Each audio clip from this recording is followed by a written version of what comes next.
선수 지가리는 거 이런 거는 모두 다 기대하고 있던 콘텐츠거든요. 그렇습니다. 자,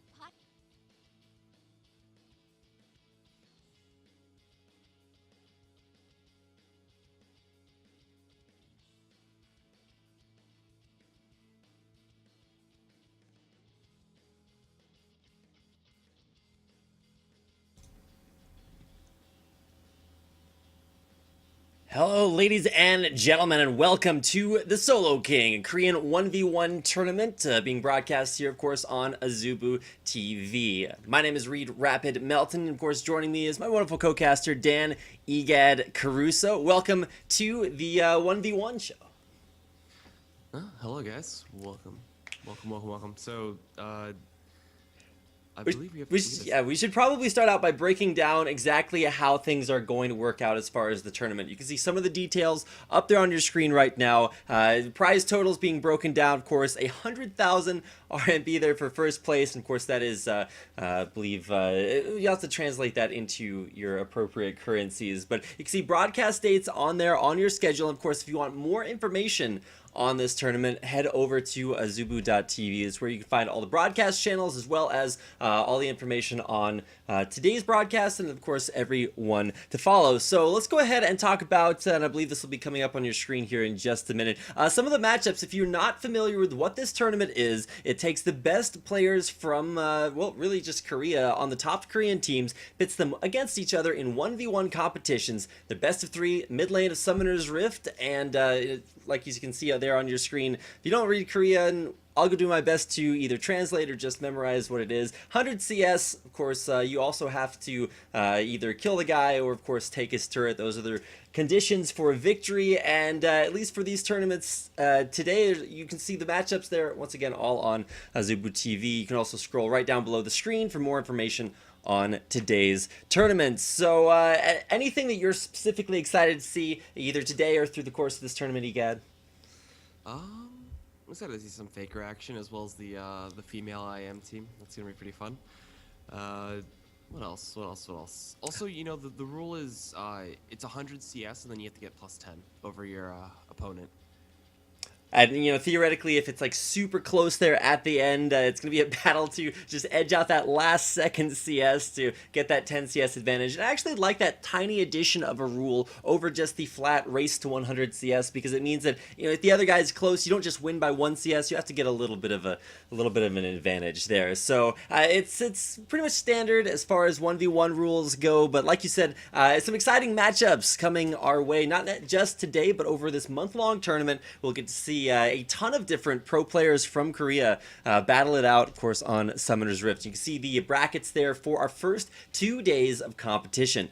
Best of 3s today will be Someday versus Lilac, Nagne versus Somstar, Achani versus Bliss, and of course an all SKT matchup to round out the night as Peekaboo takes on Marin. The support versus the top lane. All right.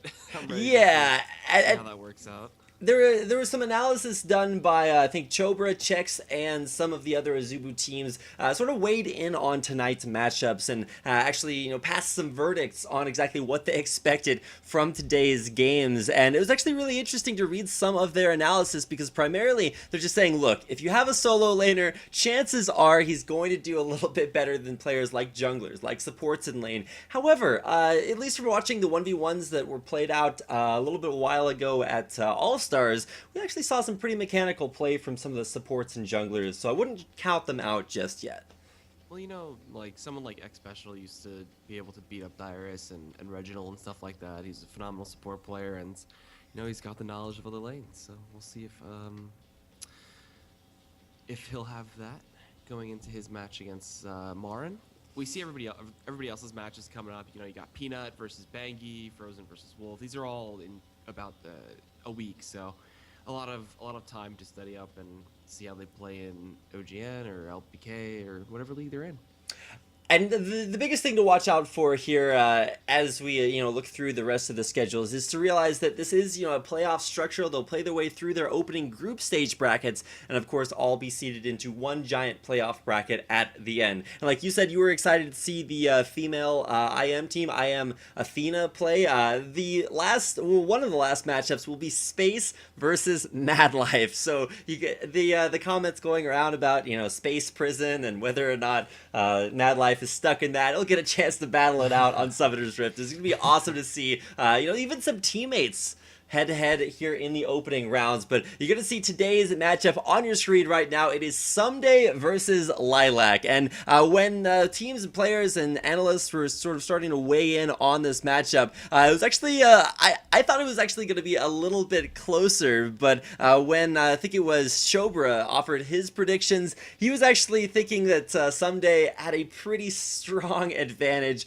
over Lilac and gave a big favorite to him. And of course, in the group 2, or the second matchup of today, it was actually, I want to say, I wanted to give the advantage to Nagne over Sunstar, but it was split right down the middle when they asked Team Impulse and Coast to weigh in on this. So I kind of want to just say Sunstar. I believe that he's probably the better of the two in that matchup. I'll never give up my my Nagne fanboyism. The things that he did on Ari and his Yasuo back in Season 3 when he was like at the top of his game it's kind of stuck with me. So we'll get a chance to watch that. And of course, match number 4, your final match of the day, Peekaboo versus Marin. So like you said, support versus top laner, maybe somewhat of a discrepancy, but you actually got to take into account they probably won't be playing their traditional champion pools. Like Nope. You don't build like full tank Gnar in a 1v1 battle and expect to, win your matchup. Lots of Doran's blades, lots of Doran shields, and maybe some TP cheese. Well, not even TP cheese. Like TP's kind of standard in the 1 versus 1 anyway. So we'll see. Some TP ignites possibly, or TP exhaust. All kinds of crazy summoner spell There's combos. to be had, honestly. Like exhaust ignite's pretty strong, but teleport's probably the most quote unquote OP of the spells to bring in. Definitely. 1 versus 1. If you want to bring something crazy like Exhaust Ignite, maybe you're strong for just a second, but in the overall, if you're able to teleport back to base and come back with more items, well, yeah. Or if you go Silsol and just go Heal Ignite. So, True. lots of different combinations. You can see on your screen right there the votes coming in from Inven, the Korean voting in at a 67 2/3% vote in favor of Ssumday. And to be honest, I'd have to give it to him a little bit there as well. If you just look at the rankings for the current Spano Champions League, you can see right up at the top it's the GE Tigers, but towards the bottom, KT Rolster. They're 1-4 this season, so haven't been having too good a time as a team. No. So maybe it's time to get a little bit of revenge for Ssumday as he comes out here onto the Rift to face off in a 1v1. It could be worse. They could be Samsung Galaxy and B06. So. That is true. 06 the dream. Samsung Galaxy has had a little bit of a rough time sort of reinventing themselves with a lot of solo queue talent. And of course, we'll get a chance to see all of that solo queue talent in kind of its element as they face off against each other in 1v1s, kind of the essence of solo queue. So yeah. Definitely some possibilities, and especially it's going to be important to see players who are like very well known for one specific champion, because the games are best of 3. They'll be banned 100%. And that's why this best of 3 format is so exciting, because you get bans in games 1 and game 2, but if it goes all the way to game number 3, it's blind pick. So you get to play any champion you want, and I guarantee you, I'm excited to see this Bliss Fizz action. If he gets to game number 3, I can guarantee you that's coming out. That actually makes it really fun to think of all the options that are there. Maybe Mad Life brings out the Blitzcrank or something like that. I doubt that would happen. But, he's gonna win a 1v1 with a Blitzcrank. I mean, you get that pull under turret. That is, it's so dumb. 1 versus 1, you just get the hook underneath the turret. You're good to go. Yeah, and you just walk around. Your ultimate does the damage for you, just randomly with lightning bolts. So helps you out a little bit there. Pass mana shield. You're good to go. All right, well, while the commentators are breaking down the matchup, I do want to take a little bit of time to mention a couple of things about the the Solo King 1v1 tournament. If you guys are interested in any more info on the tournament itself, of course, once again, head over to azubu.tv. That's where you can find more information, or just scroll right down below the screen. You've got the rules, got the announcements, and the info down there as well. And of course, make sure to follow Azubu on all of their social media. It's twitter.com/azubutv. Of course, you can find them on Facebook there as well as azubu.tv, where you can watch all of these streams and more. If you're interested in the Solo King, well, thanks for coming out and watching, but of course, a lot of other great programming out here as well. But to focus on the Solo King for our first matchup of the day, it's going to be Ssumday versus a guy that, to be fair, I actually started out, in the very beginning of my, time with Korean League of Legends. I was like, let me, take a look at the players, who's playing which positions, and I found Lilac, and this guy's been around for A long time.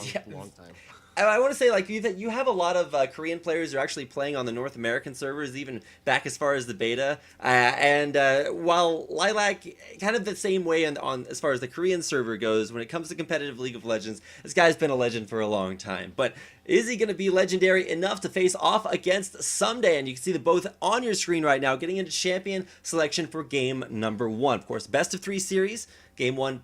Bans coming out here. A Caitlyn ban. You're probably going to see a lot of Caitlyn bans. It was very, very common in the All-Stars 1v1, and so it's going to be banned out here, as well as a lot of just 1v1 lane-centric champions.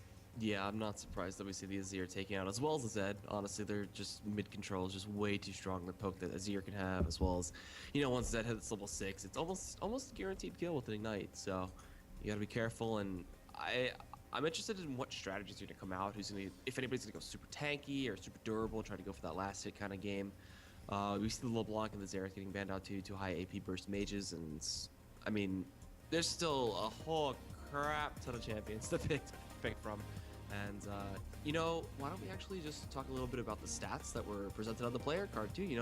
So Ssumday has a 2.6 KDA. He's got 8.28 creep score per minute, and then he's got 340 gold per minute. So he's got some pretty decent stats, from his top lane compared to Lilac, who has the 1.3 KDA, 6.8 creep scores per minute, and then a sub 300 GPM, which is rather rough. He's having a tough time right now, but in terms of stats, like, Ssumday does have him beat out.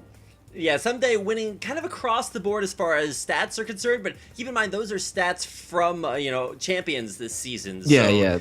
That's the team-wide stats. We'll see if those actually translate into the 1v1s. And now that we're done with bans, we get to the pick phase, and it's going to be interesting to see who goes with what. It's an Annie grabbed away there by Lilac, and of course, he is going for his first pick, so this will be visible. And of course, we do have summoner blockers up, so you can't see what's going on in that category. But as far as Ssumday's pick's concerned, versus an Annie, what do you pick? Annie, the Incinerate stun... Let me lay it on you right now. Alright. There's a reason why Annie was always played as support, because she could 1v1 just about any support in the lane.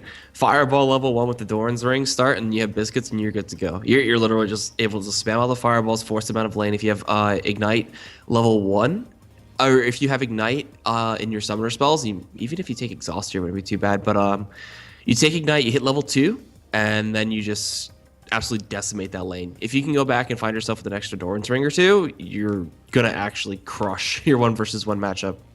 So the question is, what do you go versus an Annie? See Blitzcrank being hovered over there for just a second, but you have to have some sort of shield mechanic to deal with all the fireballs that are coming at your face. Because even if it's not just winning the aggressive game, fireballs, Annie's Q, they get the cooldown reduced by half when you go up for when you kill a monster with it, so, or a minion as well. So a Nunu locked in here for Ssumday. I'll never forget my favorite 1v1 of all time was Soaz versus Wicked up in the top lane. It had like 150 people all just yelling at their computer screens to determine which top laner would represent their region at All Stars. And the surprise Nunu pick by Soaz in game number 5 was just like, it blew my mind. It was like, oh, I'm still not sure how I feel about this pick, though. Annie has the range to just beat away at him. He can consume some of the minions in lane to regen just a little bit, but that has a big cooldown, especially at the earlier levels. He's not going to have much CDR to start. I hope that we can see the runes at least. I don't think we will be able to, unfortunately. But, the Annie versus Nunu matchup, They both are supports. You know, you can play them in that supportive role, and you can see them trade out here. But going for full, I guess, burst mages, it's gonna be fun.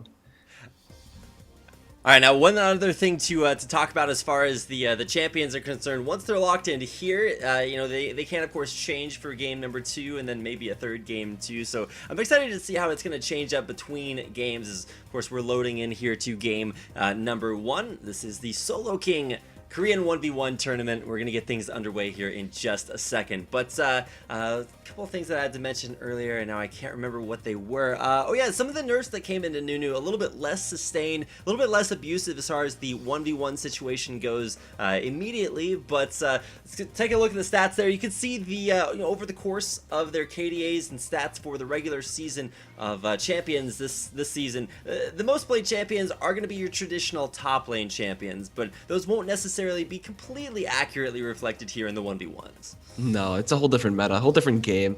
They can have some fun and mess around. Like, you know that these players are looking to take a bit of a chill pill, you know, have some relaxation in between OGN and such. So you can see Gnar and Rumble, you know, someday has no problem playing the big boys if he needs to. Gnar as well in a 1v1 is devastatingly strong, especially without having to worry about ganks or anything like that. Just so damn good.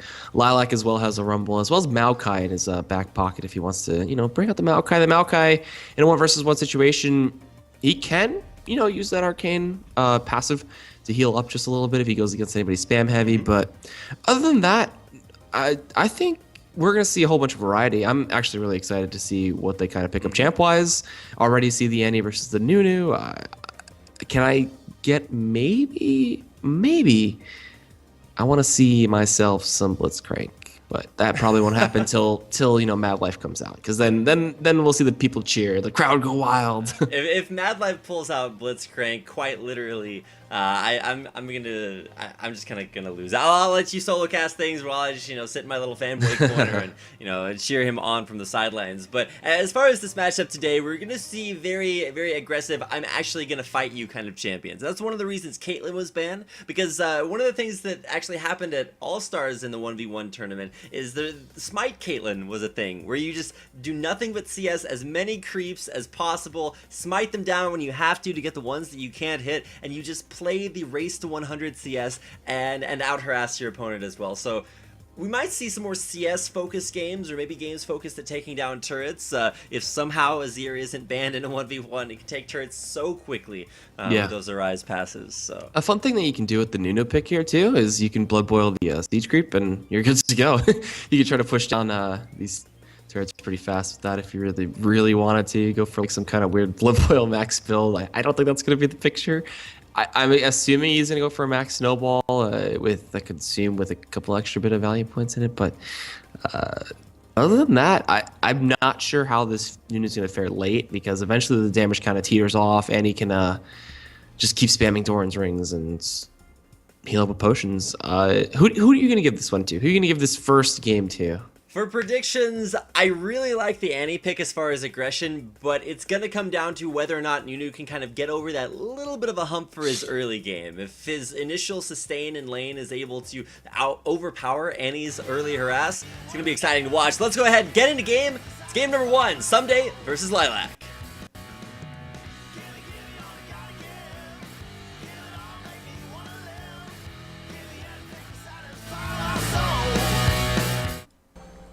All right, so looks like we're actually in for the game. Very quick intro video there, using the really well animated Riot video there from a while back now. And I gotta say, it still amazes me every time. We have Lilac starting here on the Annie, and then we got Ssumday on the Nunu. Looks like he did go for a Flash and Ignite combination. Ssumday though went for Barrier and Teleport on the Nunu.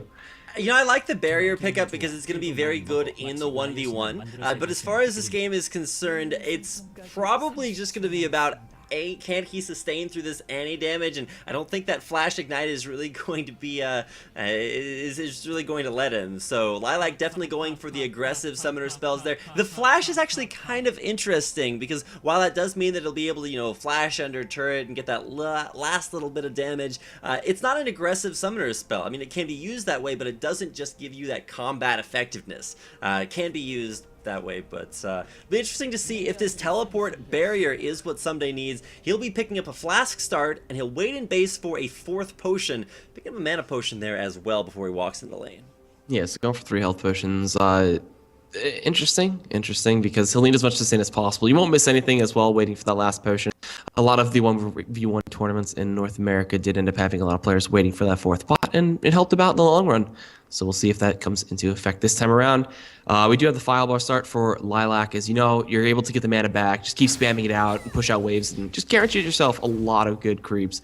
So we'll keep track of that. I don't think Lilac's going to do too much pressuring outside of the few auto attacks he can lay in, because he's going to get so many creeps with the Fireball. And you can see he also has 22 AP on the Nunu too. Just a lot of raw damage going to come out. Yeah, and actually a very similar rune setup for both players. No attack damage, just going to go 22 AP. I think it's actually, yeah, identical for both laners here, so it'll be exciting to watch. And of course, they both brought a lot of magic resistance in their runes, but you can see going aggressive here. Lilac has zoned Someday off from the creep wave already. That early level 2, you can see so essential at winning this 1v1. Now Someday is forced to just wait back towards his turret for this wave to push up. Yeah, there's nothing you can do in this situation, honestly. Like, Lilac can just keep charging up his stuns, throwing a fireball here or there to just keep on the harass and keep building up his stun and keep that pressure out there. As long as he's forcing him to use those flasks as well as the potions, the health potions, excuse me, it's gonna be so tough for the Tuna to deal. And Lilac, all he needs to do is just use the biscuits at a good time. Mana management is very, very key here. Keeping the fireballs, getting the last hits there is probably the most important thing you could ever look for on an Annie in the mid lane, especially. Even as a support Annie, you know, you can look for those last hits every now and then just to keep the mana pool up. But as we're getting up in levels, you got to keep an eye on the mana bars, because that's what's really going to work out well for Someday. The more he auto-attacks these creeps, even if he's not getting the actual CS for them, his Clairvoyance passive is just going to give him free mana cast. So whenever he clear casts this, it's mana he doesn't have to spend. And Lilac, you can really see starting to dip down in the lower part of the mana pool. And even though you'll get mana back when he kills creeps with it, it might be the deciding factor if Someday can even get the out sustain in the mana department, even if it's not necessarily true in HP. Yeah, just wait till he gets the Doran's Ring. Shouldn't be that bad once he has that. Like, you'll give him the extra damage, he'll be able to get a little bit more mana back, and like it's not even hurting him that much that he's going for these fireballs non-stop. Like, he just recovers his mana, no problem there. Now look at all that CS that he's been able to get almost for free. You just fireball it, and now Someday is walking off to the side of the lane. Is he gonna use his TP? I don't think that'd be a good decision if he uses that to go back to lane, but he's gonna miss out on a bit, especially with how Lilac's gonna control the wave. He is going to immediately teleport back into lane. He'll pick up a ton of potions. He's going to have more sustain than he knows what to do with. There's no hope for Lilac to beat through the sustain that Someday has in his inventory coming back in here to lane. And with the Doran's Ring, that means that he's going to be able to get a ton of mana back just from the regen as well as from killing creeps. And so Lilac is in a little bit of trouble here. Lilac, when he goes back to base, is going to have to walk all the way back to lane, and that's where Someday is going to pick up a really big advantage. Yeah, that's where it's going to get a little hairy for Lilac. So we'll see, because I mean he can just keep on the pressure right now. The Doran's Ring is nice for Nunu, especially to have early on. You get that little bit of an advantage. We see a lot of the AD centric champs when they're in the 1v1, they kind of just prioritize Doran's Blaze, and if they can TP to lane early on without any ramifications, they're good to go. And look at Someday, he's just sitting there, and Lilac is non-stop auto-attacking him, using his fireballs to CS for the cooldown resets, but I think you got to turn those back around and try to do it the other way. I think Lilac really is just waiting in lane for this level 6 so he can get Tibbers and try to put down an all-in, but Someday, there's no possible way he's going to die to that. He'll have Consume up here in just a second. There you go, just getting way too much HP back for the sustain. So good. So dang good. I mean, there's nothing you can do to keep the Nunu off of the last hits of the creeps. He's got to be very careful. Oh my god, look at those snowballs starting to hit, quite literally snowballing the lane. And while Someday's ultimate may be absolute zero, he is doing anything but that, putting in a lot of work mid lane. And finally that sustained advantage really starting to kick in, and you can see start to spam the Nunu bot laps. He knows that he's starting to win this. Lilac can take like 2 more snowballs maximum before he gets taken out here, so he's got to play this lane. Honestly, like if he just hits the snowball and then just pops the absolute zero, he's dead. I think what he's waiting for is maybe to take damage under turret and then turn it around with a stun No on way. Sunday, but even still, that's not going to kill him. He's got that Doran's ring and so much HP. Just the health scaling on Nunu is ridiculous, and he's already up there at level 6. Lilac struggling, man. Yes. He's missed so many of these creeps right now. Look at that Ice Blast. He's just going to walk Go back, underneath the Andy. turret and Ice Go Blast back. him and win the 1v1. He's going to push He's gonna away get Venom. Tove. Yeah, He's gonna get Tove. What are you doing, Lilac? Sunday's just going to walk up and there's the Tibber stun. Put out a little bit of extra damage. I think he expected to take damage and then turn it around with a stun, but if he had taken any damage, he would have died. How could you hit such a cute little girl? She's a pyromaniac. Man. And then you see, and then suddenly Tibbers, and you start to understand a little bit more. But now, going back to base, we'll be able to pick up most likely a bunch of ability power, but at the same time, Someday is gonna not only take down a lot of damage on this turret, but You might get it. oh my god, yeah, if there was another wave coming in at the right time, Someday could have taken that turret, but Lilac will be coming out of base with a catalyst. Yeah, just go for the straight stats. You level up, you get some extra health and mana regen. It's not the best option like the triple Doran's ring that Someday is going for, but I guess he needs the stats. Honestly, it doesn't seem like the best choice here. Any with Doran's ring early on is just so strong that you could just abuse the fireballs nonstop. But all right, I mean he's the one playing this right now. I'm not, so we'll see if it bites him in the butt in the end. Now, the reason I'm skeptical about the catalyst is that even though that'll even up the sustain just a little bit, Annie just won't have any damage. You can see Nope. Someday with all the tank stats that those triple Doran's rings give him, he's just not going to take any damage here. He's got a lot of points. In fact, let me check the skill build here for Someday. If we can click on him here in just a second, we'll be able to tell what he's gone ahead and skilled. For Annie, it's 4-2 and then 0 points in that Molten Shield. Notice she's not really going to get auto-attacked, so just putting the points in Incinerate and trying to keep that harass up. And you can see it's actually pretty darn effective here. Someday need to get a little bit of that sustain back. Tibber's up in 10 seconds, so That Tibber's timing is key. He still has Ignite. He can stop the health potions. He can stop the Consume Heal too, or reduce it significantly. So he's 3, 2, doing a lot. 1, and Tibbers is back online. There is that Incinerate stun. He has enough for a available. full combo, but it's not enough. There's no way it's enough to kill right now. And if he does his full combo and it doesn't kill Someday, he's just going to sustain it all back. Yeah, there's still the barrier too to keep an eye out for. Like that's the key thing. If he doesn't do enough damage to start it off, then someday it's just gonna be like barrier, turn around with absolute zero, and you're dead, or just force a flash out of him. And okay, I think Someday wins this. He's going to get another Ice Blast. There's the absolute zero. He's turning it back around. There's the barrier. A flash out Oh. defensively. The snowball is going to hit. And it's Someday to win the 1v1 in game number 1 over Lilac.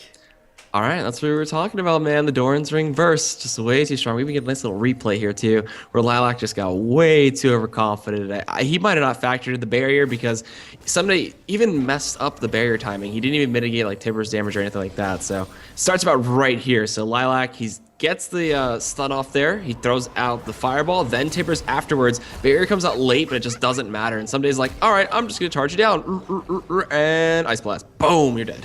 Yeah, just even underneath this turret. And really, that 1v1 came down to lane management at the end. We'll talk a little bit more about that, but Someday, you can see on your screen the winner, and of course, kind of the popular player to win this matchup. He is maybe a little bit more highly rated than Lilac, and when we asked our Azubu experts, guys like Chobra, Chex, and both of the Azubu teams that were surveyed, Impulse and Team Coast, they all said pretty unanimously Someday's going to have a slight advantage over Lilac in the 1v1.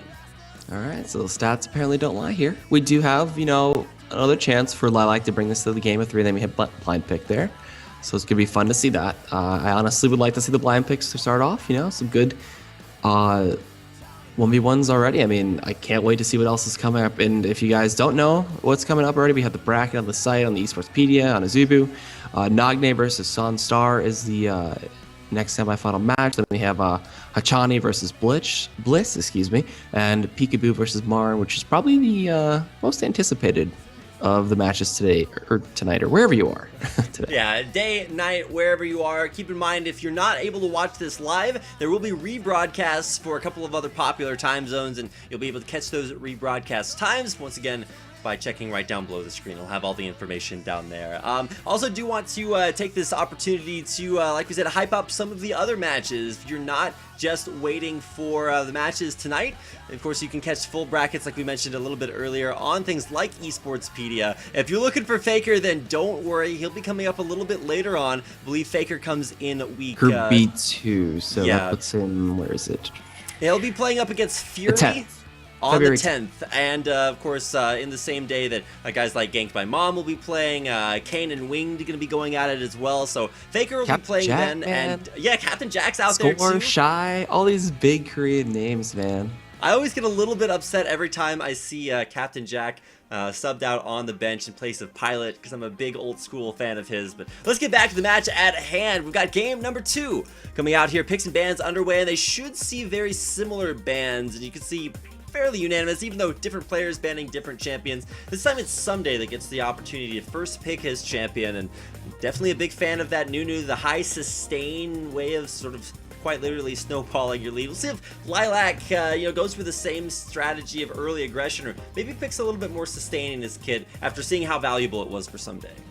Alright, so the bands looking pretty much the same. The Cassiopeia is going to be the only difference here. And then they take away the Ahri too, so a lot of good poke. Like, somebody just really doesn't like getting poked out. He didn't mind Annie, but he hates Xerath, he hates Ahri, and keeping it simple with these bans.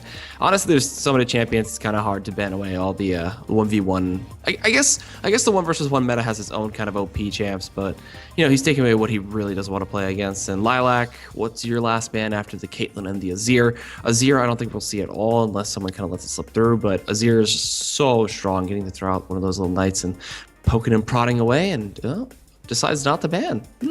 Now this is actually really interesting, because that means that a couple of different options are available as far as styles, ways to play the lane. You go for either high sustain in the form of Nunu, high harass from something ranged, even like Annie with the fireball harass as well, or you can play the creep wave game, and that's with champions like Caitlyn, which you do see banned out here, or you can also go for things like the Anivia that was hovered over earlier. You can also hit things like Lux as kind of a Xerath light, if you want to go for that long range, and there is actually, I really like the Sivir. Locked in for Someday, he's going to play the creep wave game, just keep shoving the lane in, and that's kind of how Sivir works in a 2v2 matchup. You just don't really fight the other laner, you just keep shoving those creep waves. Yeah, the bouncing blades as well work pretty well, or the boomerang blades. Ricochet, there we go. Boomerang blades the key. Oh my god, it's been a long time since I've seen Sivir in action, but honestly, like the spell shield is really good in a 1 versus 1 matchup. You have such a, not an easy time, but you have a lot more leeway since you're only going up against one person to really just block out one spell for good. Lilac's got to really think about his choice here. I don't know if he plays LeBlanc at all. LeBlanc wouldn't be that bad. You would be able to just kind of proc out the shield with your Q if you really want to, and I don't think going for a melee here is the best option, but someone with a little more range I think would have been better. But all right, goes for the Olaf. Olaf locked in. I don't know in what world Olaf is supposed to be able to beat out a Sivir. If he doesn't have teleport or ghost, I don't know how he kills Sivir. Yeah, exactly. And with Someday just going to be completely like wave clearing, almost non-stop. He's going to be shoving in waves. He'll have the level advantage in almost every situation, just given how quickly he's going to be able to shove his waves. And keep in mind, you don't have to worry about jungle pressure. It's just a straight up 1v1, so the ability to wave clear more quickly is actually a pretty decent advantage. So I'm thinking what Lilac is going for here is the opportunity. I mean, there's no way he's doing Undertow max. I mean, there is a way he's doing Undertow max, but there's no mana pool or mana regeneration that he could get. Well, if you don't max Undertow, what do you go for as far as the strategy versus Sivir? True damage. Let's go. Lilac, keep in mind if he loses this game, of course, we'll check out the runes maybe a little bit later on. I think that's what they're going to be talking about right now. But, Lilac down in this matchup with, Someday up 1-0 in the best of 3. What's going to be exciting to see is that, this is a matchup between KT Rolster and Incredible Miracle. And then right after this, we have another KT versus IM matchup between Nagne and Sonstar. So we're going to see maybe, a little bit of teammate revenge. maybe they can get that back in series number 2, even if they don't pick up this first series win. Maybe even some team killing. Ooh, if Nagne or Someday have to fight against each other in their group finals. A lot of players in this event, 48 players in total. So a lot of games to be coming your way over these next few weeks. Yeah, and if team kills are your thing, then just stick around towards the end of the show. We'll get a team kill between Peekaboo and Marin, both SKT Who made players. this bracket? What are you doing? You're supposed to rig it so SKT wins. What are you doing? Well, turns out being SKT rigs things in your favor too. So let's go ahead and check out the runes. You can see 2190. Pretty standard across there. Nothing too unique as far as runes are concerned. No. He doesn't even have extra armor, which is interesting. He's just going to be able to mitigate a lot of right clicks. The regeneration is nice. The extra bonus health as well is pretty good. Going for Scavenger too, so you get extra HP and mana back when you go for that. And if you check out the runes, he's got extra attack speed there, 14% on that. 8.5, I believe that's attack damage, and then I think that's actually Armor and magic health. resist. Yeah, what's the 72 is health though, right? Health, yeah. The health, that's going to be glyphs? That should... No, it's health quintessences. Yeah, health quintessences, attack And that's speed, attack res, speed. Yeah. magic resistance, and then whoa, look at what is Minus- this Olaf build? That's Plus or minus 15% CDR? That's, Okay. That's 50, but I want to say is that scaling CDR? No, That's just flat. That's just flat CDR. And then plus 12 damage and 72 health. Huh. I think that plus 12 is I wanna say Armor, that's armor, you're right. you're right. armor though. Yeah, so he went max CDR with armor and HP. I'm down, man. He's down to trade. He's going to go straight And if aggressive. you look at the runes, he's actually got 3.75% CDR from his That's rune literally- page as well. An Undertow build. that is him going to get as many axes into Sivir's face as possible, even after refreshing it once picking it up. But So the question is, does he buy nothing but mana potions to start out with? or actually, it could be the True Strike. Honestly, the True Reckless Damage. swing when he Reckless goes. swing. There we go. The problem is that A, there's a spell shield to stop that from happening, and B, how's he gonna get in range for that too? With Sivir just Fuck up. That's all he's got to do. I don't know how he's gonna do it, but just go maybe boots first and potions. well, I don't think we're gonna see boots first start, but either an Undertow max build to spam out those axes, or reckless swings to just walk up and win those trades. Versus a Sivir, it's gonna be really difficult to deal with her wave management and just ability to overall just wave clear a little bit more quickly. But I mean, with Sonstar with Someday one game in the lead, this kind of is match point. Where's our cute girl host? What is this? That's me, actually. I'm sitting in Oh. the middle, you're off to the side, and the other guy's actually a ventriloquist robot. No, he's the mime. Oh, He that's just sits true. there and nods his head. That's all he does. He just sits there while we make everything look good. Let's get in game number 2, Someday versus Lilac.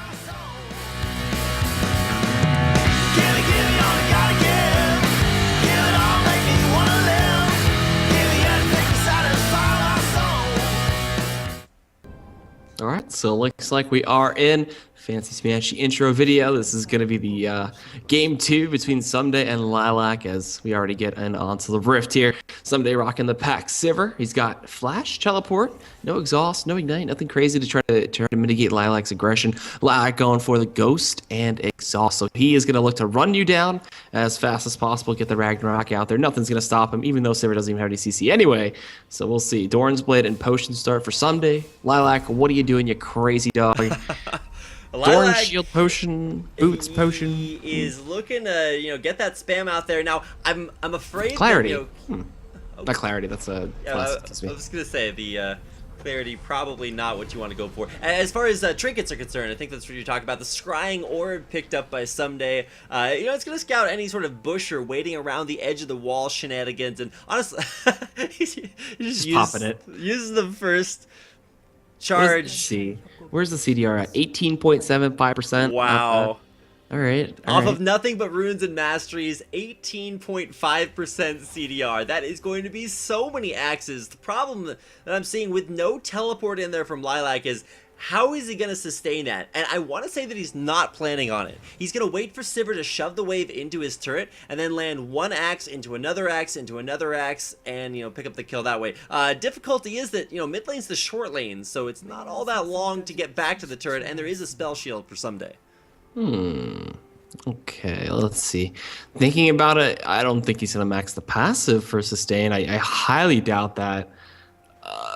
Jeez, I'm thinking it's just gonna be Undertow. At least the wave clear and give him a chance of maybe reaching the CS threshold of 100. But even then, Sivir should literally miss nothing in this lane. I don't think there's like a Someday miss any of these Even creeps. winning the dance off in the mid lane as well. You can see Someday, we're going to wait for the wave to sort of bunch itself up and then wait to get maximum value out of probably a Ricochet level 1. No, he's actually skills Spell Shield at level 1. Stop the Undertow. Yeah, he's going to find out what build Lilac's to go for. He lands one to Undertow, and he actually doesn't Spell Shield it. So maybe not wanting to give away that he's going for. There we go. And the cool thing about this is that with those Spell Shields, Someday has infinite mana in the mid lane. And while it's not quite infinite, he has the ability to regenerate it, whereas Lilac is just going to be using consumables for that.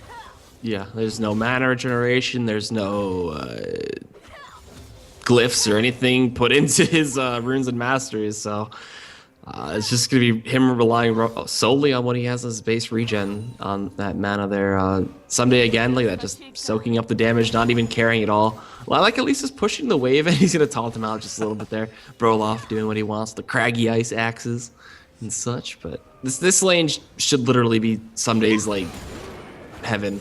Now, if Someday's paying attention, and this is very crucial in the 1v1, you want to figure out what kind of build your opponent's going for. Now, he can tell by the time that the axe takes to disappear that there's a heavy amount of CDR runes going into Lilac's build, and so that means that he's going to have, you know, a little bit more awareness as far as when he needs to, you know, watch out for spell shields coming out, and as well as to try to figure out what build Lilac's going for. And currently, Lilac is going for the lose a lot of your health build, where you walk up and take all that damage, and Someday doesn't.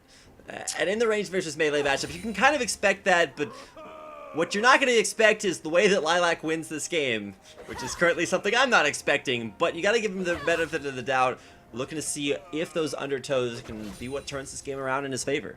You know what the thing is, though? Using that Undertow pressure is going to force Someday to at least use the Ricochet, use the Boomerang Blade, and just push out the lane. So Lilac is at least guaranteeing himself some XP, he's getting some good farm. With Undertow on such a low cooldown, he's at least able to clear out the waves decently, but not as efficiently as he would like to. As it takes a lot of mana to use Undertow. So this is going to be a tough game again for Lilac. And there's no way he can harass Someday, like we said before. And there it is, Spell Shield coming into effect again. Someday can just Ricochet and Boomerang Blade all he wants. There's realistically very little way for Lilac to deal damage to Someday. As long as he's able to Spell Shield at least one of the axes, it breaks the Undertow chain and won't keep him CC'd, so he can probably just walk back to his turret and keep up the harass. If you look at the CS lead as well, it's starting to develop. We're only 5 minutes into the game, and there's already an almost 10 CS differential between both players, which is what you need once you hit 100 CS to be able to win the game. Yep, and man, this match is. Oh, it just doesn't seem like it's very fun for Lilac. He's camping in the side brush. He's soaking up whatever XP he can get. I mean, without getting harassed out. And this is where that scrying orb comes into play, so you can see where Lilac is hiding. Although because he can't leave that mid lane very far, it's not really a big mystery where he goes. Might just be used to scout things out and see what is he in the jungle farming up? Oh wait, you can't do that. Okay, there's the ghost down. Lilac is gonna all in. There's an exhaust as well. Spell shield not actually able to flint. He misses one axe that could have turned that matchup around, and with a final auto attack, it's Someday to pick up the 1v1 victory and a 2-0 lead and advantage to win the 1v1. You'll get to see a replay on your screen right now. Lilac turns on the go juice, but it's just not enough. I mean, okay, so he waits for the spell shield to proc, but Someday does a nice little sidestep, and after the flash, there's a sidestep, and Lilac's like, oh crap, I missed the axe, and he's got to turn around and try to run away, but yeah, it's not enough. He'll just get auto attacked down. If Lilac had hit that axe, there's actually a possibility that Someday might have died, but that's not what happened. Someday picks up the Game 2 victory, and of course the 2-0 victory in this 1v1 Korean tournament. The Solo King, is it Someday? Well, it is in this situation. It is indeed. So let's see. The next matchup for you guys will end up being Nagne versus Sunstar. And that'll be coming up as soon as possible. It'll be another KT Rolster versus IM matchup. We do have the player card here. Where are you at? I have it somewhere. Oh, my tabs are open. I was looking at everything. Oh, here it is. Boom. There it is. So in terms of KDA, IM Sunstar does lead at 2.91. His creep score per minute is about 9. His GPM is 350, which is pretty good right now. KT Rolster's Nagne has a 1.67 KDA. If you round it up, he's got an 8 CS per minute and a 335 GPM. So less than Sunstar in all categories, but again, that's in the team aspect. So in a 1 versus 1, it does change up just a bit. And of course, just to continue to do well on the current matchup that we just watched, that's a 2-0 victory for Someday. That means that he actually advances to the next round to place the winner of this matchup. Like you said, could set up a team kill opportunity, but it's also Nagne's opportunity to pick up an advantage for himself. We're going to take a brief break for a quick commercial. Stick around, we'll be right back with our second series of the night. This one is going to be starting off around the Baron pit. As you see, the blue team is trying to attempt it, but as Azara trying to ward gets pulled in, she ends up dying to the Blitzcrank and to the rest of the team. But you gotta remember, you can't always count them out, as Azara with her passive ends up stealing the Baron. Let this be a lesson, you should never count anyone out. Moving on to the number 4 spot is going to be a Katarina play in the middle lane. We're going to be putting our eyes onto the blue team's Katarina as she gets Lulu ulted, as she finally gets the kill on the enemy's Katarina right under the tower. The Rengar finally comes in, but he puts his focus on the Lulu. As the Rengar gets his kill, the Katarina is the only one that's left, but she puts a ward over the wall to try and see the Rengar. But as she sees the Rammus and the exclamation mark on top of her, she uses the Shumpo, goes over the wall and dodges both of them and avoids certain death. That was definitely a pretty close play, but jumping to the number 3 spot is going to be a Brand showing us why you never want to dive this champion. The enemy Ezreal throwing a few Qs at the Brand to try and poke him down is not having much success. As the allied Blitzcrank comes in and pulls the enemy Lee Sin right under the tower, but the Jace jumping on the Brand is going to be regretting that decision shortly after. The Brand with an extremely quick reaction, Zhonya is just barely dodging the Ezreal ultimate, also manages to get a kill on the Lee Sin, and finally the Ezreal under the tower picking up a Quadra. Let us not put on the brakes just yet and move on to the number 2 spot, where Viktor, one of the more underrated champions, is going to be showing to us that maybe, just maybe, this champion deserves to be looked at some more. He tried going for the kill on the Corki just earlier with his laser, but the Nami trying to put a stop to him misses the bubble as he keeps sidestepping and dodging so many skill shots. As his W stuns the Nami in mid place, the Corki firing off his Qs tries to finish off the very low HP Viktor for the double buff, but he flashes in, puts on the ultimate, and picks up a double kill in an impressive 2v1 turnaround. But the number 1 place of this week is going to be given to a Pantheon. He's going to be starting off with a blue buff, just finishing it up. He was wise enough not to waste his smite on the blue because the enemy team is definitely doing Baron. The Pantheon is only 6-3-2 and the score is somewhat close. But that is all going to change in just a matter of seconds as Pantheon with his ultimate drops right in, gets the steal on the Baron while also picking up a kill on the Vi, picks up a kill on the Thresh, but he is nowhere near done as he also gets a kill on the Jax, walks up to the enemy's ADC Twitch and picks him up as well for a pentakill and a Baron steal. If that's not a way to put your team in the lead, I don't know what is. Alright guys, I hope you did enjoy this week of Top 5 LoL plays, and don't forget to submit your clips to be featured for the next episode.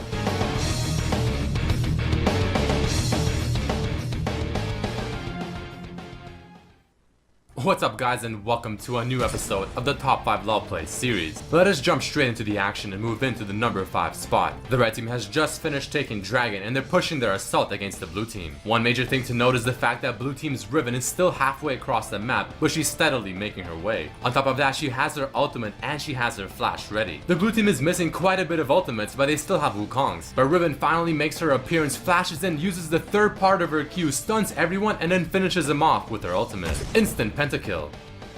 But let's move straight into the number 4 spot. This is gonna be a battle of 2 Lee Sins in the top lane. Blue team's Lee Sin just finished taking red team's tower, and the Lee Sin on the red team is trying to punish blue team's Lee Sin for overextending so far. Falling extremely low on HP, the blue team's Lee Sin kicks the red one away. And one thing to note, the red team's Lee Sin does not have his ultimate either. And after a very manly fight and a lot of Hydra procs, the blue team's Lee Sin comes out on top. And the main reason he won even with such a deficit is because he used his W to dodge the enemy Lee Sin he flashed for.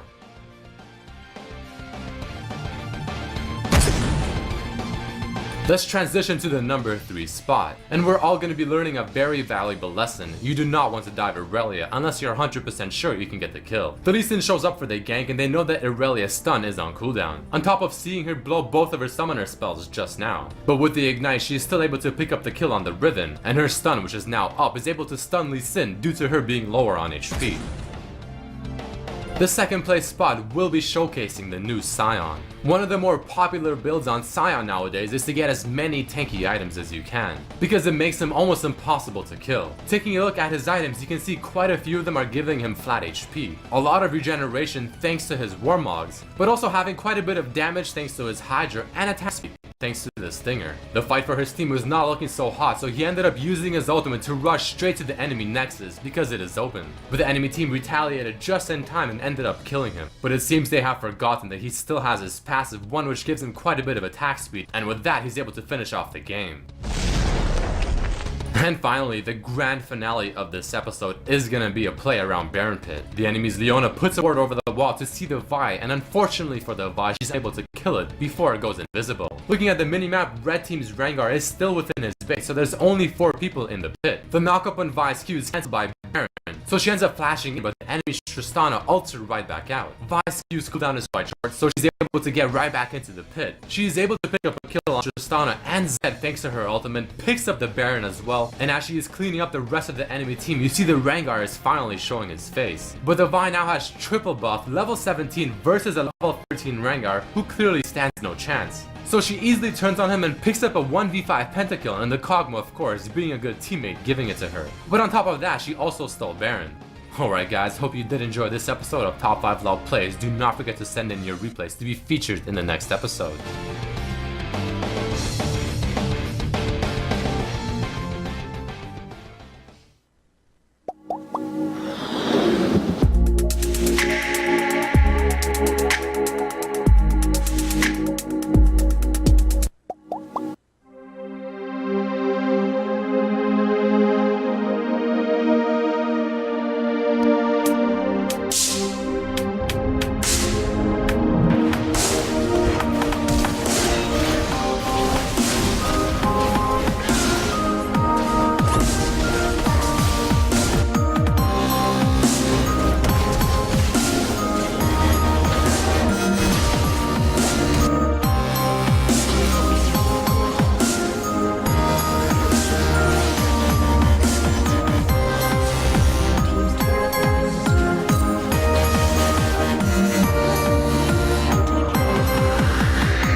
Not at all. Sorry, my mic was muted. I was talking to myself for some reason, but yeah, it wasn't as close as we thought it would be. And now coming up is another match that I think should be a little bit closer. Nagne taking on Sunstar, KT Rolster versus IM or Incredible Miracles. So gonna be fun to see what they can bring into this matchup, and maybe some more Nunu will come through, maybe some more Sivir. I don't know. Depending on how they get the ban phase going in, we could see a whole bunch of different picks here from the champions, and we already talked about the stats. Honestly, Sunstar is ahead. That is the 5v5 scenario, though. Honestly, this is the 1 versus 1, so the stats really have a bit of meaning. They weigh a fair amount on how good these players are, but you never know. 1 versus 1 situation can bring out a different type of player. That's right, Dan. When you look at Nagne and Sunstar, you're talking about the stats and how earlier Nagne is behind in every single aspect. Do you think that his time spent as a solo laner in the mid lane is going to help him sort of edge out the advantage over Sunstar? Yeah, I think the fact that he's able to get his positioning in the lane, he's had more practice in that specific area, as well as just the overall matchups is going to be something that might throw him off, though. He's not going to be playing against like a regular AP or regular AD like Zed or LeBlanc. Those should be banned away. There's a lot more variation that can come into this, and we'll see as we get into the bans right now. Cassiopeia and Azir getting taken away, and ooh, someone learned. So some days Nunu needs to not be in this game. Yeah, I'm glad Sunstar's been watching that. He watched his teammate actually fall in the previous matchup to a Nunu, and so definitely learning from Lilac's earlier mistakes and banning that champion out. Now, you're always going to see a Caitlyn ban, a Azir ban, kind of definitely top tier, but what is Nagne going to go for here? He picks second when it comes to the pick phase, but he does have the final say as far as bans. We saw Sivir show up earlier. Sivir, a lot of options in the 1v1, but definitely counterable, and there you go, the Sivir banned. Coming up with a brand new pick here. Not going to see Sivir, Nunu. Do we go back to the Annie? I am, a team that's already shown their capability to pick that champion. What's Sunstar going to go for? I mean, he's a support, or he's an AD carry player anyways, so I think he's just going to go for an AD carry comfort pick instead of, picking necessarily for the individual 1v1. All right, so something fun is that Lucian used to be played mid quite a bit when he came out, and I think it was Prawley who used to play that quite a bit. He would just bring that over there and just troll around. It's not too bad. You got some good harass with the passive. You can get in the double shot. Varus is not too bad either, with the hail of arrows as well as the piercing arrow he can shoot out there. So yeah, they lock in the Varus. He's got Chain of Corruption, and the only thing about Varus is he lacks mobility, so I'm expecting him to take Flash into this lane. Flash teleport wouldn't be too bad for the Varus to at least guarantee that he can go back to base, pick up some Doran's Blades, if anything. Now, Nagne, the other question that I have to ask is, what the hell is he going to pick against this Varus? Varus has a lot of good damage. He's got the stacking from the passive that can be popped out. He reduces your healing. He can lock you in place for quite a little bit. And Karma might be the answer. You get some movement from the mantras, as well as you can lock him down. Now, for Nagne, keep in mind, Sunstar is an AD carry player for IM, whereas Nagne is a mid laner. So, do they just pick their comfort picks as far as champions that they're used to? Nagne, hovering over this Karma, has 7 seconds to change it. Of course, both of his main champions, previously Yasuo back in his glory days, but also Ahri left available. He's just going with Karma here. So we haven't seen any champion repeated so far in the Solo King Korean 1v1 tournament. And we're going to see 2 new champions here tonight. It's Karma in for KT's Nagne, faces off against Sunstar's Varus. I'm not sure how I feel about the Karma pick just yet. I like the Varus over this right now. The Varus raw damage is going to be nice. You can start with Doran's Blade and a potion and be A-okay. His runes could allow for him to pick up some lifesteal if he really wants to, but I think just raw damage wouldn't be too bad here. Nagne needs to definitely pick up some armor, though, in his page. And we might actually see a little bit of an Olaf-esque build here for Sunstar's Some Varus. CDR? Yeah, if he just goes really heavy CDR, maxes that piercing arrow, and then just keeps, piercing the minion wave over and over again. It's kind of like playing a Sivir, but it actually does a ton of extra damage, especially if he's able to farm up a Brutalizer or something like that. Those piercing arrows are going to be so strong. So Definitely something to keep an eye on. And Karma, why do you pick Karma in a 1v1, Egad? Well, you get yourself some good chase potential. The mantras on the inner flame. You have the ability to shield yourself, and if you really need to, you can mantra the W and get yourself a nice little bit of a burst heal. And we can see the picks from both these players right now. As you know, Sanstar, he plays the Corki and Sivir, and then Nagne, he plays a whole plethora of champions as his favorite, Lissandra and Jace. Keep in mind that is for this season, so Yes. And it's being played in, of course, their meta roles. If you look at the KDAs, you can see them in the mid lane, or in the mid versus AD there. Very, very different. Of course, those are based off of 5v5 stats, so aren't necessarily completely relevant, but they do give you an idea. Sanstar overall gets a few more kills, and of course, both of these KDAs kind of reflect the standings. Current champion standings for both KT and IM are 6th and 7th place with a 2-3 and 1-4 score respectively between IM and KT. So not going to have super high KDAs anyway, but when it comes down to it, that's the stat that we're using to compare them here tonight. Yep. So hopefully we'll be loading in onto the rift very quickly. What's your prediction, Egad? Who do you think's gonna win? Is it the Karma comeback, or is it gonna be the Varus coming back? And you know, honestly, irrespective of which player is playing the champions, what do you think of the champions being picked? I'll say Sanstar is going to take this one. I think it's going to be a 2-0 for Sanstar. The Sanstar will have the extra attack damage, maybe kill creeps a little bit more effectively, piercing arrows to finish things off, and still dish out a lot of poke damage if he's able to do that. It's kind of like the AD Xerath, where you charge up your Q and you let it rip and see what it hits. So we'll be loading onto the rifts here for our second best of 3 1v1 between KT's Nagne facing off against IM Sanstar. For Nagne, he's looking to keep the pride with KT, as someday already picked up a win in the previous 1v1 matchup versus Sanstar's teammate Lilac, and coming in here to the second best of 3, we'll see if Lilac can, or not Lilac, but Sanstar can avenge Lilac's previous 0-2 loss to KT and bring it back for the organization. Like I said, we're already going to have one SK Telecom team kill a little bit later on, but as far as right now, we're heading into our second best of 3. I want to see Karma come back. I think Karma has a lot of potential as far as just the 1v1 idea. There's a lot of sustain actually if you max up your tether, and a little bit of an interesting fact about Karma, just to make our shoutcasting lives more difficult, is that when you mantra an ability, it actually changes the name. So if you're gonna be really, really like picture perfect as far as your ability names are concerned, your Q is called Inner Flame. When you mantra it, it actually turns into Soul Flare. When you come to W, it's Focused Resolve, then it turns into Renewal, because it gives you a lot of extra HP back. And of course, when you mantra Inspire, it becomes Defiance, which is the AoE moves to be buffed. You probably won't see that, considering that there aren't other champions to buff with it, but we'll see if I can keep those mantra abilities, in line. A lot of different names to throw around. I'm probably just going to call them, Shield and Tether and Q and cool names like that, but seems about right. You don't really see Karma too often in competitive play anyway anymore. I mean, you used to. I watched Bjergsen get a pentakill on Karma, so yeah, that was one time. But then after that, that was kind of it. Literally the only time. It's like that's all you saw of Karma. It just died off after that, and so it'll be coming back in the 1v1 mid lane. Maybe if there was more 1v1ing, we'd see a little bit more Karma in our lives. All right, so it looks like we're loading in now.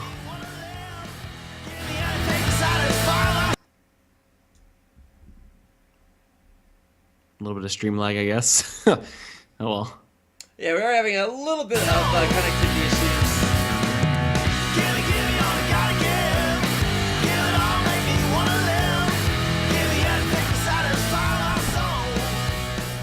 All right, cool. So, welcome back to what is going to be match number 2 here. Sanstar taking on Nagne as IM versus KT Rolster, another match that we saw earlier on today between the teams. And Sanstar is going to be playing the Varus. He is the AD carry player for the IM team, Incredible Miracle. And Nagne, the mid laner, will be playing the Karma. Alright, so we'll see if there is Karmic Justice here. Doran's starts for both laners, which is a completely different take on the 1v1 matchup than our previous 1v1. And of course, do want to drop a quick apology for some of the lag issues coming out there, completely beyond our control. But to talk about the 1v1 in-game, in our first series of the night, it was all sustained. It was Crystalline Flask, it was tons of potions, but now we actually have Doran's items for maybe a little bit of early combat. The other thing is here is the Doran's blade will out-sustain the Doran's ring. That's only if, Dawnstar isn't completely zoned off. If he Wait, doesn't get what? hit up there. That's just a bit of a troll coming in. Nagne has plenty of mana regeneration. He'll be fine. But, I was like, Nagne, interesting. come on, man, you gotta take every advantage you can. Go for that maximum BM at level 1 and try to hit the Qs. Sonstar does have the ability to, land Qs of his own, but he hasn't skilled the skill just yet. Do you go for Hail of Arrows to maybe land more reliable damage, or Piercing Arrow to be able to CS and poke things down?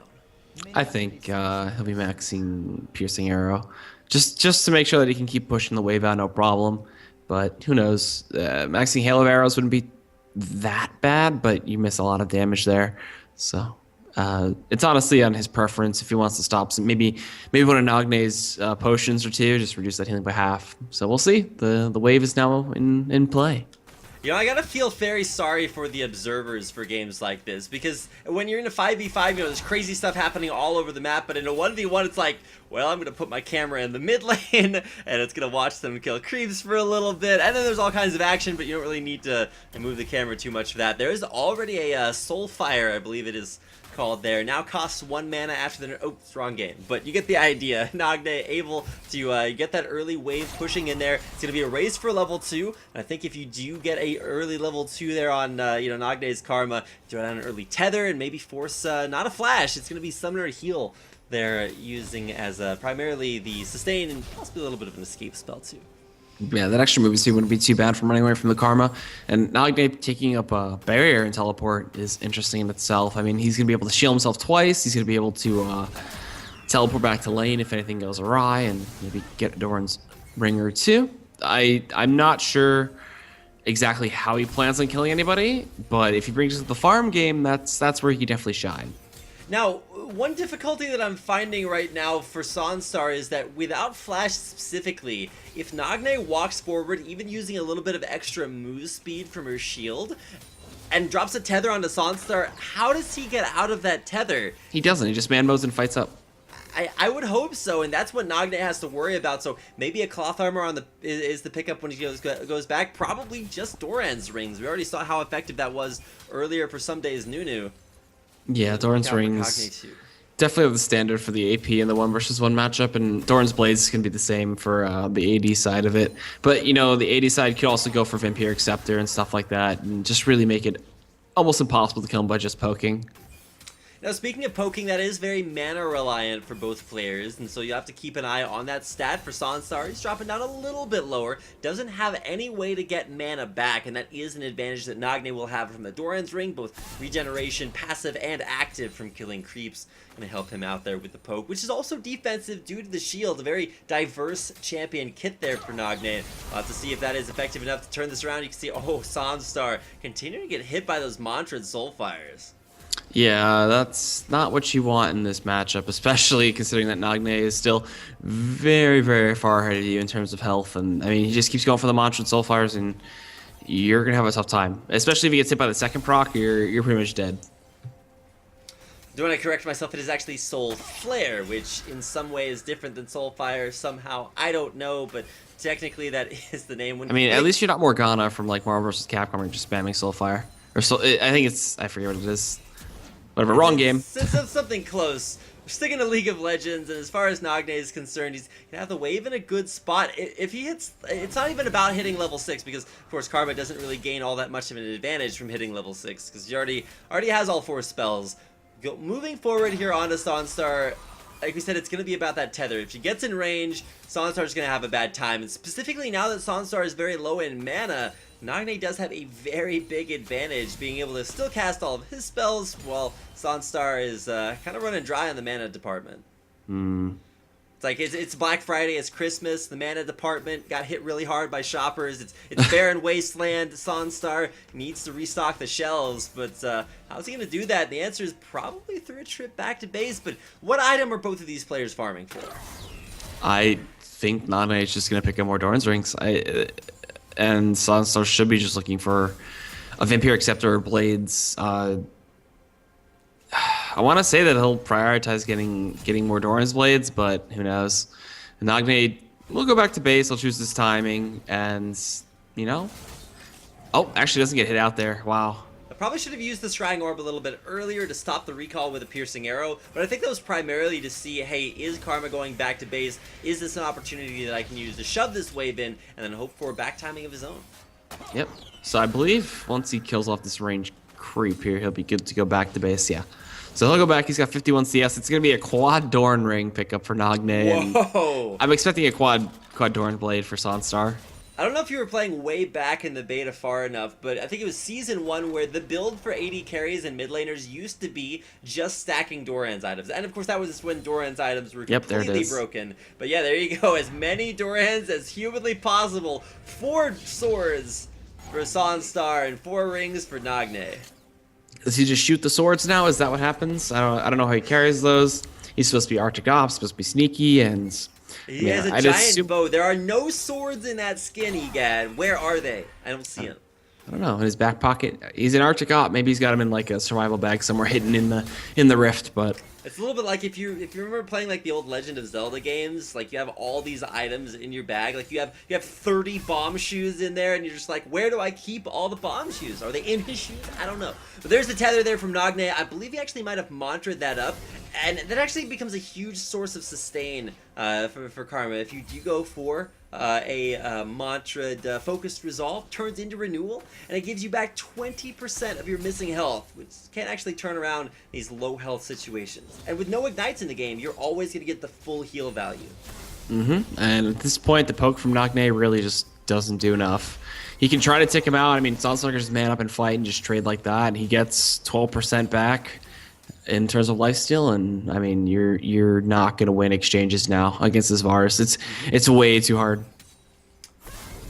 As far as the auto attacks go, yeah, it's going to be very difficult to to stop that from being in Sonstar's favor. But when it comes to the sustain, I was talking about how renewal actually gives you so much extra health back, but it actually lasts. Oh, no ultimate to land. But look at those auto attacks hitting. Nagne has to play this very, very carefully. Has the mana advantage, but look at that HP, and every time Sonstar auto attacks, he's gonna get so much health back from 3% lifesteal. Is this the patch where they increase the width on the Chain of Corruption? No, I think that actually comes a little bit later on, but you can see Nagne there using the mantra'd focused resolve, getting all that HP back from renewal. Okay, so once they make that change, the Chain of Corruption Varus is probably going to see a like 70% spike in play. Yeah, it's really good, but arguably has the hardest ultimate to hit in League of Legends. Yeah, so like Xerath ultimate's hard to hit, but at least you get 3 tries. For Varus, you just get 1, and it's a very narrow projectile even still. So Nagne pushed back to his turret. He's doing a decent job at CSing and preventing damage being done to him, but just drop down 2 CS, Egad. Might be what turned things around. I mean, if he can just keep the perfect CS off the waves that come up, at some point he should be able to take an even more significant lead. And once we hit that 100 creep threshold, he just gets 110, and that's it. And that's the game over. And this one might actually be the first one to come down to that creep ruling. So we'll see. Yeah, I just realized that because the Doran's passives stack, every time Nagne kills a creep, he gets 16 mana back. Yep. Which is actually huge, because 16 times 6 minions in a wave, that is 96 mana. Damn, we're like the best mathematicians out there, which is a major feat for me, having a terrible track record with doing math live on the fly. Oh jeez. I think the observers actually pointing out, there's actually the tether going to finish things off. Sonstar in a little bit of trouble, but like I said, somebody on there's the ultimate. Nagne could be in a little bit of trouble. There's barrier forced out, but no kills to be had, and Sonstar now out of mana. That was interesting. I mean, to at least force the barrier was good. Nagne has his TP back up though if he wants to go back to base, and Sonstar held on to the heal, which is the most important thing out of that because that's a pretty long cooldown. And next set of Sansar. cooldowns could be not One- death. That was close. Exactly. Yeah, one more Inner Flame, especially if it's mantraed into a Soul Flare, is that's gonna take down Sansar. So Nagne just barely survived Sansar's all in, not once but twice, and is now going to send it back to base. Now it's just in time for his what? Oh, Spectral Cowl. Okay, I'm Yeah, down. yeah, but the pink ward on the Summoner Fountain, I'm a little bit confused. Oh, that's as- because the tower died. So he did that just to make sure that he spent the gold that he got from the tower dying. Okay, that's a good thing to point out. I was like, wait a second, how is that in the meta? Then I realized, yep, Terra died, so you have to spend the 100 gold that you get from the turret kill just to keep things even. And then we have a. Oh, geez, I can't remember what that item is. That A haunting guise versus a fiendish versus a Spectre's Cowl. All right, yeah, a lot of new items coming out, and interesting to see the defenses. So some health there for Nagne, some magic resistance for Sanstar, and what this means is that the Spectre's Cowl. There's actually a lot of healing in a Spectre's Cowl. Every time you take damage, you'll heal a little bit back with some extra regeneration. And so now Sanstar won't take a lot of damage. He'll still have a lot of damage to dish out, but is that enough magic resistance penetration from the haunting guys?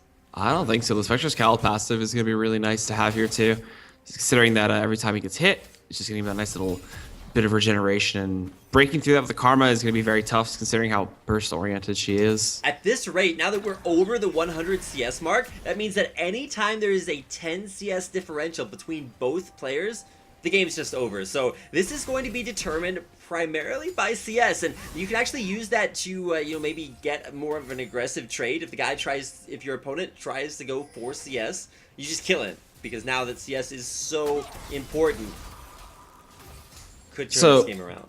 Yeah, Nagne's going to be 3 ahead the entire time if he doesn't miss any more underneath this turret. So got to keep an eye out of that because wow, Sansar just actually missed 2, so that's going to be pretty big.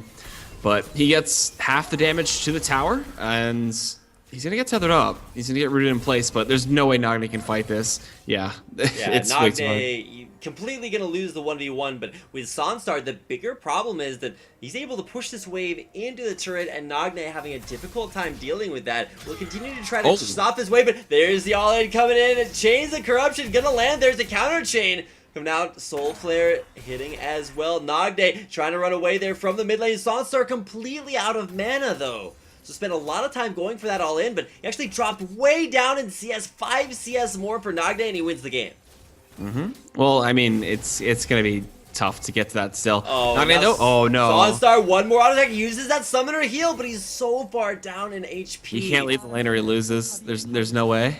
And he's going to get zoned off the creep wave, and I think this is going to be the victory for Nagne, who just needs about 4 CS, and trip back to base for Sanstar. I think he's just kind of conceding here. If Nagne is able to pick this one up, yep, there is the 10 CS advantage.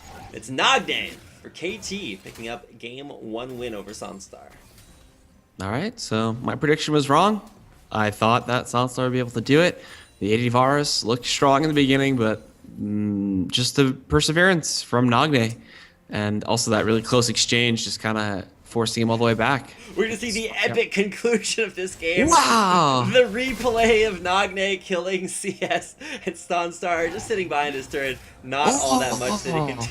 Whoa! Oh, CS it is! I don't know how to say 3 in Korean, unfortunately, but There's Nagne, our winner in the first game of this best of 3 series. He'll take down game number 1, and in KT fashion tonight, EGAD, continuing the trait of winning 1v1s versus IM players. Of course, there you can see us on the screen. I fixed my hair this morning just so that I could look pretty in that white dress. And of course, you looking completely dapper in your suit right next to me. I'm actually 2 people in one. We split Dan into his good and evil halves. Yes, we got Dan and then we got Daniel. Ah, there we go. Maybe that's Danielle in the mid lane. Damn it! I should have made you the girl in the middle. Exactly, because I have the more Then feminine. we could have Danielle. But Whatever.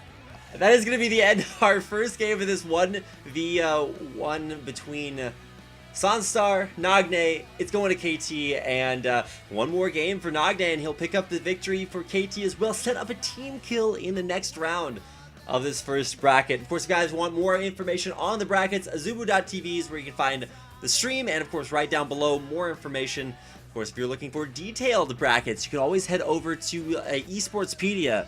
They have a detailed breakdown of the players, the teams, the brackets, and all the information for this Solo King Korean 1v1 tournament. Okay, so just one more for that team kill. The bracket actually should be advancing itself here, I believe. But after this game, if Sunstar somehow makes a comeback, we do go into the finals of that group, and then we move on to the next group. So Hachani versus Bliss, then Peekaboo versus Marin is going to be coming up after we conclude this group and have a definitive winner from their finals. So let's see. Nagne had a 78% actual vote, and Sunstar only had 22%. Wow. And this is actually really interesting because when we asked our, quote-unquote experts, guys like Chobra, professional teams and riders, we got Checks to weigh in, as well as Team Impulse and Team Coast. When they were looking at kind of the report cards for who was favored in this matchup, the edge was actually given to Nagne in some situations, but not as many as I would like. I'm a huge Nagne fan, but it was even when they asked the competitive teams, split right down the middle. As far as individual players for Team Impulse and Coast, Rush, Apollo, Jezzes, Mashme, and Sheep all went with Nagne, and Sanstar. Team Sanstar is Impact, Adrian, Zhao Zhao, and Impaler, and Chris. So those are the names behind each one of these players, and it'll be interesting to see if game number 2 yields different results. Nagne, this time on the blue side, will get first pick, first ban, and all of those amenities coming in here to game number 2. All right, so we see the Varus, the Nunu getting banned away, Azir, and Cassiopeia. Surprisingly, that's Nagne took away Songstar's Varus there. That's really kind of just weird. He did a good job with the Karma. Songstar should ban away that, but there's still way too much to think about. Caitlyn could be a big thing. I don't think Andy's that much of a problem. I'm just really trying to think of just the 1v1 monsters, such as like Zed and LeBlanc, but Sivir gets taken away there. So there's just a lot that slips through, and Xerath is finally gone as well. Okay, so what's available right now that we've seen played earlier? Nunu, Annie, and oh no, Caitlyn! That's just the ultimate tryhard. Exactly, and might even see the Spite Caitlyn that was used Misfortune. so effectively, but when you're talking about AD carry, Sanstar just gonna say, hey, you wanna battle me with an AD carry? That's his home turf. The AD carry for IM. While he hasn't necessarily put up big numbers in the lane phase, the 5v5 phase for IM, here in a 1v1, Misfortune still very, very strong. Interesting. Oh man.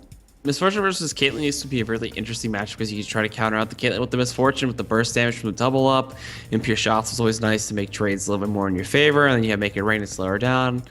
But in the end, Caitlyn does outrange you. You get poked out just a little bit more. You have to worry about traps, you have to worry about the net, disengage, and maybe even getting slowed down and chased out by it. So a lot we have to keep an eye out for this match, and I expect this one to be another, CS kind of game. And once again, EGAD, we continue our tradition of having no champion picked twice in the Solo King Korean 1v1 tournament. We have new champions every single time, keeping it interesting, keeping it exciting, and keeping us on our toes. Last time I cast a Misfortune game, yeah, that's how long it's been. So at least a couple of months ago. Time to relearn all the abilities, and of course things have been changed up for Misfortune since you're used to seeing her in the meta. We're going to check out the runes right now for Nagne, and so checking things out on the rune page, you can see a lot of extra attack speed, 14% from having reds there. 9 armor from the seals. Let's see, 8.5. I believe that is attack damage, as well as a small amount of mana regen mixed in there as well. That 1.3. At least I believe that is what it is. So we'll check out the masteries here. Fairly standard, at least should be fairly standard.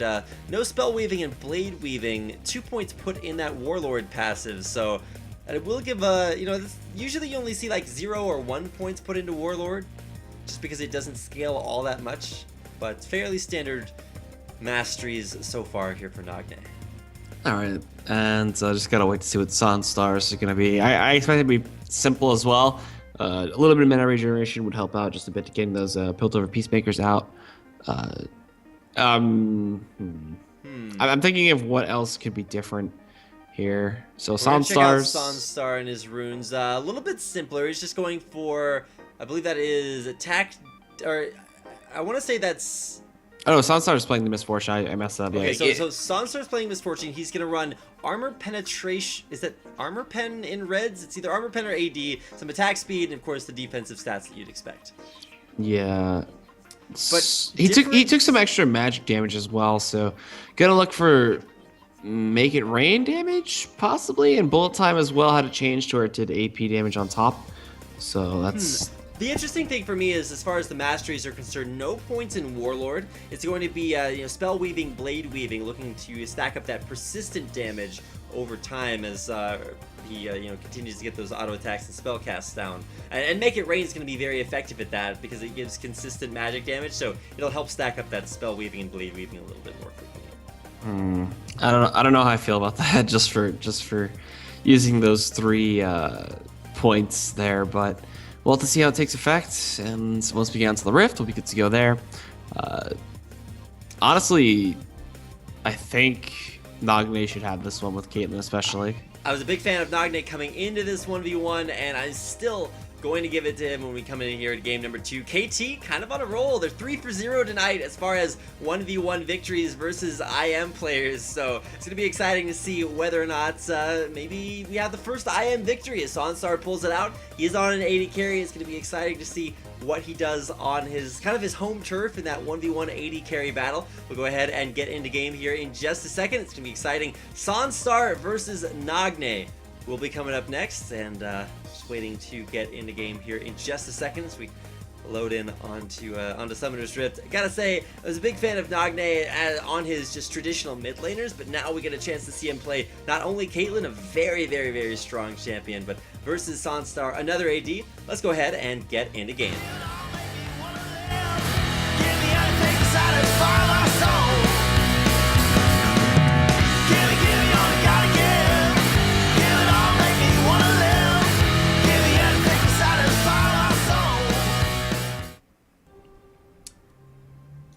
Alright, cool. Looks like we're onto the Rift now. Nagne's gonna be playing the Caitlyn there. Doran's blading a potion. Same for Sonstar, nothing crazy. Getting that strut on out there. He's rocking the Cowgirl Misfortune, and nothing out of the ordinary at all, except for the teleport barrier and the teleporting knight for Sonstar. And welcome to the Solo King Korea 1v1 tournament. To be fair, when I heard about this tournament for the first time, I was like, okay, so we've got pro players playing 1v1s. It's not going to be super exciting. And then I looked at all the pro players who were playing. We have literally every player and even more that you've seen in things like Champions tournaments over the course of this season. And then you get to watch them play against each other. For Nagne, guys that, maybe not having such a great, time in the regular season in a 5v5 team environment, finally gets a chance to shine just by himself. And on Caitlyn, honestly, the ban phase in 1v1 tournaments was made for Caitlyn. And to see her omitted there just gives Nagne a huge advantage. We'll see if Sonstar's Misfortune can win that 1v1 matchup. And maybe if it comes down to his CS, we finally get to see his 80 carry CSing skills at work. Yeah, at least bullet time this time around can clear out a wave pretty well. Level 6 is going to be a pretty big time for Sonstar. Ace in the hole kind of harass out, but once those Doran's Blades start stacking up, the poke really won't matter anymore. Jeez, I'm just really interested to see how this lane actually progresses too, and what Sonstar actually maxes. I expect a double up max, but who knows?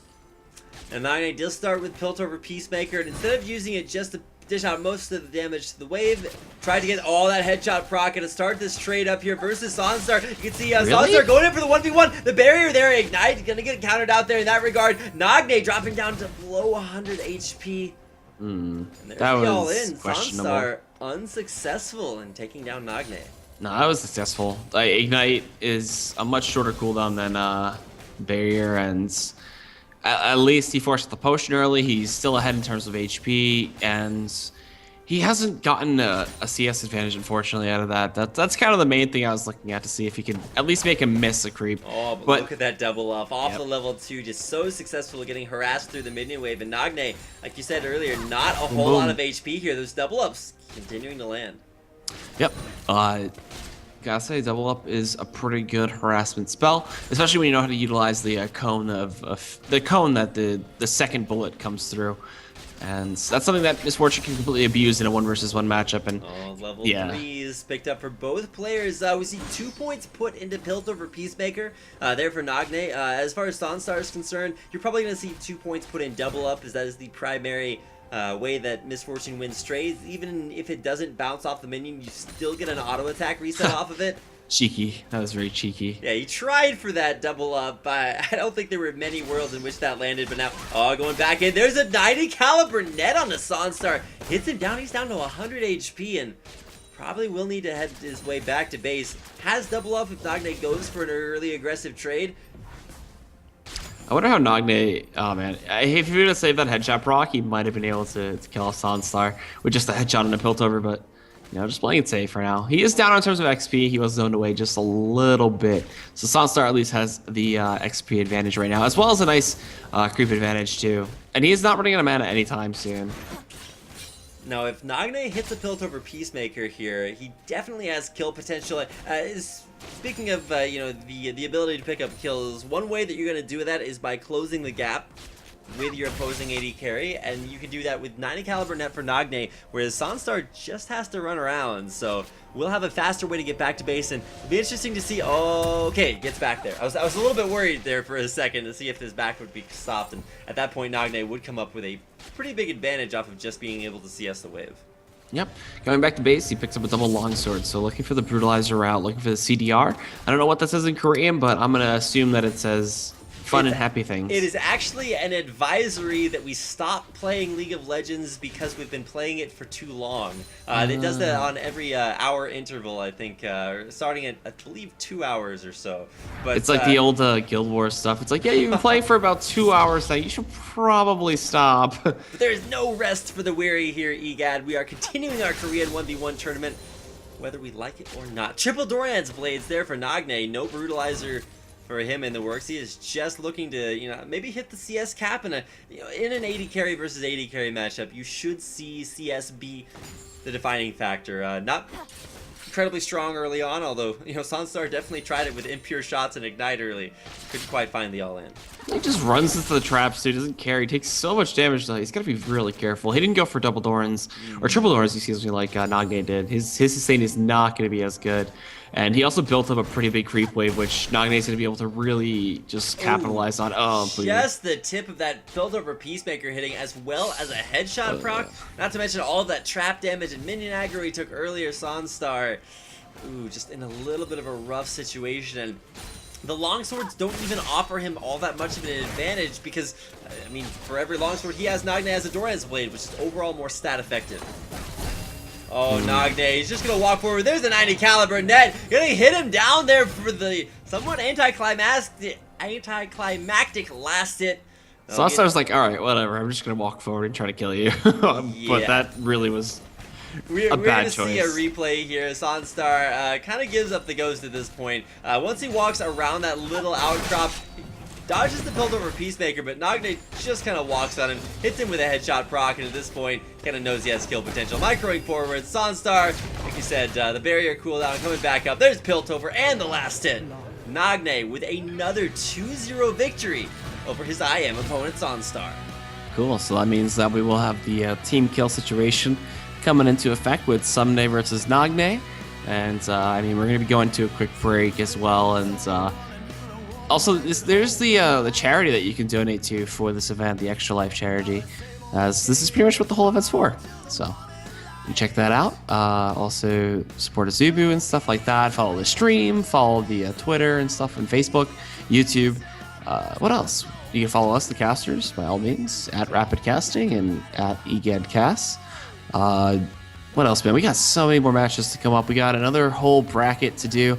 It's going to be Achani versus Bliss, Peekaboo versus Marin, which is the biggest one that everybody's looking out for. But we got to finish up this finals here. Ssumday versus Nagne is going to be that next match for you guys.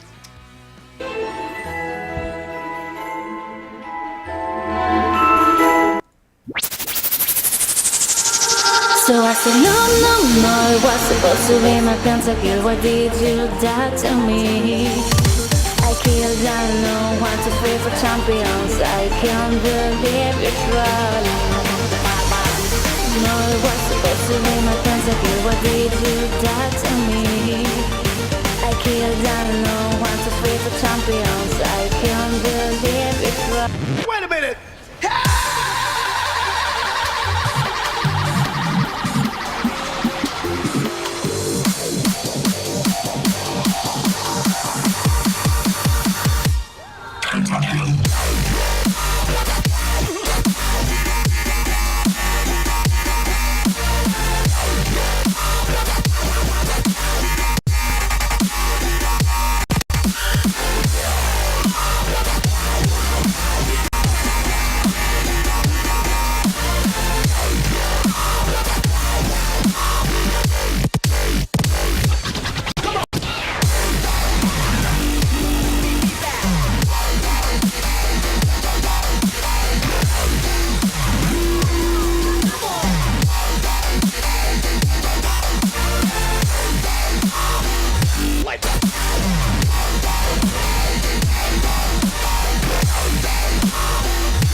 So I said, no, no, no, it was supposed to be my pentakill. Why did you die to me? I killed, I know, want to free for champions. I can't believe you're trolling.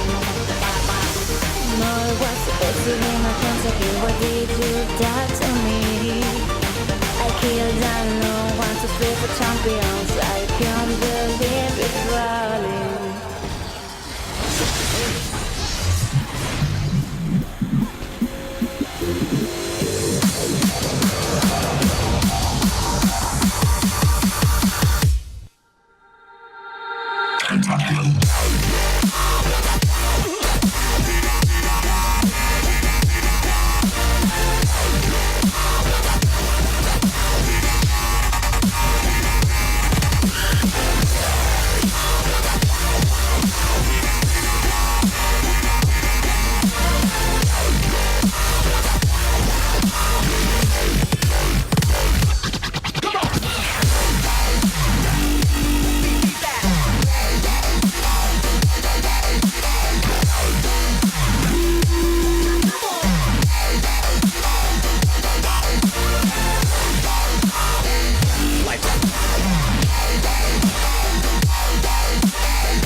Red team pentakill.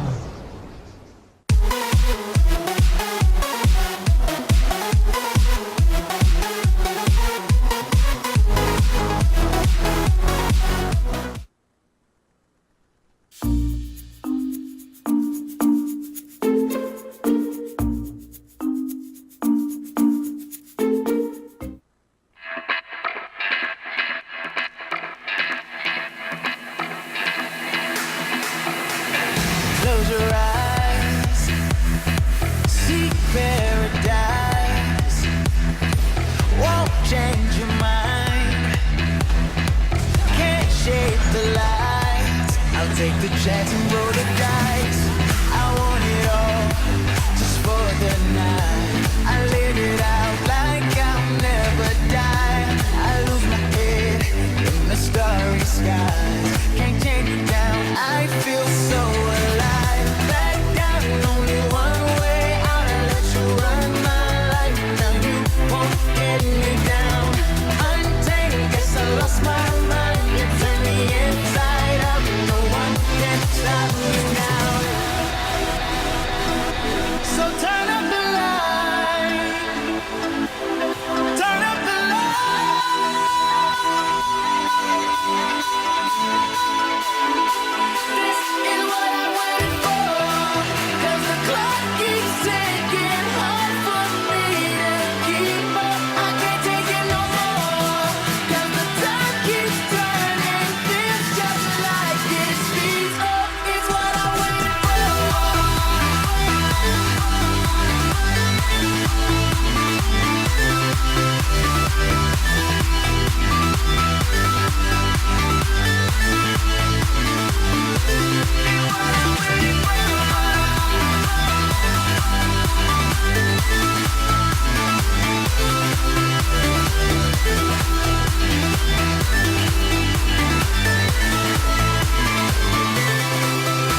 the light. I'll take the chance and roll the dice. Just wanna feel the stars surround. The atmosphere never to come down. I'll stand alone, whether right or wrong. It takes me home right where I belong. Back down, only one way out. I'll let you run my life. Now you won't get me down. Untamed, guess I lost my mind. You turn me inside out. No one can stop me now. So turn up the light. Turn up the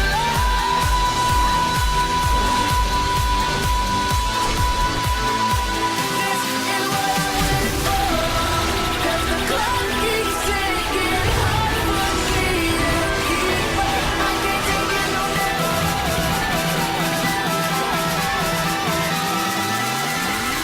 This is what I wait for. 'Cause the clock keeps ticking, hard for me to keep up. I can't take it no more. 'Cause the time keeps turning, feels just like it speeds up. It's what I wait for.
Every child in Valorant has heard the tale before about the cursed mommy boy who felt his heart no more. So sad and lorn, the helpless lad, Amumu was his name. He ventured out to find a friend and learn about his bane.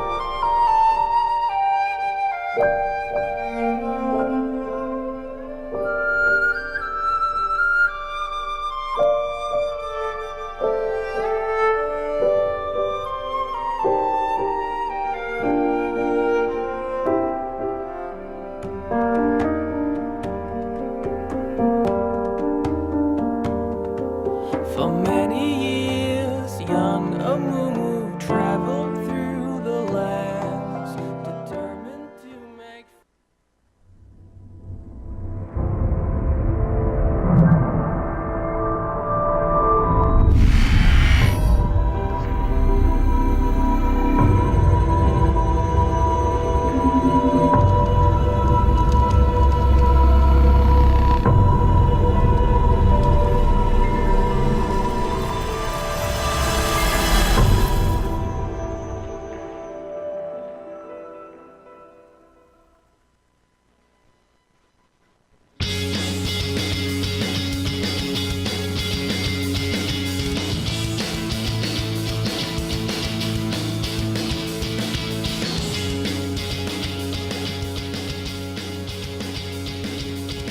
And welcome back, ladies and gentlemen, to the Solo King Korean 1v1 tournament. My name is Reed Rapid Melton. Joining me is Daniel Egad Caruso. Together, we're going to get into our third best of 3 1v1 of the night. Oh, there we go. All right, so this is gonna be the finals, I believe, of the first Group A batch. It's gonna be Someday taking on Nagne, and it's gonna be a team kill. You know, KT Rolster. You know what I was actually under the impression was that we were working through all of the outer matches. No, on the but on the itinerary thing, it says that it goes into the winner of A1 and winner of A3. So yeah, and that's why I was expecting to get into our second matchup, but now it's actually going to be, you know, the culmination. It's which KT player will make it all the way out of the group. So between Nagne and Someday, the best solo laner will win. And so for Nagne, you know, he's just come out of a Caitlyn game, which I don't want to say that it was easy mode, but there's a reason you're going to see that champion banned in 100% of the games, you know, tonight. I thought it was going to be 100%, but apparently not after the previous game. Nagne got a trip to the finals after an earlier victory over, I believe it was Sunstar, and then of course Someday over Lilac. Now we get to figure out which player will advance from their earlier group. So for Nagne versus Someday, you know, I would have expected you know, Nagne to have a little bit of a more difficult time coming through here, but as we hop into picks and bans, you can see first ban there for Nagne is the Caitlyn. He played it, he knows it's incredibly strong, so he's gonna ban that one away right off the bat. Yep, and what do we got here? That The Teemo Eve ban. The Eve Teemo. Teemo's not surprising. Teemo can be really, really stupidly annoying with Poison Dart Max and just Storms during just mass stories being picked up. It is pretty tough to deal with. The Olaf and the Renekton getting banned away, you know, taking away some of those top lane comfort picks, I guess. I don't know, but no last ban as we wait to see what they want to go for. There's a Azir available, there's Xerath available if they want to go for that. And you're gonna have to ban Azir here, although Alistar? again, wait, excuse me? Alistar versus Blitz, they set something up. This is some okay. interesting stuff. I was seeing the Teemo Eve ban and I'm like, wait a second. I don't know what's going on, but because this is a team kill, it appears as if Nagne and Someday have worked out a few things of their own. And you were excited to see the Blitzcrank come out for Mad Life, but now we get to see it a little bit ahead of schedule. Someday locking in Blitzcrank versus Alistar. There's gonna be players flying all over the screen. This is weird. All right. I mean, there's potential for like flash pulverized headbutt into tower, and then Blitzcrank can't really do anything about that. Both teams want to be pushed to their turret so that they can, you know, headbutt or Blitzcrank grab people. I don't know how they trade because Alistar really has his own sustain. He can knock you away. Really, the only way to counter out that headbutt is to get knocked back and then pull him back with you, which would be even more funny. But I don't know. You get the fade away rocket grab as he's headbutting you backwards. You just pull him back with him. That's, exactly. I would love to see it. I mean, we've seen crazier things. I think this week in LCS, the Ballista term was coined. But now as we get into this matchup... What is this page? All right, so mana regen. Oh, this is his Caitlyn page. Huh, okay. He's running the Caitlyn page for Alistar. Sure, yeah, some mana regeneration for the heal. You got some attack speed to just lay in more of those little cow slaps, and he's running his 21-9. Okay, so this... Sure, whatever. This is an AD Alistar that we're seeing for Nagne. Full AD, I'm down. I'm down for it. No AP shit. If I didn't know better, he just didn't change his rune setup from the last game that he played, but... yeah, he's fine. We're gonna move over to Someday here. Now, Someday playing the Blitzcrank, also did not change his rune page, so... Nope. AD Blitz, let's go Rocket, this is the exact same setup from almost. It's almost the exact same setup. There's a few points switched over actually. He's got some of the extra mana, not mana, but AP per level, and then the flat AP, and then oh, that is true. He did kind of diversify there. Yeah, he split it up just a bit. Okay, so this is going to be a Hybrid Blitz. I'm ready. Oh my gosh, my body is not ready. This is a let's just say somewhat progressive point that we've reached here in the 1v1 tournament. Alistar versus Blitzcrank. I don't know what's happening in my games, but in a 1v1, like you were talking about earlier, I gotta give the advantage to Alistar. He's got sustain in lane, even though it's not crazy amount of heals. Triumphant Roar is gonna keep him healthy, as well as the Headbutt Pulverize is just so difficult to trade with. I don't know how Blitz responds, honestly. There's no way he can deal consistent damage. Jeez. I can only imagine these guys sitting in their team house, just like leaning Just over right next and, to like, each other? like Yeah. trying to like pick each other's champions. Maybe they just like switch chairs. There's like, all right, you're gonna play Blitzcrank and I'm gonna play Alistar, and not terrible 1v1 champions, but no way. If these were outside of both being KT players, would we see this crazy matchup in our best of 3? And keep in mind, this determines which player makes it out of groups. So a lot on the line here as we load into the game. It'll be coming up here in just a minute. Who do you give the advantage to in the Blitzcrank versus Alistar matchup, Egad? Alistar 100%. I'm gonna have to lean the same way, not only because I'm a giant Nagne fan, but of course, just because, like we said earlier, sustain, Headbutt Pulverize. Alistar actually used to be a solo laner, actually used to be a jungler, and then solo laner back in the day until Maokai came around and kind of just killed everybody off. But as far as Alistars are concerned, you won't be able to get the headbutt auto attack. They fixed that, so it's not possible anymore.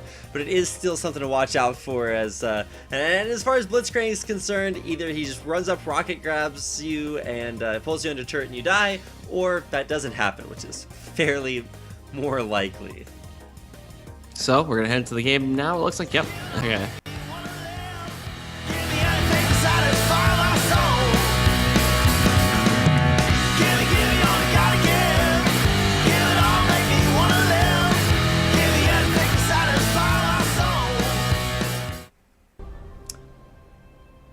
Cool. All right, looks like we're back. So, jeez, Nagne can be rocking the Alistar someday on the Blitzcrank. I'm sure something trolly happened in the house, and they were just like, let's just go for some weird stuff here, and we'll see who can come out on top of this weird pickup. I don't know. So I do want to welcome you to the finals, our first finals of the group stage between Someday, who got here after a victory over Lilac, and of course Nagne, who you might have just seen it take a 2-0 victory over Sonstar. Both KT players, oh, they're trolling so hard. They Oh my both god. bought Trinket Wars. And they're gonna throw him down mid. It's not just Oh, first rocket grab and an immediate headbutt back away. Okay, so the primary amount of my commentary this game is probably going to be spent laughing at the shenanigans these guys get up to.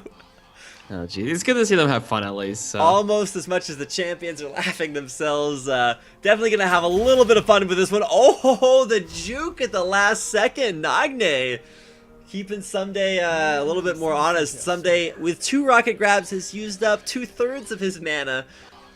Not a whole lot of that picked up. And of course, if you look at the builds as well, this is AD Blitzcrank, so he won't have a lot of mana coming back his way anyway. Nope. And he has the low base mana pool anyway, since he's been nerfed to the ground with that.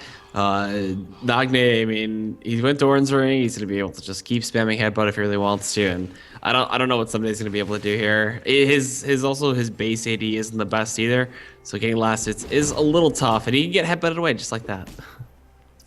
Okay, well, at this point, like we said, as far as the builds are concerned, or so far as champions are concerned, Alistar can have a little bit of an advantage, and the Doran's Ring too. I feel like that just makes that even worse when you have mana regen. Oh, okay, there's one grab, not quite into turret. You're not gonna be able to follow up. There's nothing you can do. What are you talking about? Follow up? He's auto attacked him twice, Egad. It's not okay. It's not detrimental damage. You can follow up a little bit, but it's not enough to really scare Nagne away. He doesn't care. Oh, the 1 CS advantage now tied up 4-4. Incredible CSing mechanics here, hard at work. Play good. Not quite that epic. Pretty sure that headbutt was on a minion actually. Get last hits, man. It's worth it. Yeah, you gotta make sure to keep your CS up there. That's what has won games so far in this tournament. Oh jeez, this is funny. I gotta say, I like players who are willing to like do this. Like on the same team, why not? Just for some fun.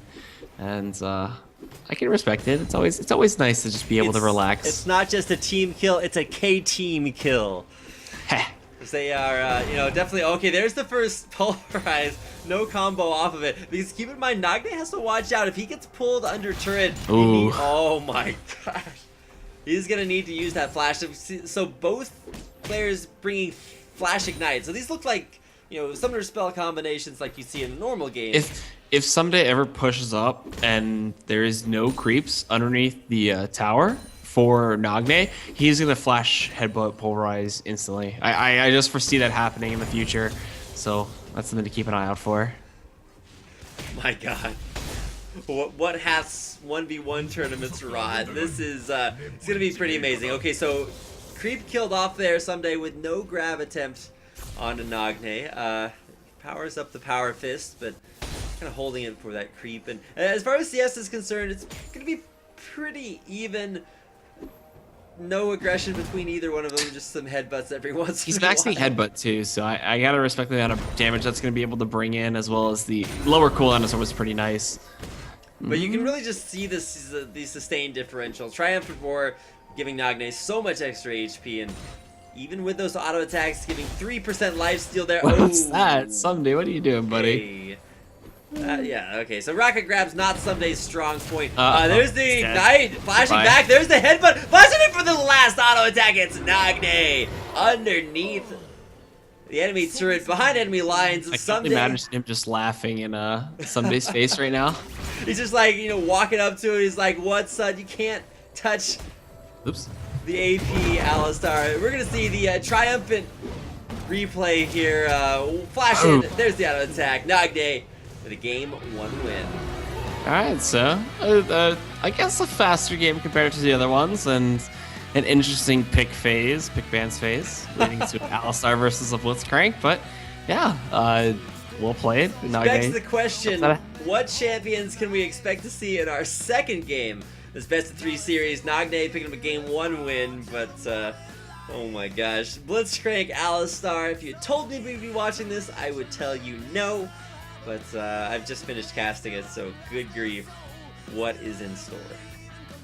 I wish they had like player cams. That'd be funny, just to see them laughing while they're playing. That would be hilarious. And honestly, when I watch these guys stream on Azubu, they do have player cams, and it's great to see everybody having a little bit of fun sometime or another. But in the 1v1 tournament, the solo king for game 1 was Nagne. He's now on a 3-win streak in the tournament, of course, coming off of his 2 previous victories, and coming into this next game, you can only imagine what we're gonna see. Picks and bans here for game number 3 already, or game number 2 already decided. We're back on that Alistar hype train. This time it's Someday locking it in versus Nagne's Braum.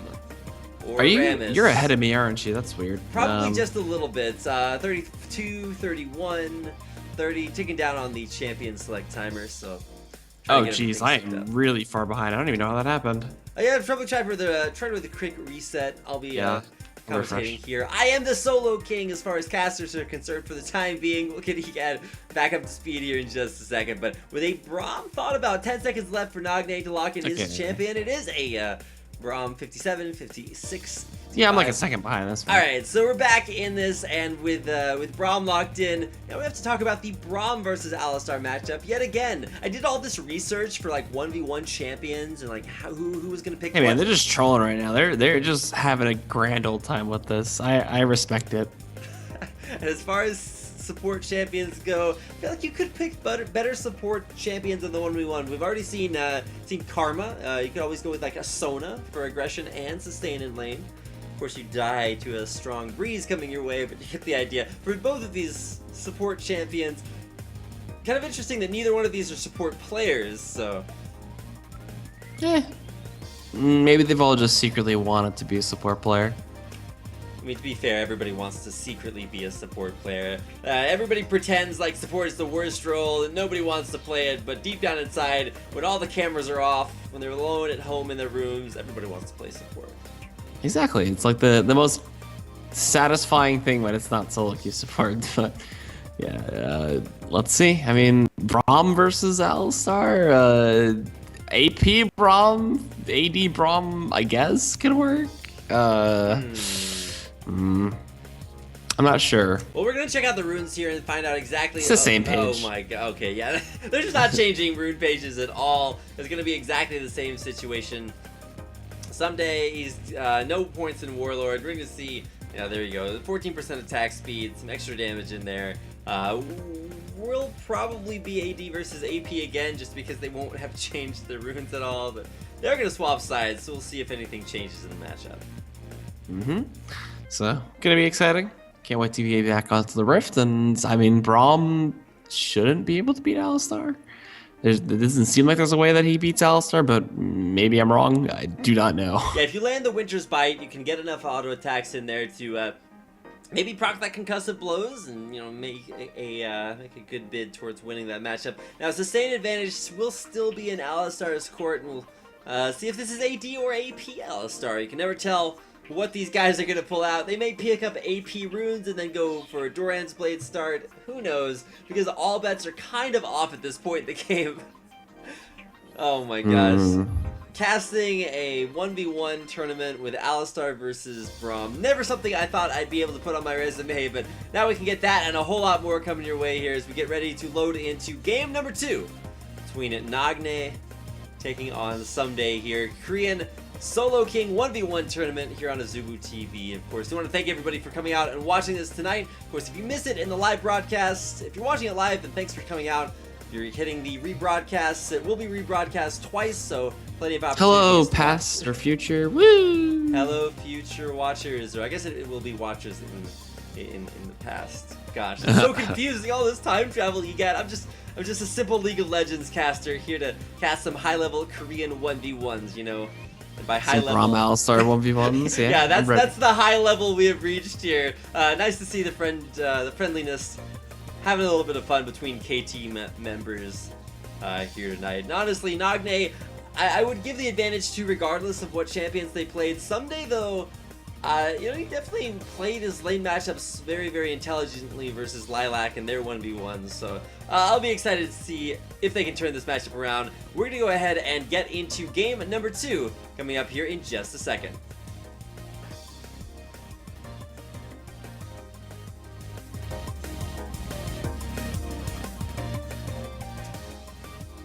And it looks like they decided to take a little bit of extra time to load back in. I thought I was getting the queue to go in, but it appears as if we're going to take a Yeah, usually few when you extra see the seconds. hand motion go forward, that means that she's like tossing it over. I think you mean but- that's when I'm tossing it over, Egad. Okay, Redet. I don't even know what your feminine name would be. Yeah, I'm just, I don't know, maybe Reed is it. But here we go, finally going to get into game.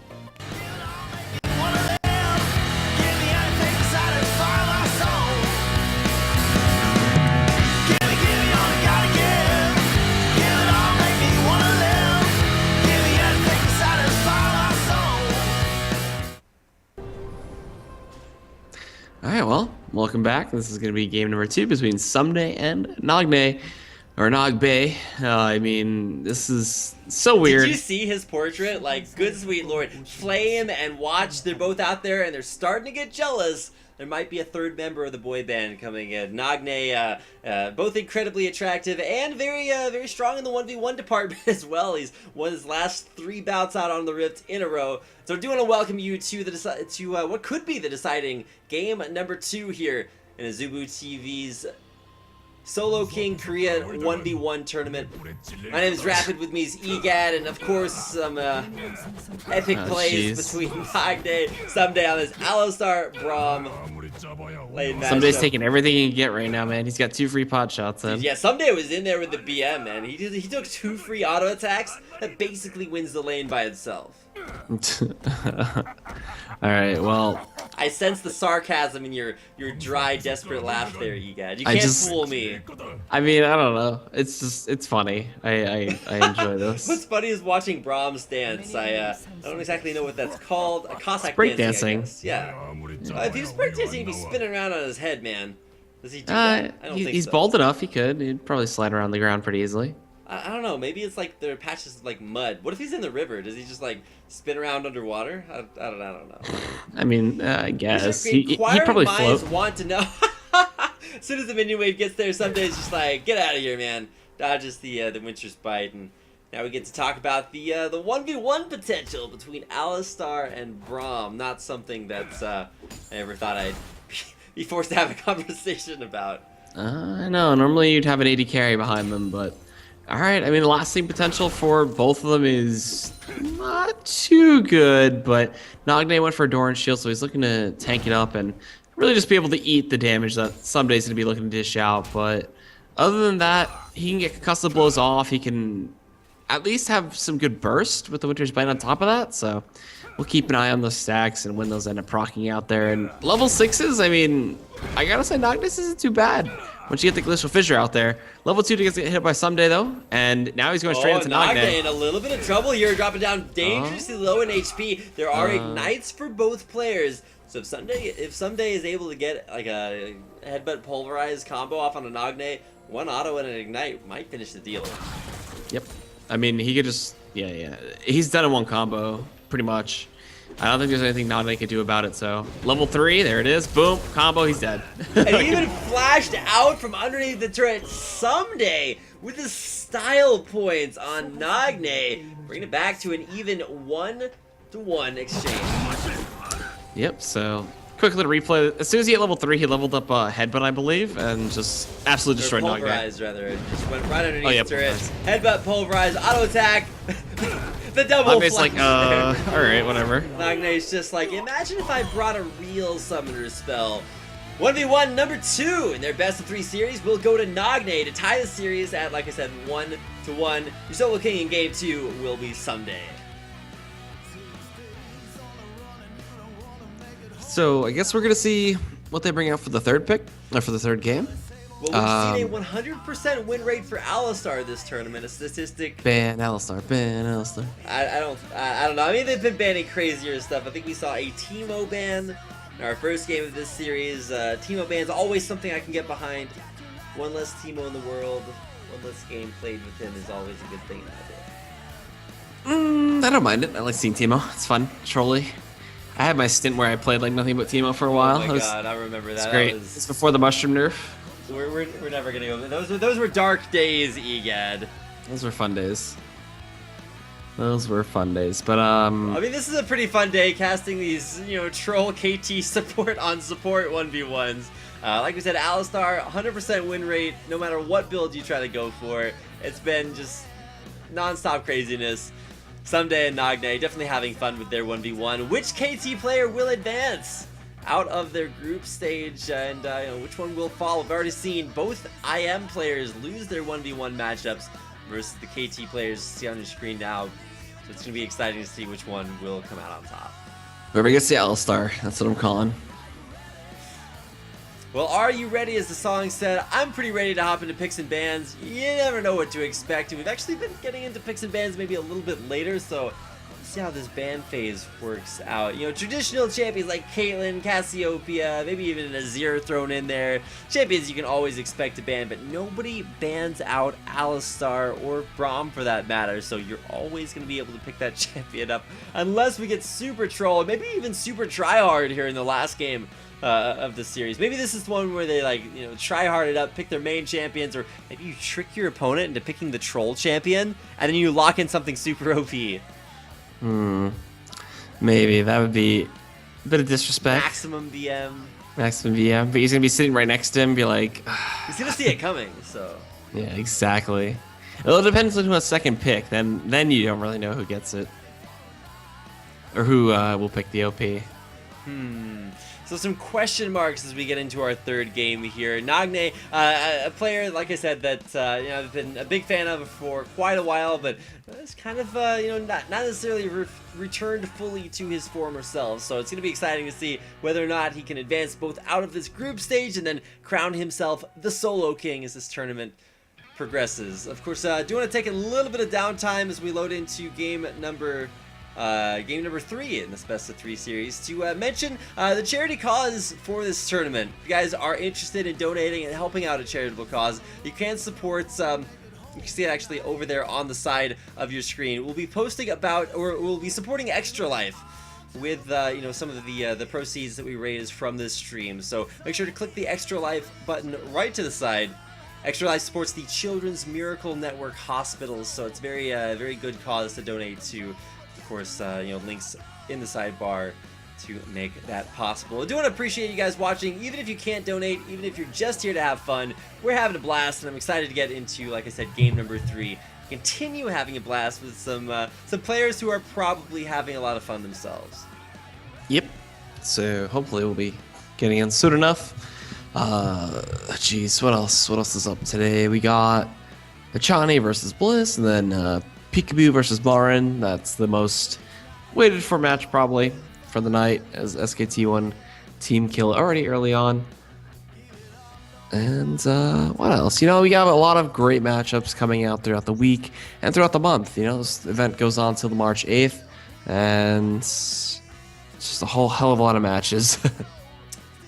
Yeah, there are a lot of matches. Of course, there are a lot of players too. I believe over 40 OGN pros playing in this Solo King tournament. So you're gonna get guys like Faker, like Someday, like Madlight, Space, all your favorite players from Champions. They'll be playing here 1v1 versus one another, and only in the Solo King tournament here on Azubu TV do you get to watch Someday versus Nagne in their 1v1 matchups. Oh no, they're gonna go for a Lee It's the blind Sin pick. 1v1. It's the blindest of picks.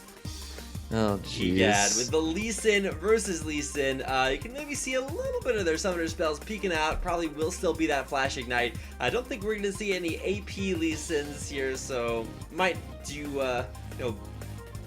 good for us to look at their Runes and Masteries and see exactly what they're going to bring out in the blind pick 1v1. That's right. If you didn't know, guys, the third game is a blind pick. So they pick what they want to pick, and they're good to go. And going for the stylist points. This could be a fast game. This could be a long game. It'll come down to level 6 to see who can get the biggest kickoff. But I don't know. I don't know who is the better Lee Sin player. I like to say Nagne. I remember there was this stint back in Season 2 when Froggen made mid lane Lee Sin a thing, and I'm not sure if that was something that Nagne played back then, but it's going to be making a comeback. I'm excited. Oh my gosh, it's going to be incredible to watch this. So for Someday, he is a top laner, so maybe more experienced in playing Lee Sin. I wouldn't expect either one of these players to have played that champion very much recently, though, so it'll be interesting to see how on point their Lee Sin mechanics are, even if they don't play that champion competitively.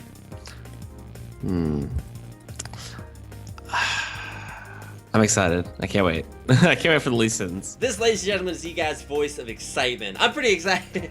I mean, Excited too. It's also I also haven't slept since since Wednesday at I was gonna say, if you're trying to remember the date that you last slept, it's probably been a while, but exciting nonetheless to get this tournament going, and especially just because this is a global tournament. Esports, very global idea, and so this is it's currently 6 a.m. in the morning for me, but of course if you guys are watching from all around the world or watching through one of our many rebroadcast dates, do want to welcome you wherever you are, whatever time it is. It's always a good time for esports, and now we're checking out the rune pages, and It's the same as last time. surprise, absolutely nothing has changed. Nah, not really. I don't think we're gonna see anything change from the side of Someday either. Considering he was the Blitzcrank last time, just switch around the AP masteries and you're good to go. Yeah, pretty standard runes. Still running and ability power.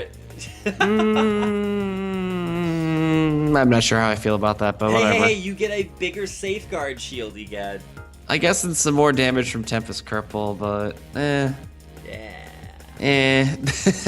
I don't like this. I don't know, Kevin. It's the AP Lee song. I never thought I'd actually get to cast it in a at least somewhat I mean, if he goes professional Doran's matchup. ring, then by all means. No. Pretty big troll. I don't know, man. I'd be kind of done at that point, but so we finally have our champions picked, our players locked in here, our runes and masteries fully set up, or maybe not fully set up. I don't know, man. I just think Someday just doesn't care. To be fair, I think either both of them care a lot or a little. Traditionally, the 1v1 Lee Sin would be something that we're gonna watch out and hear in just a minute. Give me all you gotta give. Give it all, make me wanna live. Give me anything to satisfy my soul. It was a very short minute EGAD, but Yeah. as we It's like load a into 20 game, seconds. okay, double Doran's blades are out there, so single one for each player. Crisis averted, we're not seeing any overtly AP Lee Sin players here, but I can't wait until they switch over and show us the other mastery setup so we can see that ability power at work. And they also might have been picking the wrong rune page. Is there no Korean Lee Sin? Oh yeah, never mind. I thought I was talking English for a second. I'm actually really just. Are you actually like secretly, somebody who knows Korean? Yeah, and it just sounds like English to me. That's weird. My gosh. Alright, so hopefully we'll be able to, switch between the players and see exactly what they brought for runes and masteries. I think one of them has ability power, but I'm not sure exactly whether or not those rune pages were fully accurate. So. I think they were. It just takes time for that, per level AP to come into effect. But all right, double Dorans, blades, no rings, no shields, no TPs either. That's the big thing. So I could see that level 3 all in. Whoever gets level 2 first, go in with a Tempest, go in with Sonic Wave, and try to guarantee that first blood. Considering that both of them really don't have armor or anything like that, no one's afraid. Just straight balls to the wall action. Straight That's what balls we to can the wall expect. action, huh? Well, that's what we can expect coming out as soon as these minions get into lane. And once again, it does look like they have exactly the same build here. Either that or we just haven't switched champions to experience this. So, Someday versus Nagne, the blindest of picks here in our game number 3 to decide which player will advance here out of the group stages. Looks like Nagne is actually taking a little bit more damage off of that early trade. See how this works out. Oh, CS or creep advantage now. Nagne versus Someday. You see those Tempest cripples. Very important to lower your opponent's attack speed when you're trying to fight him 1v1. Yeah, nothing you can do there. But taking Tempest Cripple level 1 is very strong. Makes the trading easier. You can actually harass from a range. You see both of them going for it, and they're gonna stay relatively even. Though, has been picked up there for Someday. He'll immediately steal Safeguard. Looking for that Iron Will. Gonna get the sustain off of the magic damage being dealt by Tempest Cripple. Make him a little bit healthier. Nagne though, as long as he stays underneath his turret, he should be fine. There's no way that Someday would be as crazy to just dive that tier 1 unless like Nagne was in kill range. Nagne went for a Sonic Wave level 2, so he'll have overall more aggressive options, but Someday will get a sustained advantage off of having that Iron Will sooner. But going for the engage there, Nagne, like I said, very, very strong offensively, but will not be able to sustain quite as much as Someday will with that Iron Will. Yeah, no way. There's no way. Oh wait. What is this positioning from Nagne right now? Okay, never mind. Safeguards away.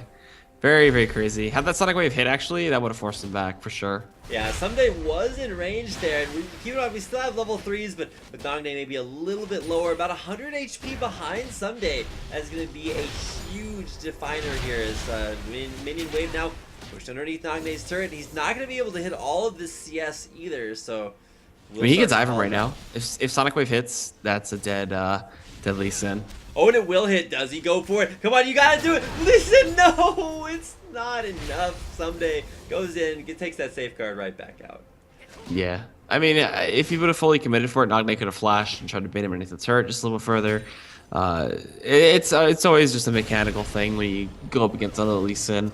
Because if you do let that Sonic Wave sit just a little bit, if you kind of just bait them out, it's traumatic to go through that. It's not about do you go for the engage, it's when do you go for the engage. And Someday, not overextending underneath that turret, just poking things out with that Tempest Cripple. Nagne in a little bit of trouble here. Both solo laners have burned their only health potions to date, but it is Someday with a very, very strong advantage of 3 CS as well, and every single CS counts in this one matchup. If you get 10 ahead of your opponent after 100 CS, you just kind of win. Nah, that should be dead, honestly. Like, Someday could flash Tempest and ignite, and then just pray that he forces Nagne to flash predictably and just get that Sonic Wave and he's dead. But too many mind games. And I think Someday's just in a really good position right now to not really care about that. Once he's level 6 too, like, a Swift Dragon Rage into Ignitus as well. Oh, and there's the 1v1 under Turret There it Someday. is. I was trying to build up for the inevitable kill, but Someday kind of took it out of nowhere. One Sonic Wave. We're going to read a replay here. So in case you guys missed the blinding split-second reaction time there, goes up to the minion wave. And Nagne, he has his own minions there to block versus the Sonic Wave, but he walks too far forward into range there, and Someday flashing out for style point. It'll be KT Someday with a 2-1 victory. The Solo King in this bracket will be Someday. He'll advance out with a 2-1 win over Nagne. Cool. So means he advances out of, what is this, Group A1? Yeah, Group A1 from their finals. So we're gonna head to the other side of the bracket, the other semifinals with Hachani and Bliss, and Peekaboo and Marin. But before that, we gotta go to a quick break, guys, with some commercials, as well as you know, if you enjoy the stream, you can follow Azubu, not Twitch, oh my god. You can follow Azubu here at Azubu TV. You can follow him on Twitter, Facebook, and YouTube. So check them out all over there. And the casters at Rapid Casting and at EGETcast. And am I missing anything? No, you can check out the Extra Life charity as well if you want to donate to that and support a great cause. So thank you guys for watching. We're going to take a little bit of a commercial break here while we get some water and suit up for our next best of 3.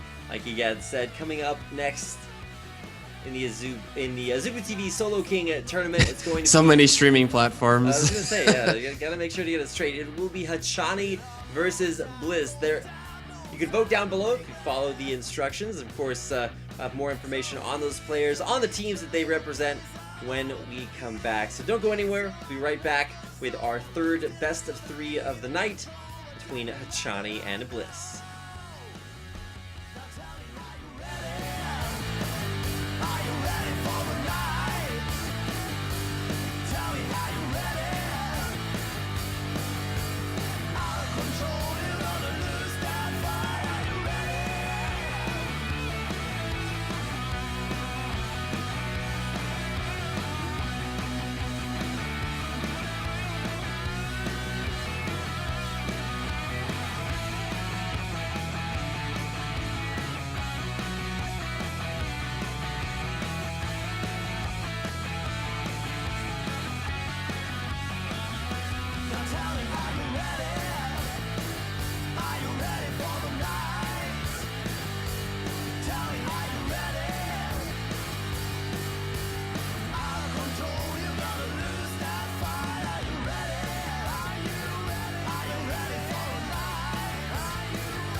안녕하세요.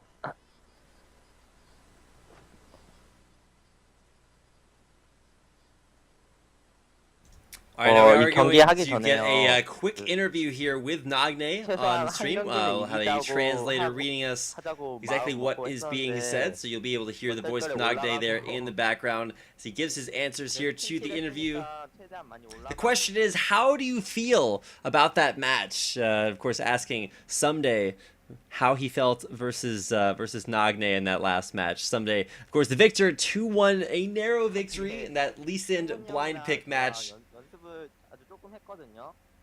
한 판은 이기고 Says, my mind was on winning at least one set, but somehow I got to win both matches. 성훈이 형이 Of course, now the next question coming up is, how do you feel about beating Nagne?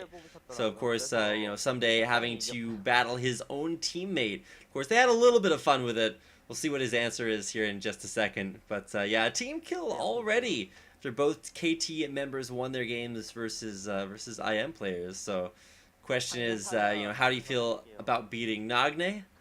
I don't know. I feel pretty good if I beat Nagne. So, Yeah, he's no- he's a pretty famous player, you know.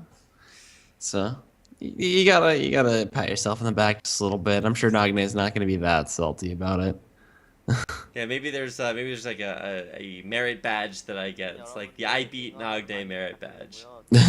You absorb some of his good looks every time you beat him.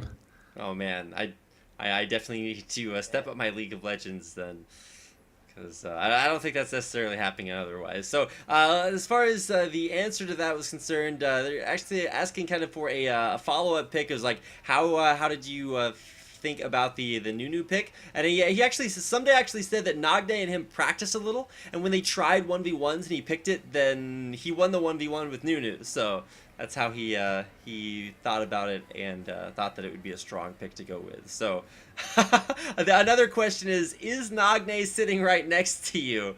And they're asking him to they're asking Someday to say something to him.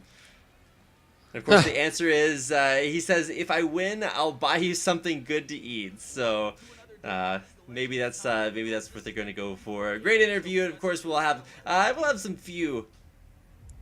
We'll have a few more interviews as the games go on. So just finishing up the answer to the last question was, say something to the fans. He finishes up by saying, thanks for watching. I will also try my best during the regular season. So when it comes down to it in Champions, Someday just saying he will try his best during the regular season, and thank you once again. So that's going to do it for our interview. We're going to throw up a quick commercial break so we get ready for our second best of 3 series.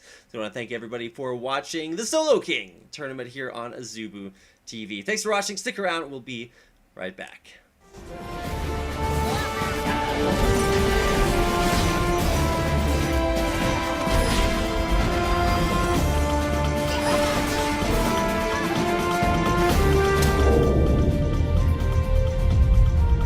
Coming in at the number 2 spot, we have the blue team Jarvan and Yasuo, with the red team Rengar going for the invade. Jarvan will catch him out with the standard and the Dragon Strike. He will be able to take his own buff back, but as he goes for the kill on Rengar, Rengar is going to flash into the bush as Jarvan flashes over the wall. Falling for the fake, Rengar then will get set up for an easy kill as the blue team Yasuo comes to investigate, but ended up paying with his life as Rengar gets out of there with the easy kill.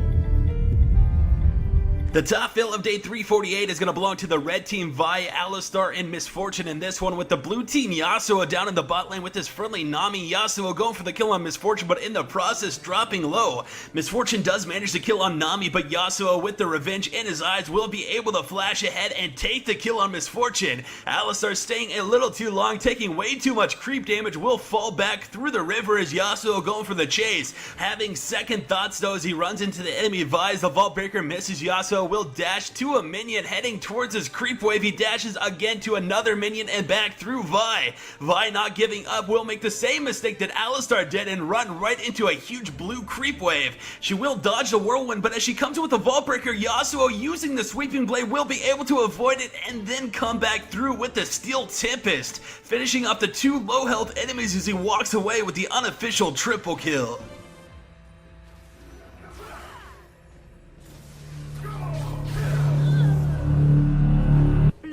Thanks for watching day 348. If you happen to miss the last one and would like to go check it out, a link for that will be on the screen for you to go do that. Remember to submit your fail clips at jumpinthepack.com. That's going to do it for me. Thank you guys once again for watching. Have a good weekend, and we'll talk to you guys next time. Welcome back to another day of the League of Legends Top Fails. Hope you guys enjoy. Let's begin. Starting off at 3 with the red team Rengar and Malphite go for the kill on the blue team Nidalee in the middle lane. Rengar leaping on her will drop her low. Nidalee though with the shield and the flash will head into the jungle. As she makes her way up, she's going to run into the enemy. Malphite Rengar leaving the kill up to him, but Malphite is going to make a crucial mistake. As Nidalee fails to pounce over the wall, Malphite will flash ahead, thinking that she was going to be successful in that leap, but Nidalee will be able to sneak out and eventually get back to base safely.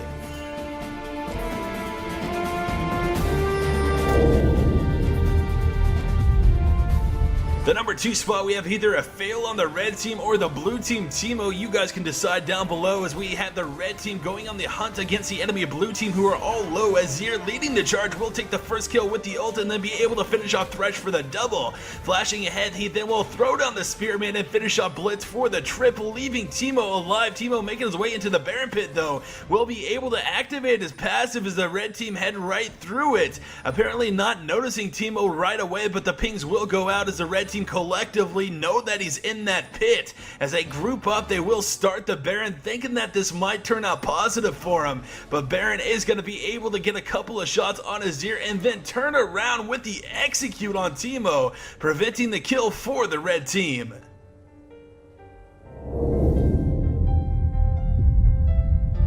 Today's top fail is going to belong to the red team Tryndamere and Volibear, with the blue team Lux falling back down the middle lane. Tryndamere will cut her off with the spinning slash. He will be able to get a couple of auto attacks off and slow her down, but the flash coming out, Lux then throwing out the shield as Tryndamere lands a couple of auto attacks on the turret instead of Lux. With Tryndamere staying a little too long on the turret after the binding of Lux, he will go down for the first kill. Volibear then trying to take advantage, but the Lux shield going out, preventing her death as she then lands another binding on the turret.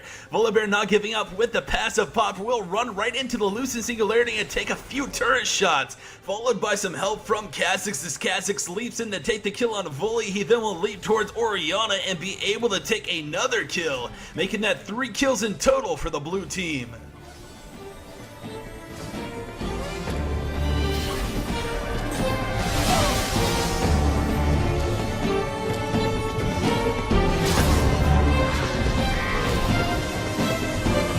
Thank you guys so much for watching this episode of the Top Fails. I hope you enjoyed it. I'm in some desperate need for some replays or videos in general for the Top Fails series, so if you want to see your clip featured on the next episode, make sure to head over to my website. You can get there by clicking the link on the screen or towards the top of the description page. If you get to the home page, there should be a giant submit button on the front page, so just click on that and follow the steps and you're good to go.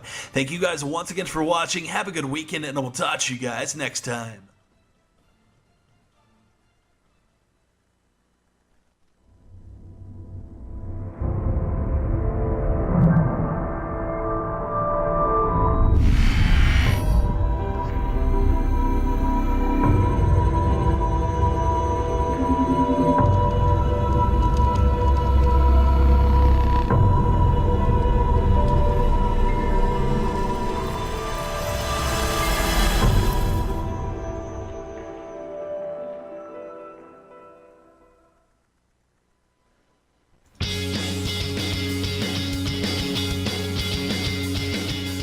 Welcome back, ladies and gentlemen, the Solo King Korean 1v1 tournament here on Azubu TV.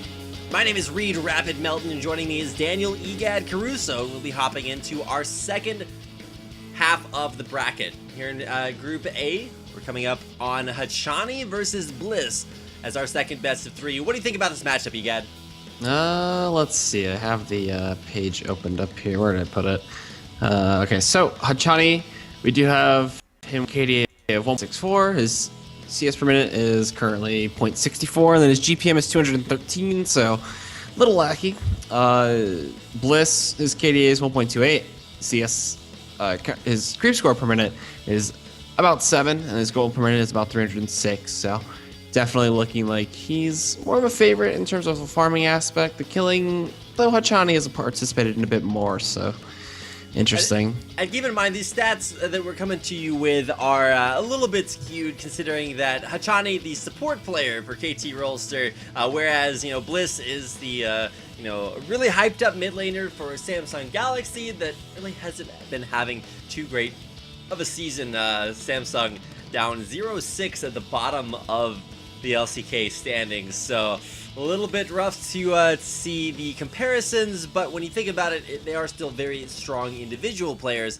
We're watching them play up against one another. Now, Hachani has already seen 2 of his fellow teammates win their matchups tonight, so it's a big night for KT Rolster with, I think it was Someday advancing out of his earlier group. But now, Hachani versus Bliss, you can see them on your screen. Hachani is like reaching out to crush the invisible heart in his hands. He is beckoning onward. Bliss, to be fair, as a solo laner, should come into this matchup with an advantage, and when asked for his prediction, Chobra, translator for OGN, actually said that, you know, even it should be an even matchup, but Bliss should edge things out. Okay, that's interesting. Pick wise, what are they gonna try to go for? I don't think we'll see any wacky like Alistar Blitzcrank. I think we'll see a lot of just the same, you know, 80 carries trying to get Caitlyn or Sivir if they can. Caitlyn and Sivir have shown to be very, very strong this tournament. Specifically with the Sivir matchup, the game that we got to see that in was versus an Olaf, and Olaf, let's just say, didn't do very well versus the Sivir. Had a nice all-in attempt at the end, but yeah, there's only so much you can do as an Olaf versus really any AD carries, so you have to keep an eye on that. Now into champion picks and bans. Solo King Korean 1v1 tournament. Second half of the group between Bliss and Hachani. Alright, so we see the Nunu getting banned away, as well as the Morgana. You know, some good supportive ends. That could be pretty hard AP mages. The Nunu, we saw him use the Ice Blast pretty effectively, as well as the Absolute Zero coming into a big effect against the Annie in the first game of the night. Now we do the Morgana. She's been something that can 1v1 somebody very well if you hit the Dark Binding, but if you do not, then you kind of have to kite around, wait for the cooldown to be back up. And then the Xerath and the Azir join them in the bans. Yeah, what's interesting to me is to see that Morgana ban, because that means that something gets left open that's incredibly strong. Still no Caitlyn ban. Should see that coming out here in the near future. Now, Bliss has first pick, so if Caitlyn's left open, I can almost promise you that he's going to pick it, but nope. He's going to opt for the ban. Now it will be up to Hachani. Let's see, what else is open? Cassiopeia still available. We've seen that banned almost every game, so definitely something to keep an eye on here. Is the last ban he comes out for Hachani. Cassiopeia should be gone. I think all these players have been watching just a little bit and should be pretty aware of how relevant Cassiopeia is in a 1v1 matchup. You know, Twin Fangs are pretty good. Oh, okay, take LeBlanc. Never mind. Just kidding. All right, well, it is the ban on LeBlanc here. So Bliss with the first pick. Yeah, instant pick Cassiopeia. No questions asked. I wouldn't say that it's necessarily quite as strong as leaving the Caitlyn open that we got to see earlier, but now KT Rolsters Hachani. You know, he's a support player, so I don't think we're going to see quite the support champions that we saw earlier on, but pick up Miss Fortune, actually. So, or Varus, he's still going for either one of those 80 carries we actually saw played earlier. I believe it was Sonstar that was kind of thinking about playing either one of those, but wound up with the Miss Fortune. We'll see if that is, you know, versus a Varus. The answer, also Karma. We've seen that champion before as well. So we might actually break the trend of seeing new champions every single game. I'm not sure how I feel about Varus versus Cass, but I could dig Karma. Karma could bring some really good bursts to this, and even some survivability for the fights if she puts the shield on herself, or matches up the tether. The Karma's gonna be locked in, and Cassiopeia versus Karma. That's an interesting matchup we don't really ever get to see. Yeah, and as far as this matchup goes, I want to say it's in Cassiopeia's favor, just because Cassiopeia is ridiculous in the 1v1. Very, very abusive laner. A little bit immobile, so vulnerable to being ganked. Just kidding. It's a solo king tournament, so in the 1v1, that's going to be very difficult to deal with. So we'll see if Hachani has what it takes as far as Karma is concerned to turn that one around, but I don't know. It just seems like Cassiopeia straight up wins that. How do you feel, again? I feel like Karma can burst her out at some points, but Cassiopeia's consistent damage is way too much to deal with. So, To keep things in perspective, when Cassiopeia's passive gets up to 150 stacks of that Venom, that means that you're going to be able to get a little bit of HP back whenever you throw out a Twin Fangs. So that's the sustain that Cassiopeia is looking for. But as far as Karma's concerned, we're probably looking for at least the majority of her sustain coming from her tether. You can mantra it up to heal 20% if you're missing HP. And here are the scorecards between both players. While Hachani has been primarily a support player, he probably won't be playing support champions in the 1v1. Although he did draw out that Morgana ban he went for. Probably not something that Bliss was really too anxious to pick. Bliss has been a big Fizz player. If you guys have ever seen or heard of Bliss, is formerly known as a player named Bell Park, who played on both the Korean and North American servers under that name. It was known for being an incredibly strong 1v1 Fizz player, but keep in mind this is being played on the current 5.2 patch, so no Fizz DFG. no DFG for Fizz makes his life a little bit more difficult. Yeah, but he plays a lot in R, plays a lot of Rumble, so he's used to playing those Yordles and short characters, or short champions, excuse me. But, alright, I mean, we're waiting to get into this game. Honestly, Cass versus Karma. I don't think anybody's ever actually been able to get that mid lane matchup, at least outside of solo queue, in like real competitive matches. So it'll be fun to see how it interacts. I know that getting Zone with the miasma as well as the poison burst are just pretty tough to deal with, especially considering you have to get a lot of sustain, a lot of extra health potions. If he goes for like masteries into biscuits, that could be a big thing that helps out on the Karma. But I mean, we'll have to wait till we can see the masteries. So loading into our second game, our second half of the bracket here. Looking at the votes, actually Bliss down in the votes. That's actually pretty surprising. Hachani has always been touted as being a very mechanical support player, but at the same time, when it comes to the 1v1, Bliss with a very strong champion being picked, kind of surprising to see the Invent poll actually voted against him in Hachani's favor. Although to be fair, KT Rolster have been having a great job here tonight in the 1v1s. So, should expect to see, at least if you go off of the votes, a little bit more success here from Hachani. I mean, it's still really close, so we'll see. I mean, I can't wait till we get to like more of the famous players. It'll probably just be like a huge landslide in their favor.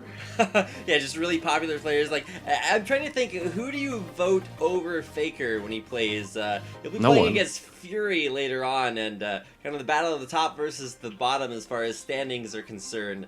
Fury has not necessarily had quite as strong a season as Faker has by any means. So, I mean, Faker's fan base reaches like the ends of the earth. So. It's true. And we will get a chance to see Faker play his 1v1 matchup next week. But for at least the time being, Hachani here facing off against Bliss. I'd give the edge to Bliss just off of mid lane experience and being able to play Cassiopeia. But it's going to be exciting to watch regardless of who wins. So we should be heading out to the river soon. I believe the delay timer should be done ticking out. I don't know. It's a bit of an odd timing for us to wait for, but whatever. Yeah, we're just trying to figure out exactly when we're going to load in. We're going to skip a few of the things, but here we go, on the Rift.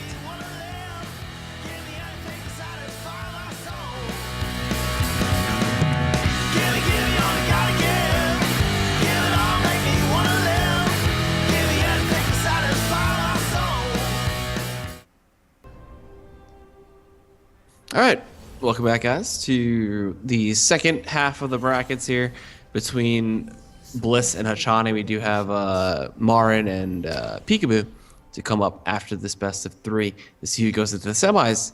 But to start off, normally we get the laughs in the mid, but Hachani wants none of that. He just wants to win, so kind of just throwing out a bit of damage there. But he'll finally start to have some fun with it. Amiga, joining me here is Rapid, or Rapid Casting, whatever I call him. And we're going to see a very heavy poke lane this time around. Yeah, not your traditional amount of poke from Cassiopeia. If you land poison, and there's the first amount of poison being landed, it's actually going to keep stacking up Cassiopeia's passive, which, when you get enough stacks, will actually give her a few bonuses. Early on, of course, just gives her a little bit of ability power and the ability to heal off of Twin Fangs, which can really turn that lane around when you get that stacked up. Yep, and what I thought was going to be Hachani with biscuits is actually Bliss with biscuits. So the Cassiopeia will have a little bit of burst healing that he can get from those when he does use them the first time. Also, it's a TP Ignite Cassiopeia against a TP Barrier Karma. A little bit of trivia. Did you know, Egad, what the name of Cassiopeia's passive is? I don't know. It's the Aspect of the Serpent. I can't believe you would know that. Oh, Hachani, revealing his positioning off to the side, does narrowly dodge out there from the Noxious Blast, but he's going to start getting hit by more and more of those. Ward placed out in the mid lane, kind of just for style points at this point, and Bliss looking for the shove to get that early Twin Fangs. Oh, wow. Using that early mantra tune. Actually, only hitting that creep that was in the front, blocking him just a bit. Kind of hurts the lane a little bit. It pushes it out just a little bit faster, but you know, Cassiopeia has no problem just neutralizing that with the poison. Yeah, and while it will be a relatively low CS score right now, double the CS for Bliss. Okay, well, now it's only a was it 25% advantage, but you get the idea. Bliss at this point, with that hitting level 2, is really going to signal a huge power spike for him. Now, keep in mind, this is patch 5.2 on the Korean server, so that means that Cassiopeia has, you know, the nerfed mana cost to her Twin Fangs now cost actually a bunch of mana, but look at that damage going down there. Bliss empties his mana pool, just look at how fast that drains. That's actually ridiculous. This is my first time actually seeing the new Cassiopeia in effect, and that was actually pretty cool to see. I didn't know it would come out like rapid fire like that. That makes her like really able to just like lay into people. Yeah, there's a lot of damage behind it, but like we mentioned earlier, it takes so much mana to use effectively, and you can even see Bliss is using Twin Fangs to CS at this point. So while yes, that's going to give him the CS that he needs, it's also going to take mana that he does not need to be spending. Yeah, once he gets some Zoran swings though, he should be okay to keep this Twin Fang harass out there. Well, should be and will be can be very different situations, so we'll... Okay, it will be enough. Alright, well, at least I hope so. Bliss coming out into this, not with the fan boat, but, oh, look at the tether, gonna land? No, it's not going to latch. Bliss able to retreat to his turret in time, but a good job by Hachani to push him underneath there. Yeah, I gotta say, Hachani definitely utilizing the fact that Bliss had no mana at the time, just keeping control of how many mantras he uses and such. Coming forward, Bliss though, look at this. This is so aggressive right now. Get it, drop the ignite, Twin Fangs, everything. Not gonna force the barrier though. So Hachani keeping an eye on that mana pool once again. Yeah, but Bliss once again, yeah, with no mana, not able to finish off the kill. And that's something that Hachani knows. If the mana bar was like magically stealthed and your opponent couldn't see it, then maybe Hachani would be a little bit more afraid, but he knows Bliss only has enough room for just a small amount of offensive skills here. His health bar, his mana bar, both very, very low, and actually might be Hachani there. It lands the tether. He's a solar flare. Oh, one auto attack, not solar flare. He should have dove that. Inner 100%. flare.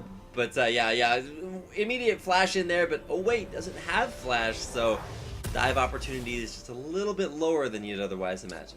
So you have the barrier, man. You just gotta dive with the flow. Just gotta go with it. Keep everything balanced. And we're starting to see Teleport Barrier be kind of the preferred summoner spell combo of choice here. It allows you to get back to base for early buys, and it also will allow you to get back to lane if you do wind up dying early anyway. So, or not dying early, but being forced out of lane. If you die, then the game's over. But Yeah, if you die, it's pretty much just worthless. So. Yeah, they're both going back. Oh, he popped barrier by accident. Oh, Hachani. Oh no! I think Hachani no. meant to teleport back to the turret, but he hit the wrong summoner spell and actually used barrier instead. That's but rough. Crucially enough, Bliss does not know that, so Bliss is going to be calculating that barrier as a possibility, and that could definitely be, I would say, an advantage versus Bliss, or versus Bliss, but still not having the inhibitor in the first place is not going to be where you want to be. All right, I mean, the mind games are on. Let's see if Hachani can kind of sell this fake for a little bit. But the miasma, the poison, everything's coming through. He can't push out the waves. There's no way you have enough inner flames to come out that fast. And I mean, at this point, Bliss could be going for the tower game or the last hit game. Interesting to see. You can see Bliss went for triple Doran's rings, but doesn't have any potions. Doesn't actually really need potions, considering how much health he's most likely going to get back from just throwing out these Twin Fangs. And of course, you can see now with 100 and I think 100 stacks on his aspect of the serpent, he will finally be able to heal himself off of using those twisted or Twin Fangs. The twisted advance. No, it's not Maokai. He is in fact just Cassiopeia. And by just Cassiopeia, I mean, oh, by the way, one of the strongest champions in 1v1 situations anyway. When you don't have to worry about the jungler. Like, getting hard engaged on is Cassiopeia's nightmare. To be fair, it actually happens a lot, so you may want to avoid it in competitive play, but as far as the Solo King tournament, definitely something that it can work out well. Yep, I mean, he's doing a great job of mana management at this point too, not spamming out, using the fact that he has the 3 Dorans, but again, both Karma and Cassiopeia just horrendously good at keeping waves from pushing, so we're gonna see this one more than likely come down to CS. I don't see how they kill each other, quite honestly. Even with Cassiopeia's ultimate, it doesn't feel like it's enough to really break through the shields as well as the potential heals from the latch there from Karma. Oh, never mind. Oh, there it is. It's gonna go in there. No stun off that petrifying gaze, and even with poison and Twin Fangs to trade that out there, Bliss kind of missing out on what might have been a kill opportunity had he landed that petrifying gaze. Interesting. I don't know why they did that, but Another tether down there onto Bliss. Hachani never really committing to all of these tethers that he throws out, so kind of questionable decision making. If you're gonna put him out there, might as well go for the follow-up damage. If it's about as free as it gets here, knowing that Bliss empties his mana pool very quickly. yes. So what are we at? 62 to 54, an 8 creep lead for Bliss. He can't really be pressured by Hachani either. Hachani can't move up without risking taking poison damage. He's also out of consumables, and that's where things kind of get a little rough.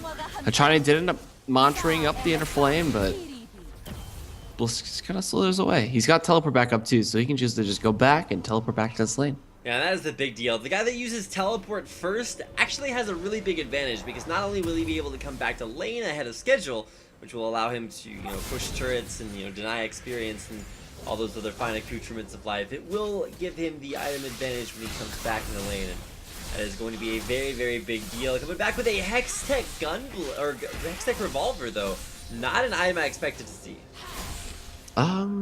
I mean, what you said with how the Twin Fangs can heal him up just a bit, it makes a lot more sense that he picks up that revolver there and just really becomes the sustained machine.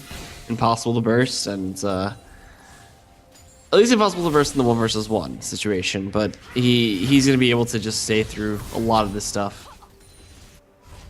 And at this point, going back to base here for Bliss, I'm not sure. Okay, he was just feigning that recall. I was like, I know you're out of mana, but look at the build for Hachani. Not only is he going to match ward for ward in the mid lane, he is also going to have bought 6 Doran's rings. That's a lot of commitment, honestly. I don't know why you would do that, but let's see. Bliss gonna get hit up, inner flame, mantra'd up, and just taking so much damage there. But Hachani can't really dive, and Bliss can't heal that back either, because he doesn't have any mana to use Twin Fangs to get that health back off of the. Why is he staying? That's pretty scary. I mean, he doesn't want to risk losing a lot of damage to the tower, but that's hurt. At least desperately trying to pick up at least one CS for himself. He is ahead.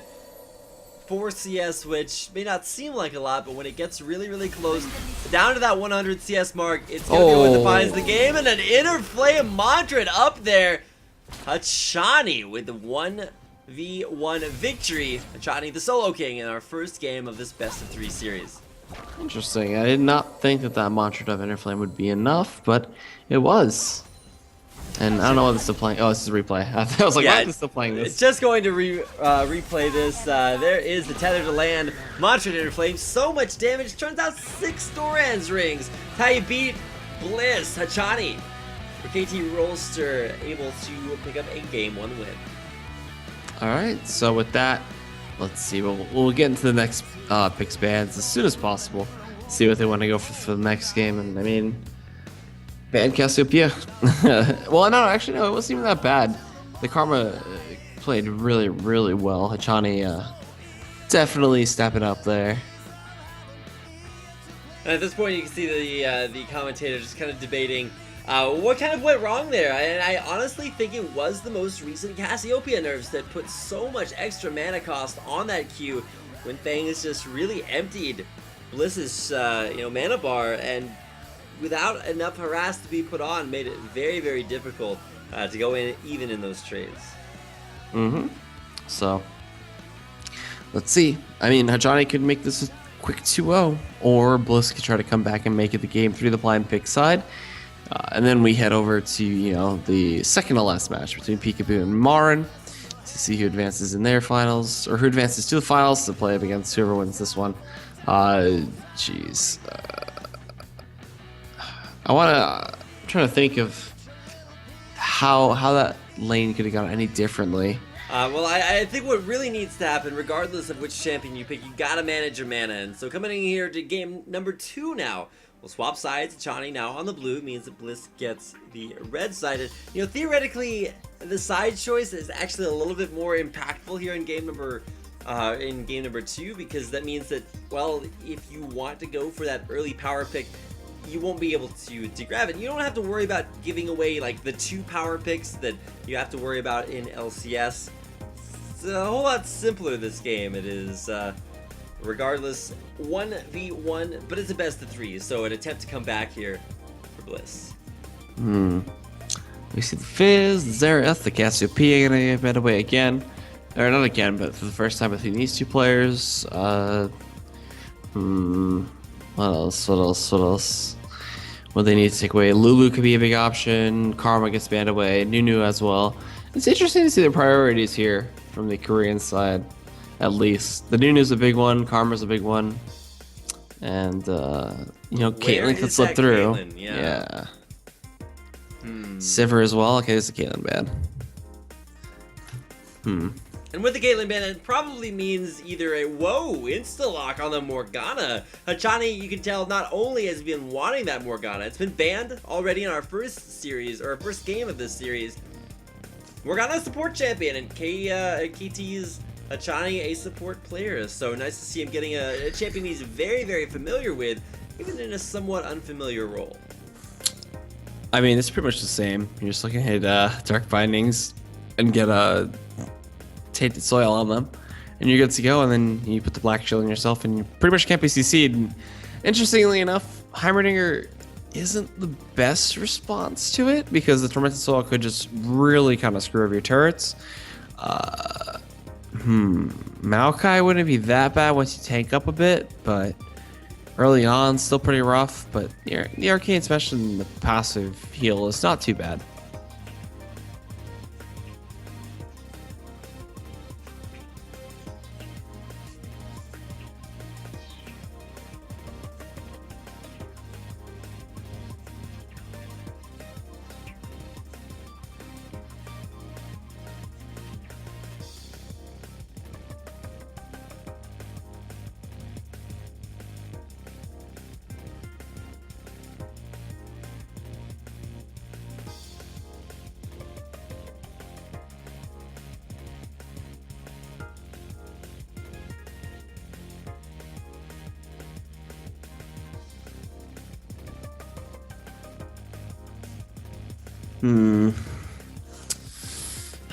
He's got to be careful with the twisted advance too. If he Oh man, if the Black Shield comes out and like Hachani kind of flashes back, Twisted Advance won't stun or won't root, and Hachani can kind of mess with them and get a Dark Binding underneath the tower, the turret.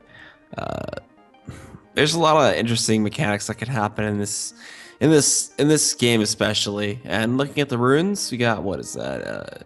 Magic resist, 26 AP and armor. Yeah.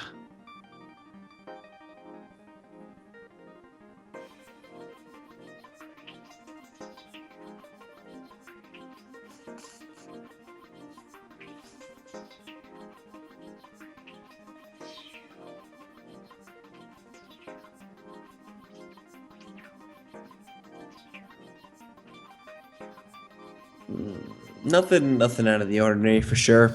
Now we just see the other side of things for Bliss, and I expect him to be just really tanky, and maybe have some AP of his own.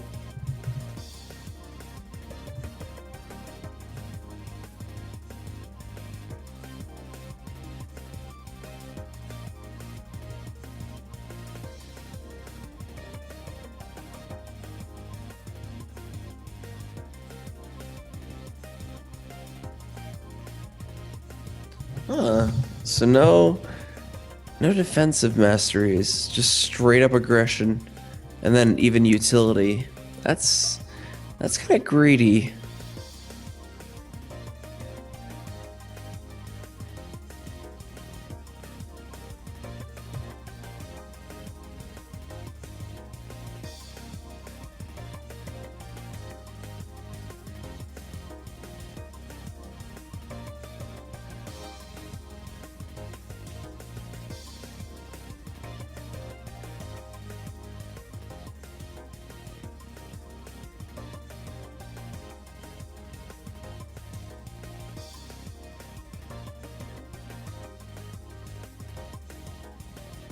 That was a team kill.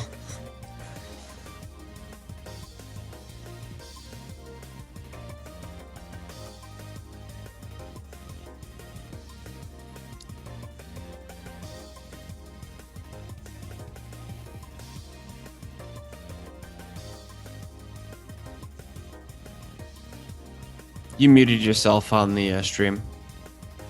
Well, that'd be highly unfortunate. Now that we've got that taken care of, all my beautiful analysis, you'll be able to vouch for me that I was saying like super smart things, and was also probably the funniest person alive. But yeah, that was great.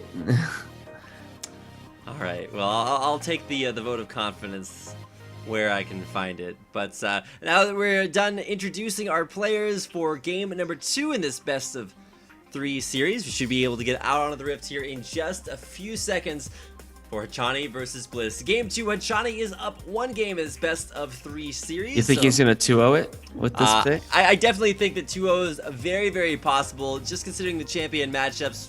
Game number 1, there was a lot of mana issues, and here in game number 2, maybe Bliss can manage that mana differently. We'll see as we get into game.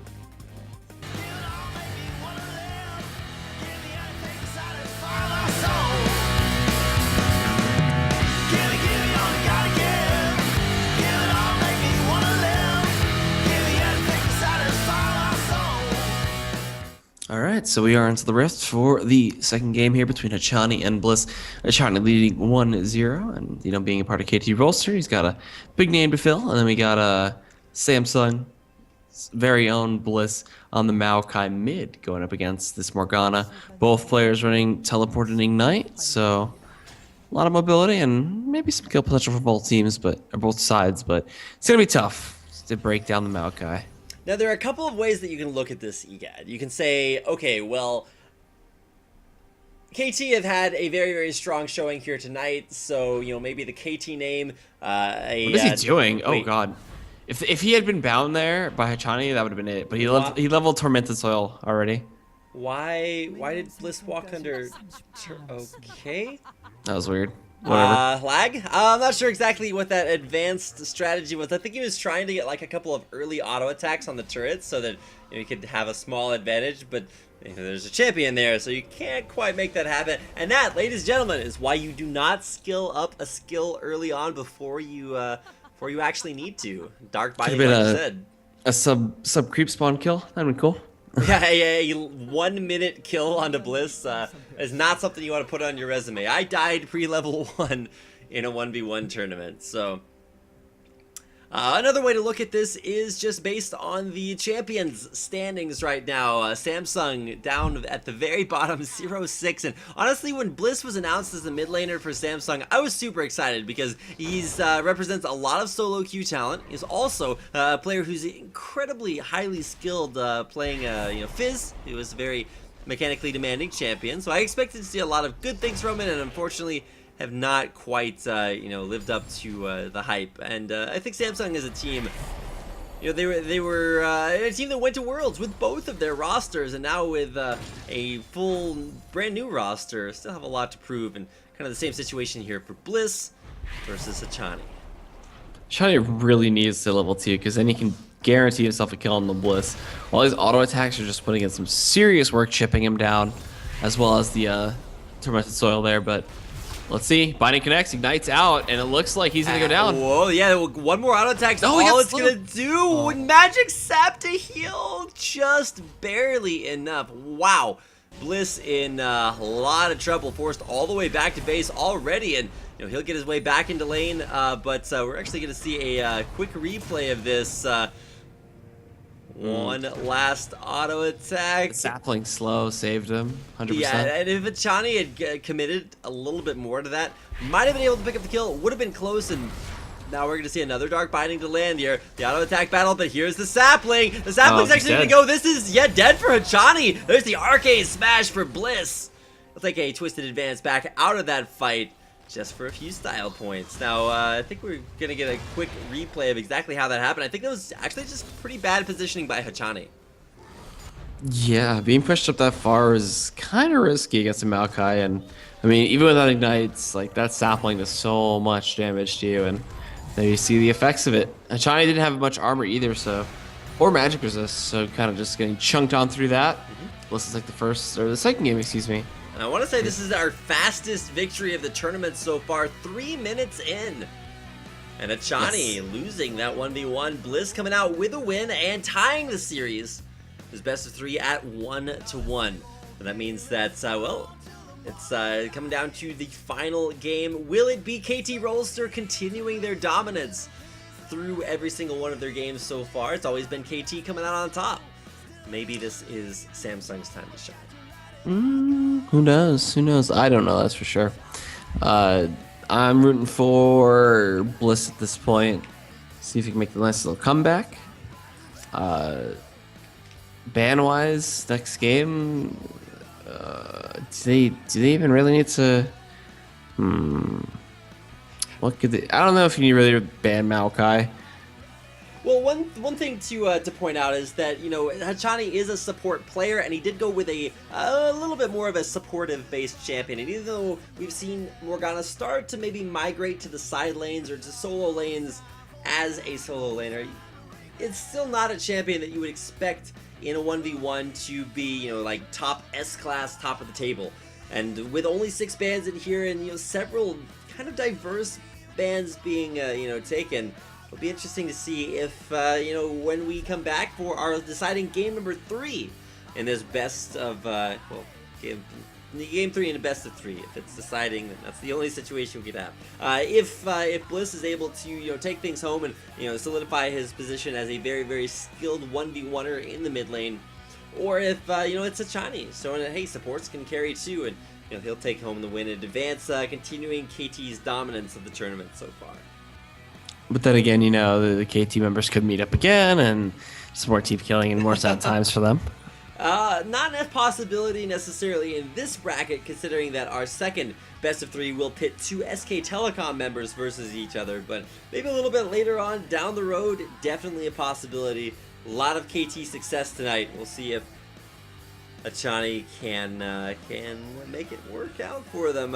Flay and Death Sentence, 2 skills that I want to see being used. If you go for another support pick in Thresh, of course you can also go for the Alistar Braum that we've seen earlier from a couple of our KT support picks. But a lot on the line here, and a lot of possible champion picks if you want to go for that support-ish style for, you know, some familiarity there for Hachani.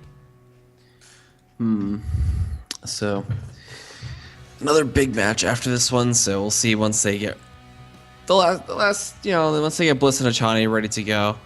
Slow times get in the lobby. So yeah, just currently hopping into champion picks advance here There we for go. a deciding game at number blind 3. picks. Let's go. Like we said, blind picks, so no bans coming out here. You can grab whatever champion you want, and the mind games here are not necessarily, hey, can I pick the strongest champion? But it is, can I pick not only a strong champion, but one that will be a counter pick to my opponent without knowing what he's choosing. Double Caitlyn all the way. I don't know if Bliss is gonna go for the Maokai again. If he does, that's gonna be a really bad time for him. And now the problem that we're starting to see is with no bans, like, what do you do versus a Caitlyn? So you have to think to yourself, all right, what's the top tier pick? And you have to say it's Caitlyn. She's been incredibly dominant in the one game that we've seen, but also just in general, Caitlyn very, very strong during the lane phases, an AD carry, a characteristic that maybe not a lot of AD carries actually have. So see what the answer is here for Bliss. Is it his trademark Fizz, even though it's nerfed? Probably not. I don't think so. Fizz here is not too bad against Caitlyn, but again, no DFG and such. The LeBlanc, I don't know if the LeBlanc's gonna get to a point where she can really burst the Caitlyn. That's a big thing to keep an eye out for. And Nunu, okay, that's something I can get behind. All right, now we've already seen one successful performance from both of these champions so far, and we're finally breaking the, I don't want to call it a curse, but the tradition of seeing brand new champions every single game. It was true for our last game. Hadn't seen Maokai up to that point, so it'll be exciting to see how you know, this OP blind pick matchup works out. Nunu versus Caitlyn. Kate with a lot of early harass and CS ability, but it just starts to get so oppressive with Ice Blast coming out of Nunu. Might be Bliss's ticket to the next round. The Ice Blast is going to be something that we really need to keep an eye out for. There's net to disengage from Absolute Zero, so he's going to watch out for that. Consume can only heal him so much, and I mean, Caitlyn's harass is pretty much just unlimited with her range, so we'll see. This is going to be a tough one, I say, for Bliss. Anytime you pick Nunu, it's going to be a tough game to kind of really stay alive anyway. Yeah, specifically early on, when you don't have a crazy amount of sustain, you're just going to pick up as many potions as you know what to do with, try to make it over that teeny tiny early hump. But once you get on towards your first, you know, item and a half, it just it starts to get a little bit unkillable. So excited to see what's in store. Who do you get the edge to here, Caitlyn or Nunu? You get? I want to say Caitlyn for sure. I think where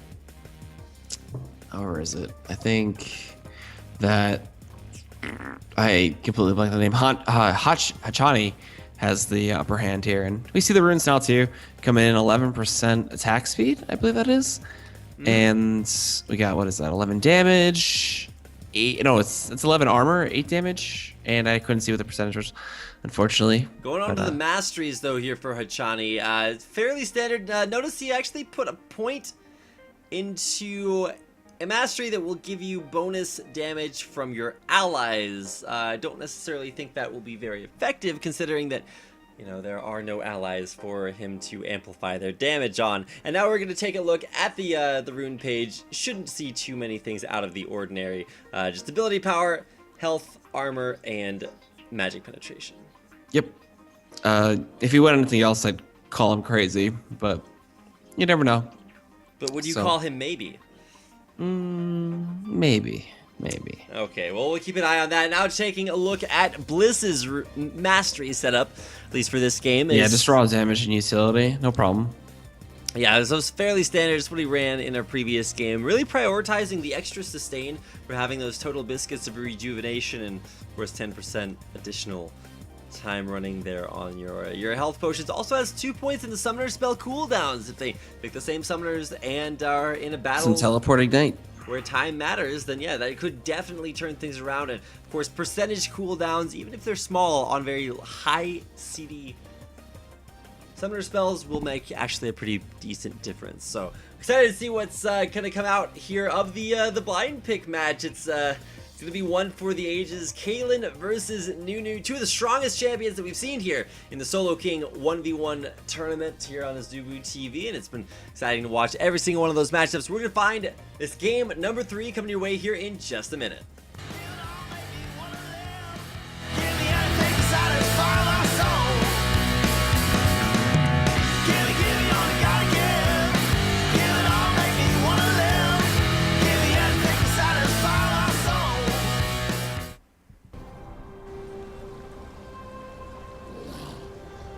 All right, looks like we are onto the rift now. Nunu versus Caitlyn. It's going to be Bliss versus Hachani.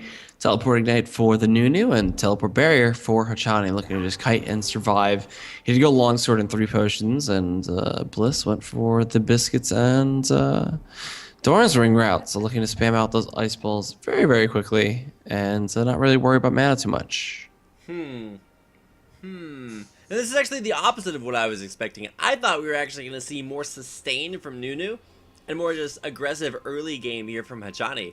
Because as Caitlyn, you want to get those early auto attacks down, 650 range. They're just so abusive this early in the game. Whereas with Nunu, you want to be able to sustain through your weak early game. Make sure that you get your sustain to a point where you can sustain. A lot of sustain in there. You get the idea. But with Bliss going for a Doran's Ring early on, he'll actually be putting on the pain that Hachani may not be ready for. And of course, Ice Blast versus 80 carries is never something that they really want to deal with. Yeah, the Ice Blast is probably the most important aspect to look at for this fight.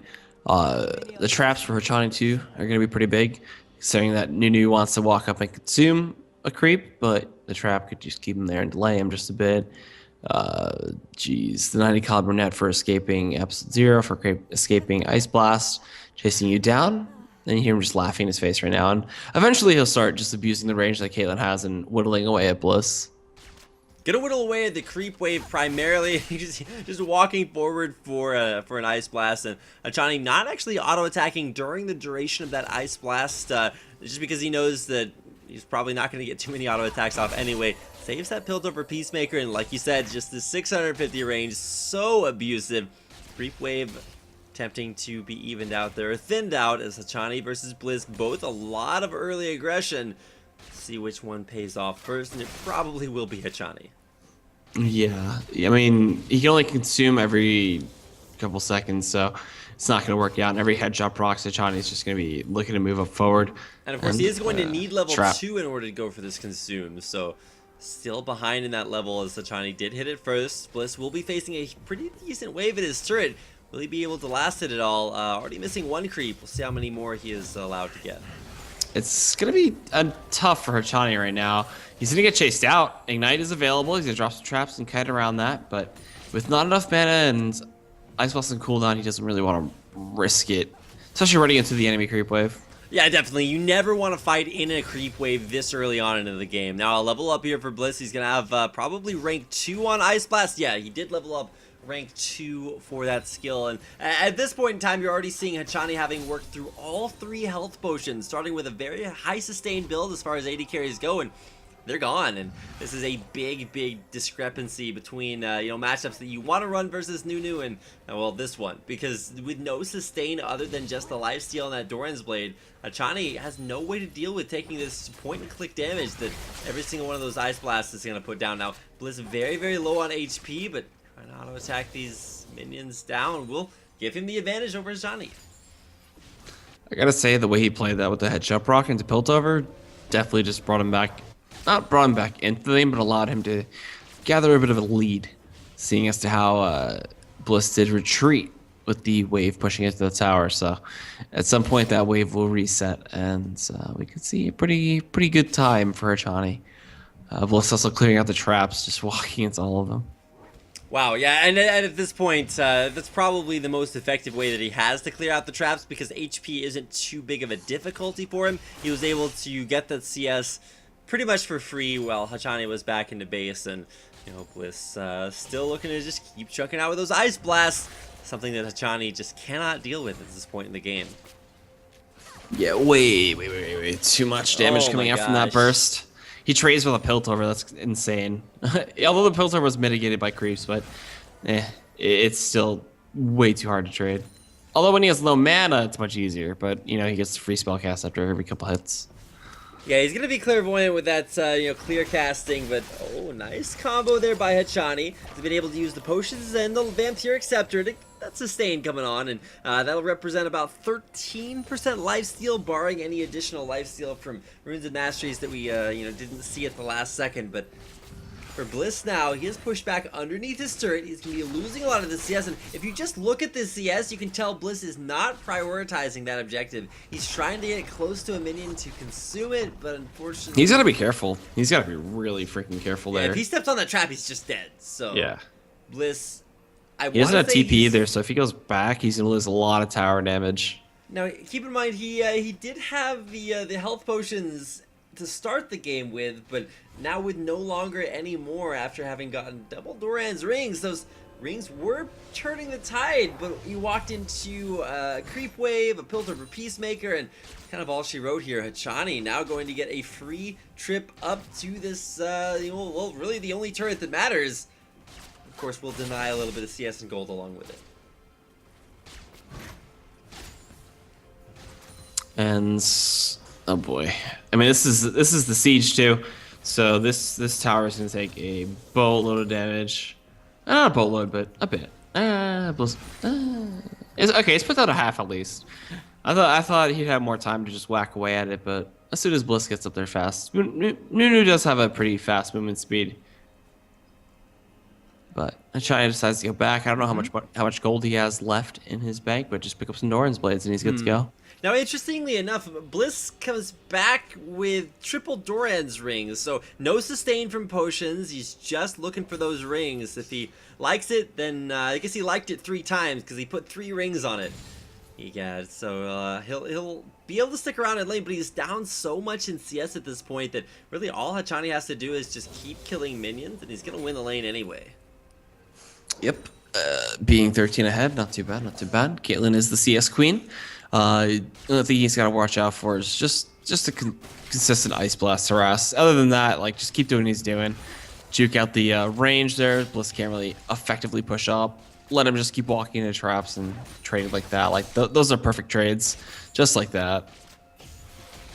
TIL, but now we're, speaking of perfect trades, Bliss just walking forward with an Ice Blast, walking away. It's an easy way to trade, but Hachani's just not letting him get away with that. He is consistently Piltover Peacemaker, getting those headshot auto attacks, and now, whoa, going forward, Bliss, the ace in the hole! It's Hachani! In game number 3, there's the decider. Didn't even have to win the 1v1. He just walked up and, well, let the gun do the talking for him. Smart play. Getting the headshot to bring him low enough for the ace in the hole to be within kill threshold. So you saw him get the headshot. He's like, oh, I can just kill him right now. Boom, and boom. There's the ace in the hole. He's dead. 1v1 victory here will go to Hachani. Congratulations, the Solo King. And this matchup will be Hachani for KT Rolster taking out Bliss from Samsung. He'll pick up a 2-1 victory here in this matchup and advance to the next round. And who will be coming up there to face Hachani in the next round of the Solo King tournament? I don't know. It's either Peekaboo or Marin, so we'll see after the commercial break, as well as, you know, if you want to hit up Azubu, you can follow him on Azubu TV, Twitter, Facebook, YouTube, all that stuff. You can follow him over there. Us, the casters, at Rapid Casting and at EGADcast on Twitter.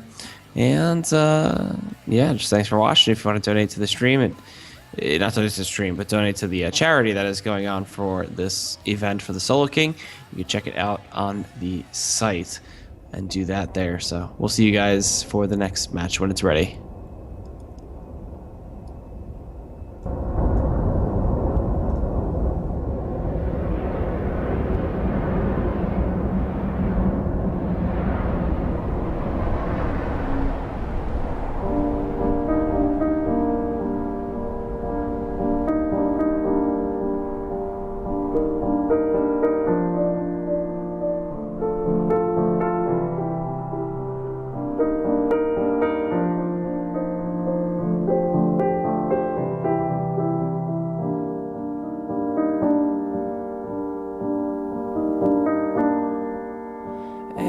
Child in Valorant has heard the tale before about the cursed mummy boy who felt his heart no more. So sad and lorn, the helpless lad, Amumu was his name. He ventured out to find a friend and learn about his bane.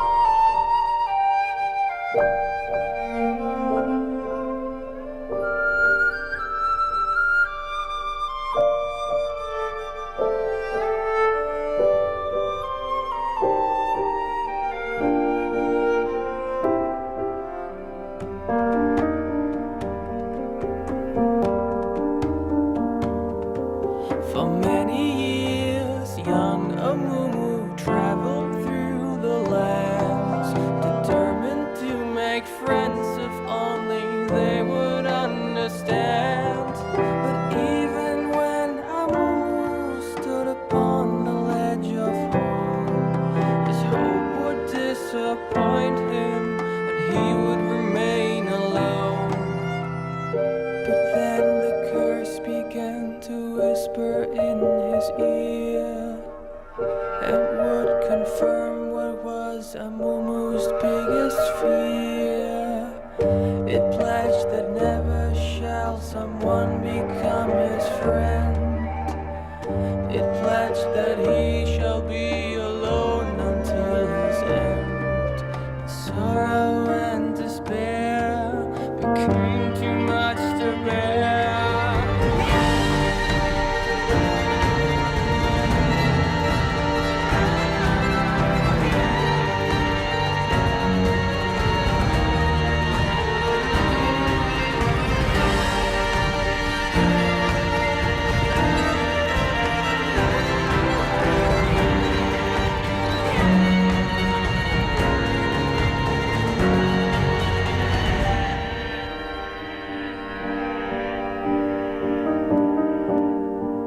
The moment when Amumu realized what he had done, too late it was for him, for them, the evil curse had won.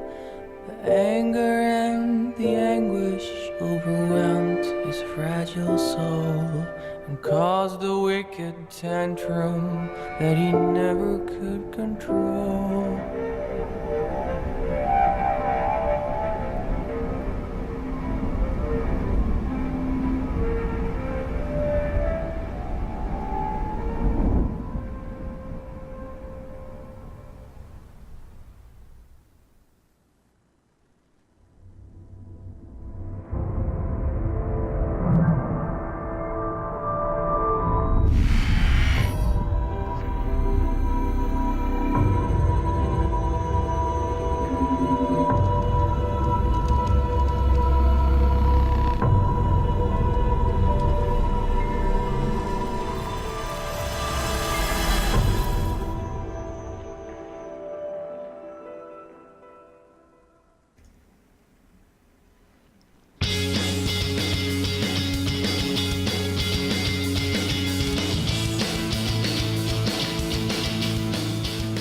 And welcome back, ladies and gentlemen, to the Azubu TV Solo King Tournament. It's a 1v1 tournament for all of your favorite Korean players. My name is Reed Rapid Melton, and joining me is, of course, my co-caster Dan Egad Caruson. We are hopping into our last best of 3 matchup between new players. Of course, we will have the playoff matchup after this. It's going to be a team kill between SK Telecom, T1, Peekaboo facing off against Marin.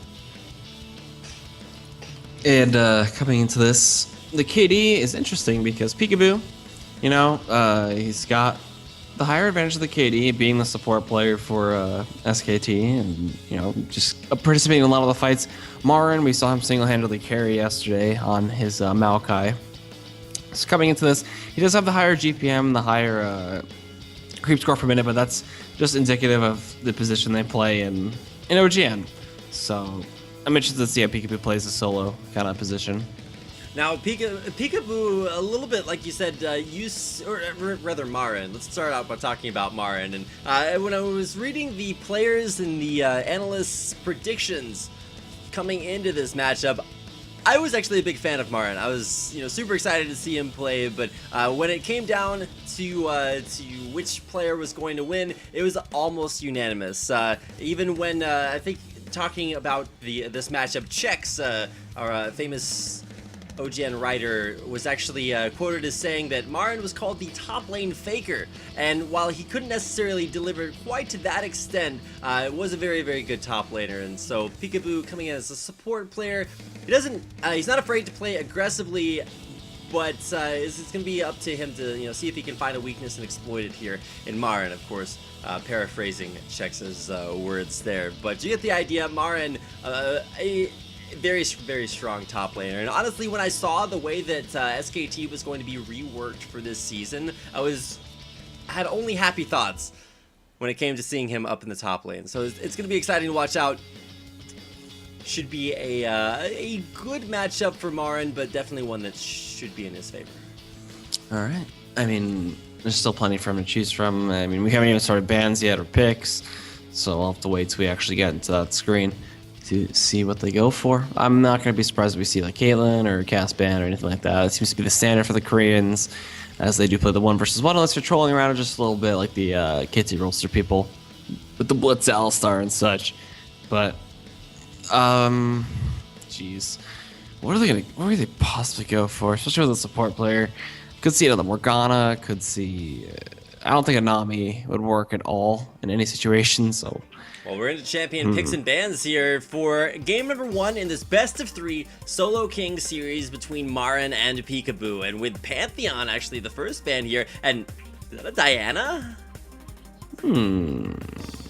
Alright, I guess Diana level 6 can solo out people pretty easily. Pantheon as well has the crit from the Heartseeker Strike that works out pretty well. And the spear damage is really annoying to deal with, especially if he gets a Flask first and just raw AD. Can't really do anything about that. Now, with an Annie ban here, it's not necessarily super surprising, but wait, oh man, that's actually a really smart ban. I would never have thought to ban a Hecarim, but if you've ever gotten a chance to see maybe Gravity's mid laner Keen and his mid lane Hecarim, the idea with Hecarim is that you don't actually play against your lane opponent. You just get so fast so quickly that you can make it back to lane almost instantaneously, and a champion that can do that, it'll be interesting. But talking about the time spent in laning phase, we're gonna see a Fiddlesticks ban here as well as a Rise. These are very non-standard bans, at least based on the previous series that we've watched here tonight. Kind of specific, I guess, to what Marin might want to play. Yeah, but there's a big problem with this ban phase, Egad. You know what that is? What's that? There's no Caitlyn ban. So why is there no Caitlyn ban? There's no Caitlyn ban. There's no Cassiopeia ban. Maybe There's the no mutual agreement to not play any of those. Maybe they do have one. 3 bans, maybe not even enough for these 1v1s. It's gonna be a lock-in. Oh, it's a lock-in on Lissandra for Marin. So this is actually really cool for a couple of reasons. A, very strong champion, but B, Marin as a top laner is incredibly well versed on playing Lissandra in that situation. Whereas Peekaboo, not only has he probably never played Lissandra support, actually I want to take that back. Peekaboo's played all kinds of crazy stuff. So we'll leave it up to him as to what to pick versus this Lissandra. Sivers up if you want to go for that spell shield. I've seen that TF isn't too bad. Just a Fate, if you could survive the laning phase, get level 6, you can gate back in the mid if anything, and take teleport too. Double the TPing power. Not too bad. Not too bad. You have the cards. You have the gold card as well. Something to think about there. Peekaboo, I'm not sure how familiar he is with solo lanes, but this is going to be a new experience for him, if anything. So we'll see. You got 4 seconds to think. And Sona. All right, we were talking about support champions that can be played in in solo lane situations. AP Sona, incredibly high burst damage once you pick up things along the lines of maybe a Lich Bane. I think that's the big burst damage item of choice, of course, after items like Morellonomicon, or in this matchup you'd probably expect to see a Chalice of Harmony into Athene's Unholy Grail, although the costs have been raised and so may not be the item that you want. Either way, it's not exactly the 1v1 matchup I would have expected, with champions like Caitlyn, like Cassiopeia, like Nunu still available. We're gonna get a chance to see two champions that each individual player is very skilled at, so saying, hey, I'd rather be good at my champion already rather than just pick a champion that is good that I then have to, play in an uncomfortable situation.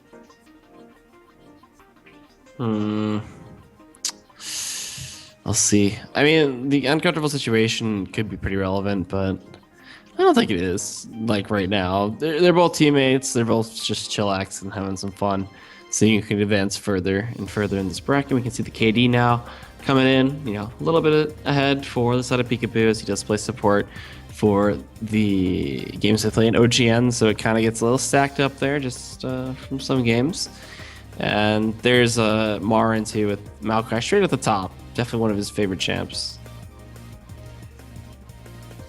And so now you can see just how effective this is going to be here for Marin. You may not see Lissandra listed up there in his top champs, but it's definitely one that he has played his fair share of. So for SK Telecom, they come into tonight's matchup, at least as far as their LCK standings, way up at the top of the scoreboard in third place currently, sitting with a 4-2 score, whereas of course down there maybe a little bit lower, the KT and IM players that we've been seeing a little bit earlier on today. So will be a team kill here for SK Telecom, but which SK team member will advance to the next round? It's gonna be exciting to watch as the Solo King tournament continues here.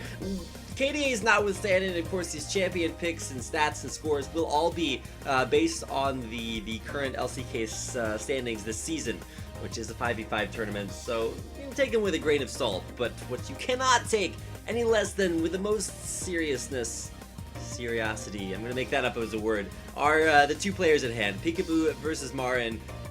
A lot of the analysts, and more importantly, when Azubu TV asked two of their teams, I think it was Coast and Impulse, which player was going to win in this matchup, all 8 players surveyed said that it was going to be Marin. So we'll see if he can live There's up no to the surprise hype. there. Yeah, I mean, he's performed exceptionally well in OGN and proven that he is a top laner, so not Now here with too the bad. NVEN stats coming out, you can see Marin 75% there, so maybe not quite as confident as the North American teams, but still a large margin, giving the advantage in this 1v1 tournament to Marin, probably, like you said, just based off of his solo lane experience.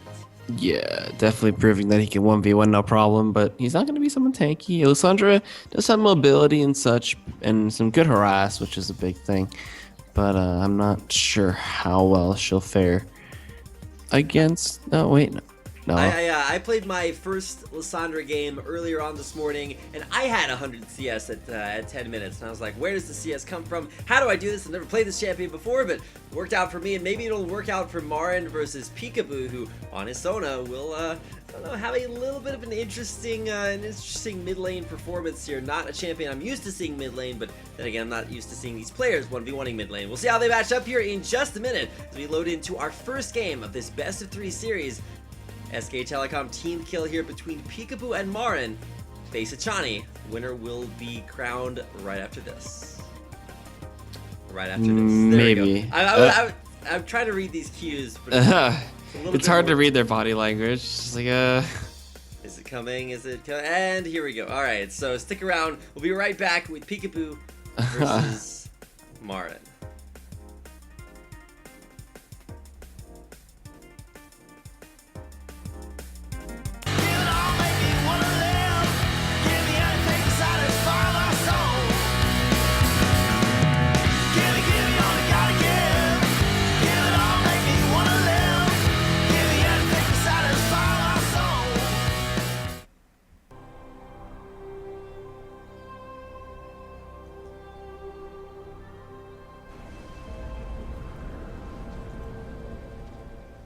All right, so we are back with Marin versus Peekaboo. It's gonna be the second to last B03 till we hit finals after this, and we do have Lissandra taking on Sona. Peekaboo gonna be playing the Sona there with the TP and the Ignite, and then Marin's gonna be playing with the Flash TP. If you watched what Peekaboo did, he actually reflexively bought support items for Sona, and then figured out I should probably be actually CSing. So the Frost Queen's claim, not really. I mean, it's an okay item for a support champion, which he is playing, but probably not one that he wants to pick up in the 1v1 matchup. We'll just go for that Doran's ring, and maybe trying to think to himself, hey, I was reflexively just gonna buy support items. What do I buy in the meantime? For Marin, it might just be the sustain from the Crystalline Flask, although, I mean, he does have teleport, but he's running Flash TP. Those are very lane-centric summoner spells like you'd expect to see in a 5v5. May not be quite as effective as this Ignite that Peekaboo's brought. Alright, so taking the Doran's ring, he's going to be power cording and just should be able to destroy Marin. He only has 30 magic resist too, and just 32 raw AP is good at tearing away with the Sona, so a lot of interesting trades are about to happen when they meet up in this mid lane. Alright, well, they haven't quite met up yet. We're still waiting on Marin to figure out exactly what he wants to do, and most likely that's going to involve picking up a 4th health potion before he leaves base, which is just something cool that you can do. If you start with a flask, you actually end up with 25 gold left over, so if you wait for a few seconds, you'll be able to pick up a 4th potion. It's a mana potion for Marin, so going for both a Crystalline Flask, Total Biscuits of Rejuvenation, and a mana potion for a ton of mana coming back his way. Interesting. He knows that Sona can heal herself, so he might as well just get as much as possible. And this lane is gonna be very positioning oriented. Power Chord is pretty good at dealing some serious damage to Sona, and whoa. Maybe they're tired. This is where I'm I turn tired. to. This is where we turn to Analyst Egad to describe exactly what happened there. Peekaboo, not in a great situation, of course. Level 2 is going to be super important for Sona because that's when she gets her sustain back in here. It's going to need to also last it under turret, something that Sona and her 52 attack damage may have some difficulties accomplishing. I don't know what that was. That was weird. I guess he might have misclicked. Maybe he wanted. I don't even know what he would want from that because the keys aren't even anywhere near what a Sona would be looking to press. Yeah, at this point, the only button Peekaboo is attempting to press is the recall button to get himself back to base. However, having used that in that teleport already, it's not going to be an option for him at this point unless he wants to lose this early CS advantage, which is really just not something he can afford. He's continuing to walk into those ice shards that Marin just throwing out. He doesn't actually care because he's clear casting at least a couple of them, continuing to put the pain down onto Peekaboo, who will get a couple of nice power chord auto attacks back, but at this point, Peekaboo just so devastatingly far behind. Yeah, one more spike and a path, and he's pretty much dead. Well, actually, he's got enough health from the potions, but just this continual harass out from Marin, and there's no way he can do anything on the Sona. I don't even think he can get last this right now. It's way too hard. Way too hard. Even power chord is still proving to be very tough. Marin could look to go for a dive here. Even without Ignite, it would be enough. But I would say just farm until 6 and then really look for the dive, because I don't know how the Sona does anything. She's going to be under level. She's going to farm. I'm not sure how I feel about the Sona lane right now. And more importantly, rather than just Peekaboo being behind, it is that Marin is very, very far ahead. He's up over that 10 CS lead that is required to win a CS victory. But more importantly, he also has both Flash and Teleport available. And, Flash, one of the reasons that you don't see a lot of solo laners bring it in this tournament is that it's kind of a win more summoner spell. It's if you're ahead, you're able to flash under turret and pick up the kill, but you still have to get ahead, and not having an aggressive summoner spell is not necessarily going to help you get there. And maybe positioning is something that you need for your win condition in lane, and Flash is a great spell to do that with, but now Marin hitting level 5. This must actually feel heartbreaking for some of the teammates who are forced to fight each other. We saw KT earlier on have a little bit of extra fun with it instead of just playing super hardcore. You just gotta have some fun, that's all. That's all it's about. quite honestly. I mean, this tower is going to take a load of damage, but I think Marin really wants this kill. Breaking this shield is pretty tough, though. So we'll see. That spike doesn't connect, though. And, I mean, Pikachu is forced to go back to base. This tower, this turret, is going to take a bunch of damage, and, I mean, Pikachu has to walk all the way back, too. It's getting below half. Still haven't seen a tower kill for a win yet. Yeah, now a recall back to base here. Peekaboo will be able to teleport back into lanes. We waited out that teleport cooldown. I'm not sure if maybe the first teleport was just sending a message. I don't know, but He doesn't care. yeah, he dropped his trinket ward once again in the middle of mid lane. He lost all that CS to his turret, and at this point, yeah, Peekaboo not in a super serious mindset, that's for sure. You know, holding the wave like that is not a bad idea, but now Peekaboo's got to run the hell away. He can't fight Mar right now. Mar picked up triple Doran's ring too and hit level 6, so we could see a very dead Sona very soon. Or maybe just the tower's gonna fall. This tower this tower is, yeah, there's no possible way that Peekaboo can save this one. One last auto attack, and there it is. Actually, the minions will give Marin a somewhat anticlimactic victory. Not the fastest victory we've ever seen, but very, very methodical. A few pretty drastic mistakes there by Peekaboo, and Marin will take game number 1 of this SKT Solo King match here on Summoner's Rift. Gonna get a replay coming back your way, or not. Replaying a turret kill, probably not super climactic. Yeah, it's probably the most anticlimactic thing you could do for this game. We could have like both gotten super hyped for it, like the turret is gonna go on turret, and then we realized that we're actually speaking English, and it doesn't work quite as well in our language. Nope, it does not. You need to be at that original language for it to be good. So from here, jeez, what do we think? What do we think would be the next pickup? So the bands should be relatively the same. I don't think he's all too worried about Sona. Lissandra, though, probably going to be another target away from Marin, though. I wouldn't necessarily say that you target Sona. I mean, to be fair, I don't know of any solo laner who wouldn't be okay with facing a Sona in lane. Sona kind of, falls over dead from experiencing things in the category of light breezes and other, relatively squishy support champions. Also probably not going to be something that you'd expect to bring versus Marin, who on a champion that he's very familiar with, as that Lissandra top lane, is mostly banned against him, so he doesn't get an opportunity to play it all that much in LCK. But for tournaments like this, bringing it out and putting up that 1 in the win column, is he is 1 game closer, and actually 1 game away from advancing to the playoffs of this portion of the bracket and facing off against Hachani, who will be waiting there. Hachani from KT Rolster, who have been having a great day for their club today. We've seen 3 KT Rolster round 1 victories, and of course a victory for Someday in the grand finals of the upper bracket for this group stage. It's not really grand finals. It's just advancement to the next bracket. Well, it'll be the finals of the group stage for them. Okay, They'll advance on to face the finalists of the other group stages in a playoff bracket. So I guess you can look at it however you want to. Either I'm just way, looking at it as like one big bracket. it's a giant bracket made up of slightly smaller giant brackets. Yeah. That's going to do it for game number 1. Victory there for Marin. Hopping in here to game 2. Will Peekaboo maybe pick a little bit of a different style of champion here? Sona, especially with that early teleport in lane, really questionable. And Singed ban, also somewhat questionable when you talk about 1v1s. Singed ban is pretty trolly.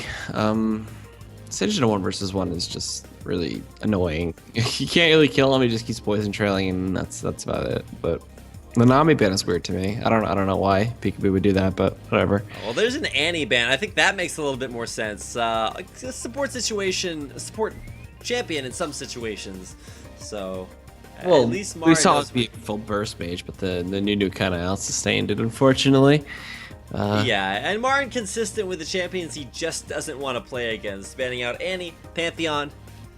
One more ban in his corner. What's it going to be? I would think it'd be Xerath. Zerath, you can still ban that Caitlyn. Hey, Egad, I heard that Caitlyn was a good champion to pick in 1v1s, but oh, there it is. I called it earlier. I wanted to see the Thresh Peekaboo. Bringing that out. Will we see like an ability power based Thresh? Probably AD Thresh. Yeah, probably going to be AD Thresh. If he builds it with support items, I am going to be I don't know, forced to question his decision making, but at least for the time being, it's locked in. What will Marin be playing against? Is this another one of those support on support matchups that we saw earlier, or is he going to go for something a little bit more fun?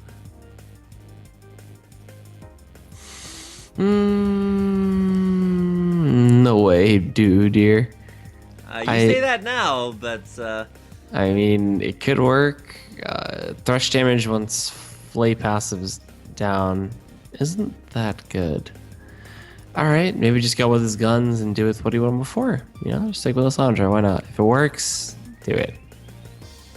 Well, we'll have to keep an eye on that, Lissandra. If it isn't broke, it is not in need of fixing, if you want to grammatically correctly illustrate your point there. For Marin, he had a great game number 1, and honestly, there was just really no answer from Peekaboo, no point in that lane phase at which he really ever showed any signs of life. So we'll be watching to see if maybe his Thresh is the champion that, you know, he's had the most practice on. He's an incredibly strong Thresh player, but in a 1v1 situation, not necessarily a champion you expect to see. You know, there used to be those highlight videos like Blitz Thresh lanes and AD Thresh just like ripping people apart with crits and stuff.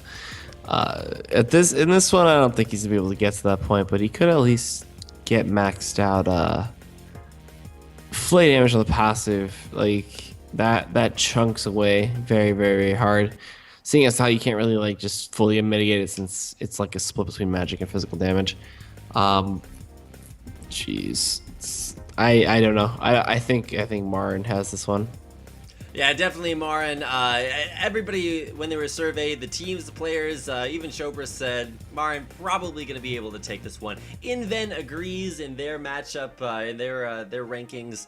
Their vote total did list Marin with a pretty sizable advantage here as well. So it's going to be exciting to watch as we get into this game. We're going to check out the picks, not the picks, the masteries before we do so. And I guess fairly standard here, we should see the armor standard, the magic resistance also going to have flat MR, but I believe that is actually 15 ability power here picked up on Peekaboo, so he is going to have a little bit of an extra offensive punch to his early game. Alright, I'm down for that. Just more raw damage is never bad, unless you're giving up like a lot of health, but other than that, it shouldn't be that bad. Jeez, 21-9 too. Like a lot of aggressive builds from the Korean teams here. No full out defense, no full out like utility or anything like that.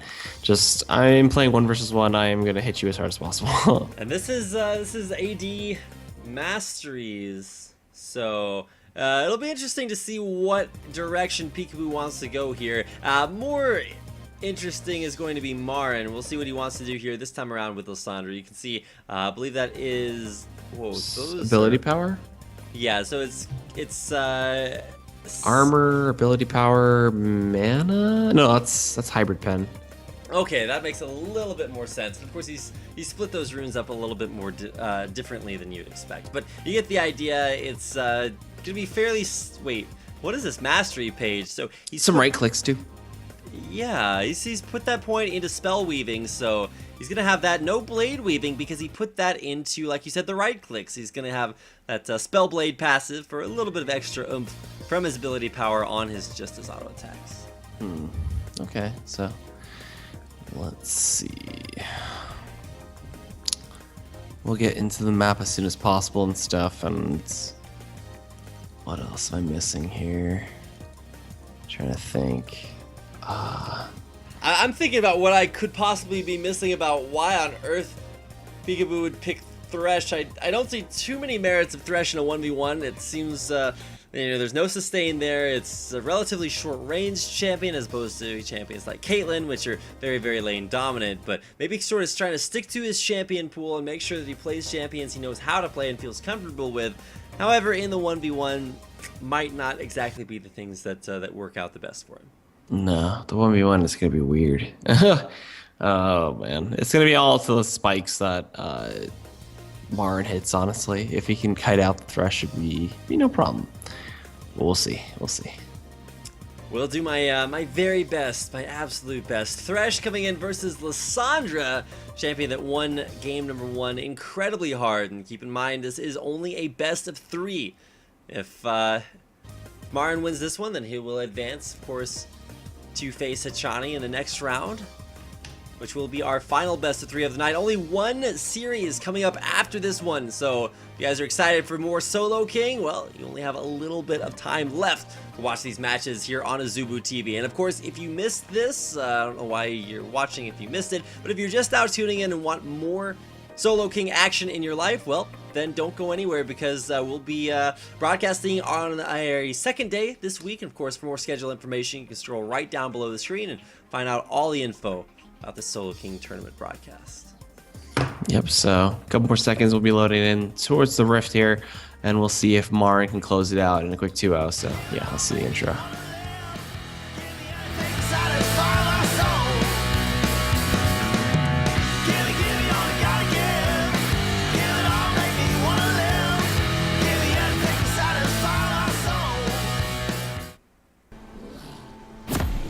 Alright guys, welcome back to what potentially could be the last game between Marn and Peekaboo. Peekaboo picking up his Thresh, Marn going with the Lissandra again. I'm Egad. Joining me here is going to be Rapid, and yeah, we're on to the Rift, ready to go. Yeah, like you said, what could be our last game of the series? It is a Doran's Blade start for Peekaboo, but I don't know, is AD Thresh the answer? I mean, he's not going to be able to sustain that much. His physical right-click damage isn't that high. The flame magic damage won't proc like lifesteal or anything like that. Jeez, this is so weird. Well, as long as he doesn't teleport to a minion as soon as he walks into lane, I think he'll be in a better position than he was in game number 1. Yeah, you'd be surprised. Well, maybe. That's entirely Peekaboo's attempt here, standing in the bush right beside that mid lane, looking for a maybe a surprise of his own. If Marn walks a little bit too far outwards, gets that sentence in there, and of course, well, I guess gets flayed in there. That is the skill that Peekaboo has chosen to skill up first.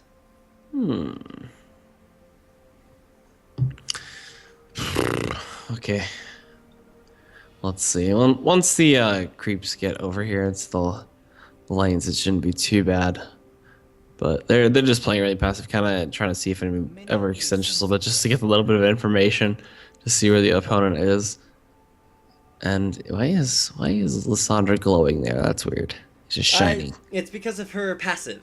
Means that she can clear. Oh yes, a free spell. A free spell, or is it half cast? No, it is a free spell. Of course, it happens every so often. There's actually like an 18-second cooldown between when it happens, but you can lower that by impairing the movement of enemies around you. So anything you do that impairs their movement gets you closer to more free spell casts. And of course, a lot of mana, of course, from those Total Biscuits of Rejuvenation. Doran's Ring thrown in there as well for good measure. And AD Thresh keeping up in CS, but I don't know. We're just see if it's the answer here for Marn. What does AD Thresh have that other AD carries do not? And I think the answer is probably nothing. Crowd control. I don't know of any AD carry that has quite as much CC as Thresh does, but ultimately you're supposed to be getting on towards killing the guy, which of course support champions may have a slightly difficult job doing. I mean, once he tries the death sentence and it actually does hook, then he can't right click. So that's another thing to keep a watchful eye out for. And already Marn's getting some good damage here into the tier 1. This is Thresh. Wow, actually flashing and looking for the death sentence, forcing Marn's flash out too. That was rather ballsy. This is a really interesting play. You know, the interesting play for me here for Peekaboo is both the decision to go for Thresh and, you know, the decision on how to play this lane. A lane mechanic, something that top laners are very, very well versed in, and while duo laners know exactly where they need to position the wave for their AD carries, when you have to focus on everything all by yourself, all for yourself, you kind of lose maybe a little bit of that extra advantage. You can see, even just a teleport here, Wait a second. Marin TP'd to a minion instead of to a turret that gives you 1 minute less on the cooldown. So, Whatever, man. He does not care. yeah, he is just looking to get as quickly as he can back in the lane. And look at this damage down being put onto the turret. He won game number 1 with a turret kill. Looking for game 2 as well. Minion wave lasting just long enough for Marin to get out of that death sentence alive and unscathed. Ignite comes in. All right, they get the flay back. Uh-oh. Marin's dead. Wait, what? Interesting. And that was off of teleporting back into lane. We're gonna watch this again. They flay him back in. There's the death sentence, and he's still not actually dead. We're skipping forward, maybe just a No, we're skipping back here. Okay, we're skipping backwards just a little bit. There's the ice claw forward. He's shoving this wave underneath turret. Keep in mind, this is just after teleporting back in. There's the flay. We're gonna see the death sentence hit as well. And at this point, the trade isn't actually all that bad for Marin. But here's where it goes from bad to worse here. Gonna slow him down there. There's the ignite. One more auto attack is kind of all it takes there. A flay passive off of being flayed backwards itself is just gonna keep him from running away. Last auto attack there for Peekaboo. And you know, forgive me for I've sinned. It's game number 2 that goes to Peekaboo off of an AD Thresh matchup versus Lissandra. I didn't really expect that to happen at all. That was rather just surprising. It's just honestly, Marin really screwed up there, and now we go to see a blind pick, so that's gonna be interesting. I don't know what we're gonna see there, honestly, seeing as how Peekaboo likes to play the supports and the carrying roles. So we'll have to see what he wants to go for. Maybe we'll see some Soraka or something crazy. Alright, well, we're gonna have to see something. I don't know, maybe you go crazy, but if you're Marin, like, you know you have the experience on your side, but, I mean, there's only so much experience you can have playing 1v1 versus a mid lane AD Thresh. So, probably without a lot of practice in that matchup and, you know, exploiting a weakness. That is able to come back, and Peekaboo at least putting himself on the board here, tying things up at 1-1, but of course, winner of this matchup, like we said earlier, does advance to face Hachani, who had a very, very strong win over Bliss in the earlier rounds here of the semifinals of this group. Peekaboo and Marin, one will advance, the other will go home, of course, shortly to join his team member who advanced. In a good or bad way, we have yet to see. What do you think Peekaboo's gonna pick? Honestly, like, here, maybe just go back to the Thresh? Possibly, but like you said, we are still waiting here for our third and final game. Champion picks and bans underway. It's just blind pick though, so. Alright, so the ban phase has already been taken care of. 0 bans, but in one of our earlier blind pick games, we actually saw, you know, blind monks being chosen for both sides. However, this time around, something tells me it is going to be a little bit different. And, you know, maybe these guys just picking champions within their well-established champion pool, not going for anything too crazy. Looks like it will be a Rumble versus Janna between both of these guys. That's weird. I guess an AP Janna, but the Rumble won't really be able to kill her. I don't know how he actually, it depends. This is so weird. I'm not used to 1v1 casting, as you can tell, but the Rumble can get harassed out, but at the same time he did the same thing with Flame Spitter and the harpoons. He doesn't have to worry about mana and such, so that's not too bad. And Rumble in mid is kind of awkward in itself, so I'm not really gonna call who could win this, because AP Janna takes a humongous amount of time to ramp up. I don't even think he can really trade at all. Well, trading, you know, something that didn't actually happen all that much in game number 2 is primarily just Peekaboo losing, Peekaboo getting shoved underneath his turret, and then deciding suddenly, hey, you know, winning that whole game idea is fairly interesting. Let's go try it out for size to see how it works. And that's how he came back in game number 2. The nice AD Thresh. And so, what do you think about the picks for this deciding game number 3 matchup? I think it's gonna be weird. Let's see the runes real quick. We got what, 21 AP. That's magic resist and then armor. That is a lot of front end damage he's going to be looking to put out on the Rumble. And then 21-9. Pretty standard. Now, last time I saw this, was this the rune page he was running? I think he had actually a point into spell weaving, so changing things up maybe just a little bit. You can see only 1 point into that 2% additional auto attack advice. But now we're gonna hop into probably. You see what Peekaboo's running. You see the same 26 in there, and as far as masteries are concerned, it's going back to exactly the same thing we saw earlier. Yeah. All right. Who you think is gonna win? Well, I want to go with Marin just because he does have the overall higher follow count, but I could be persuaded to just I could be persuaded to vote for Peekaboo. I mean, after he turned that Thresh play around, I didn't think that was possible. So if you can make the impossible possible, it tends to earn you a lot of fans. And I know there are a lot of Peekaboo fans out there. If you are fans of Peekaboo, or regardless, fans of Marin, then you know that at least one of your SK Telecom T1 hopefuls will be advancing. The only problem is that he does need to make it through what is the unstoppable, I don't know, what do you want to call this Thresh? Chainslayer? I don't know. I don't know. I'm not super great with naming suggestions like Peekaboo seems pretty, because Thresh just like ghostly. It's like boo. I don't know. I'm out of ideas. I'm pretty out of ideas too. I just can't wait for this game to get underway. We've got the deciding game at number 3 coming up.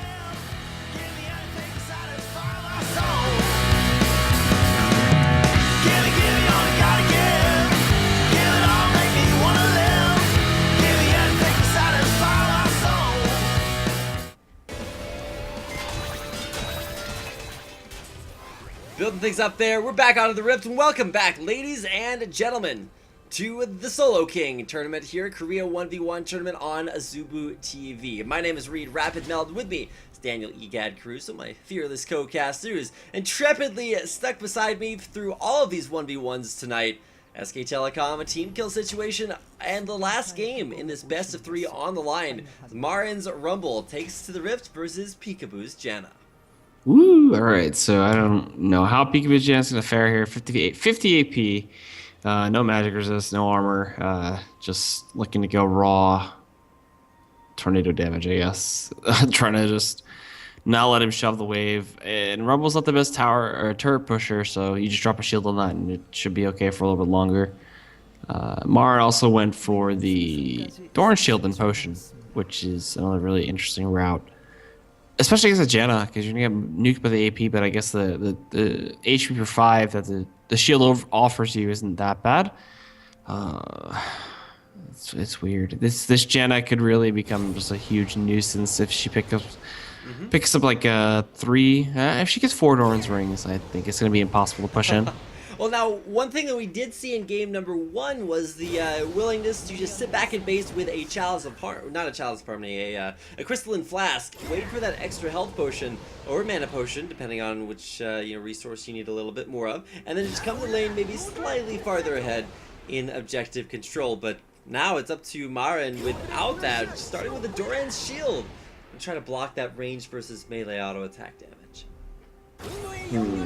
Okay. Well, I mean, coming into this lane, it's literally just going to be Flame Spitter non-stop, and then Peekaboo just shielding and running away once the shield pops and just trading like that. Yeah, it's going to be a really boring lane, I guess you could say. I don't think they're going to really die. This might be one of those games where it just comes down to creeps. All right, well, now that the creeps have, entered the lane, we're underway with what is going to be the last game in this best of 3. You can see Peekaboo walking up all the way through the minion wave. That is going to cause the minions to clump up just a little bit, but having shoved it already, you can see Peekaboo with that early level 2 now. Marin should be able to get it off the next 2 creep kills, I want to say. So there is 1 going down, and actually needed only 1, and will grab that level 2 for himself. level 2s too don't really. Well, they do matter actually a little bit, because if Marin can get that extra damage from overheating, just barely, or staying above 50% in terms of his overheating, Peekaboo does have to worry just a little bit. But again, he just needs to apply the shield himself. He can take a Flame Spitter for just a little bit. It's only level 1 Flame Spitter too, so it doesn't do much. But Peekaboo going in, dropping Ignite. This is a weird engage. Right-click Janna's, I guess, doing some serious work. I don't know. Alright, well, we'll definitely get a chance to see that. Marin down below half HP, and Peekaboo, while it may not look like he's below half HP, the Doran Shield does give Marin overall a lot more, health than you would expect from, your other Doran's items out there. So, something to keep an eye on. Look at that Eye of the Storm Shield, too. You can see that really just raising Peekaboo's AD, and whoa, Marin! Down to about 100 HP. I'm not sure, if Peekaboo just, ate his Wheaties this morning or what he is doing, but in such a high pressure situation, he's actually just going to opt to go back to base without shoving the wave in. It's in a position where it's pushing back towards him, so he won't necessarily have to worry quite so much, but he kind of TP'd back in anyway. So still looking for the last hits. The way he lasted that too is going to guarantee that the wave just keeps pushing forward and keeps the pressure mounted on towards his turret. He can utilize his turret to really just control wave momentum really well. There's 3 extra ranged creeps there? Yeah, but with Flame Spitter, it becomes near impossible for him to actually maintain a good wave equilibrium. He does connect a Harpoon on to Peekaboo, but again, just getting get kited back by the Tornado as well as the Zephyr. And if it comes to a champion who is good at kiting, it doesn't get much better than Janna. You can run away from just about everything. I hate it. It's incredibly frustrating to deal with, but at the same time, it's very good versus things like Rumble. You can shield the Flame Spitter damage as you're disengaging. Oh, now shield not up. Look at the Flame Spitter flashing in. It's Marin, who will find a 5-minute, 10-second kill. Huh, that's weird. On to Peekaboo. Yeah, we're going to get an instant replay here. You can see overheated Flame Spitter. He's going to grab one, overheat again, and this time he's kind of just biding his time. There will get knocked up, and look at that heat start to, heat up once more. He got the bonus damage too for that Flame Spitter, which was perfect. Being in the danger zone, and there is the flash on in for the kill. Like I said, only about 5 minutes into the game. Congratulations, Marin, with a 2-0 victory over Peekaboo. He will advance to maybe not the grand finals, but the finals of this group to face off against KT Rolsters Hachani. KT, a very strong 1v1 team, at least tonight. Can they continue the trend, or maybe this is it? Maybe we see a dissension, so that we can figure out different things that are going on. So let's go ahead and take a little bit of a break. I was thinking to myself, like, what on earth can we expect to see from Hachani versus Marin? It could be a matchup that you don't want to miss, so don't go anywhere. We'll be coming back with the grand finals of this group stage. It'll be Hachani versus Marin coming up next.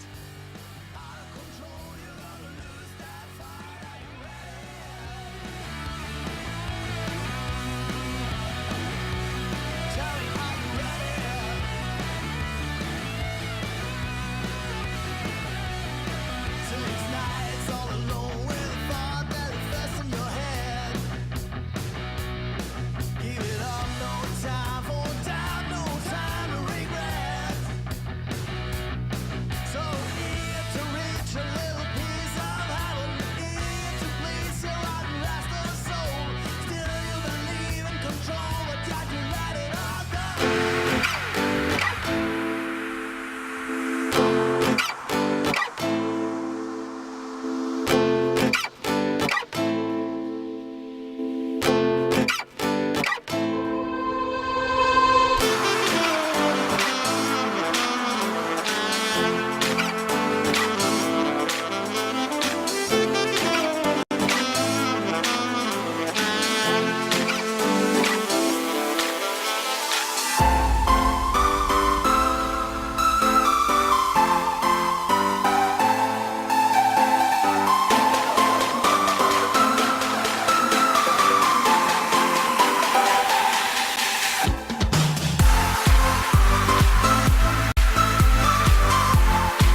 Thank you guys for watching the top 5 failed backdoors. These were all gathered from my channel. I'm going to be posting more and more of these types of videos over on the second channel.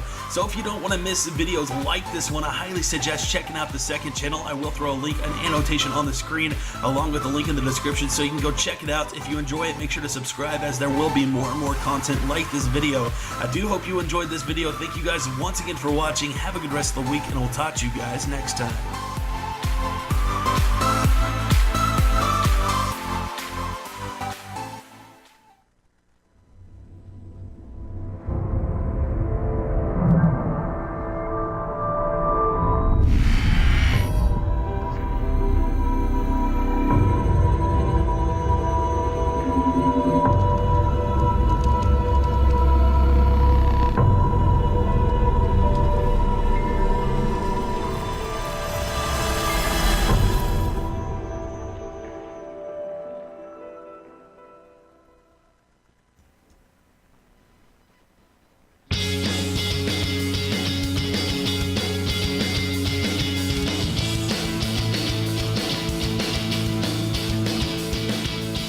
Hello, ladies and gentlemen, welcome back! Who will be the Solo King? Remains to be seen, and over the course of this month-long Korean 1v1 tournament, we will find out. Hello, my name is Reed Rapid Melton, and I will be the solo caster here for our final best of 3 of the night. It'll be the final matchup in our, I guess, the lower part of this group. We had an early victory in the first part, in the upper bracket, so Group A. Ssumday versus Lilac. Ssumday took that victory. Nagne took the victory over Sonstar, and then of course Ssumday won that matchup out. And of course, coming out here tonight, the finals of the lower part of Groups A through D will be Marin versus Hachani.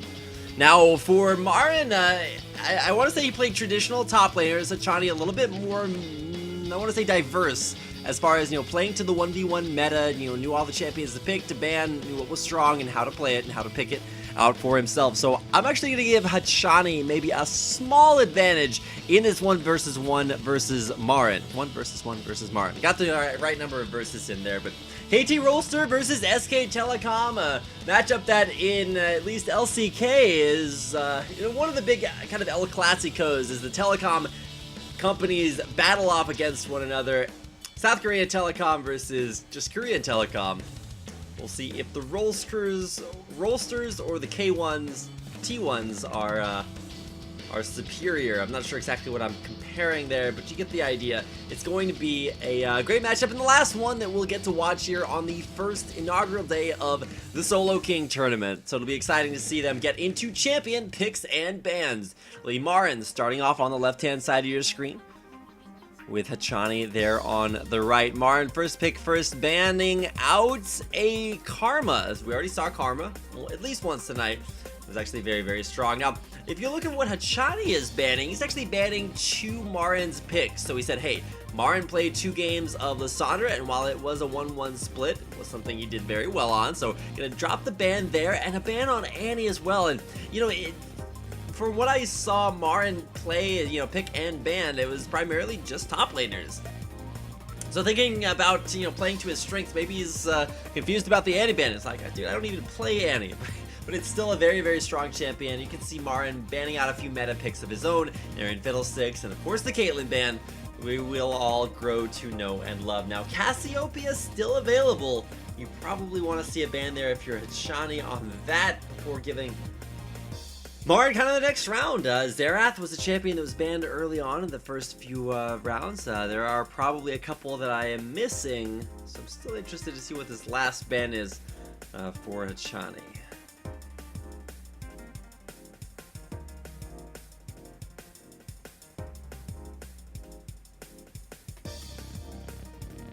Waiting to see what, there's the Azir, but we were talking about Cassiopeia. That is the definite first pick possibility. Although hovering over Udyr should not be the lock-in. Yeah, and there is the Nunu. Alright, so Nunu's locked in. Will we see Nunu versus Cassiopeia? That sounds like a terrible matchup. Cassiopeia with, I guess, yeah, it comes out with a little bit of sustain. If you grab a Hextech Revolver, maybe that gets you the sustain that you need, but you need mana to come back in some way. And specifically, this patches Cassiopeia not super great in the mana department. Let me tell you, you hit level 2, and you think, hey, let me just skill up my Twin Fangs and go super ham on this guy. Not something that's possible thanks to the new increased mana costs Cassiopeia has to deal with.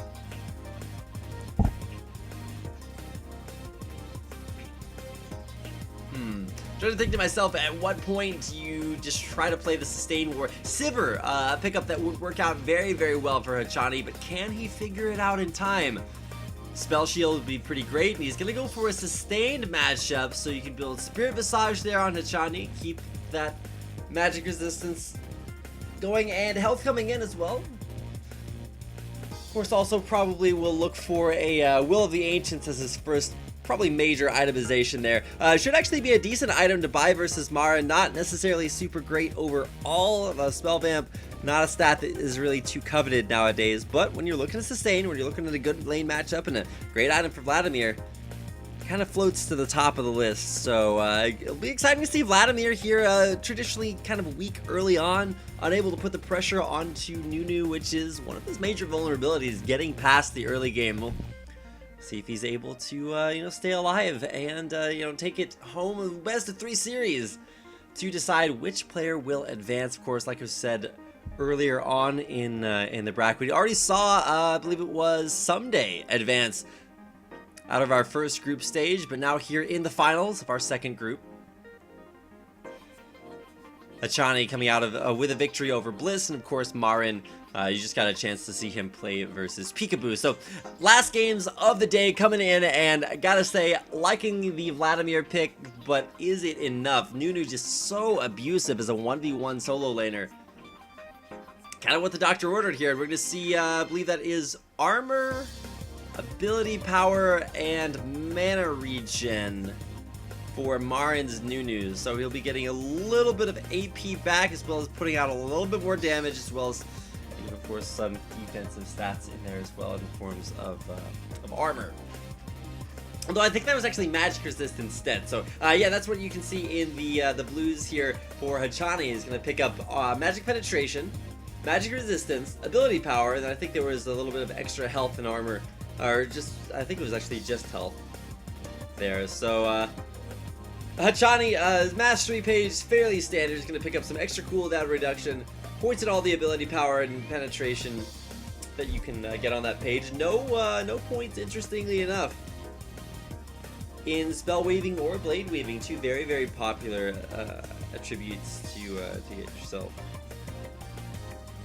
And so no real surprise there. The surprise would come once we actually start this game and get it underway. And after looking at masteries and everything, and considering the champions, Nunu is a hard guy to bet against, but if there's one champion that does have the sustain that it takes to go up against them, you used to see champions like Aatrox, like Irelia, very, very high sustain champions go to the top lane whenever you saw Nunu, and then just all in him and try to kill him off. But hate to break it to you, man, when you are leaking, you don't need, you need something to plug the holes. And so we'll see if that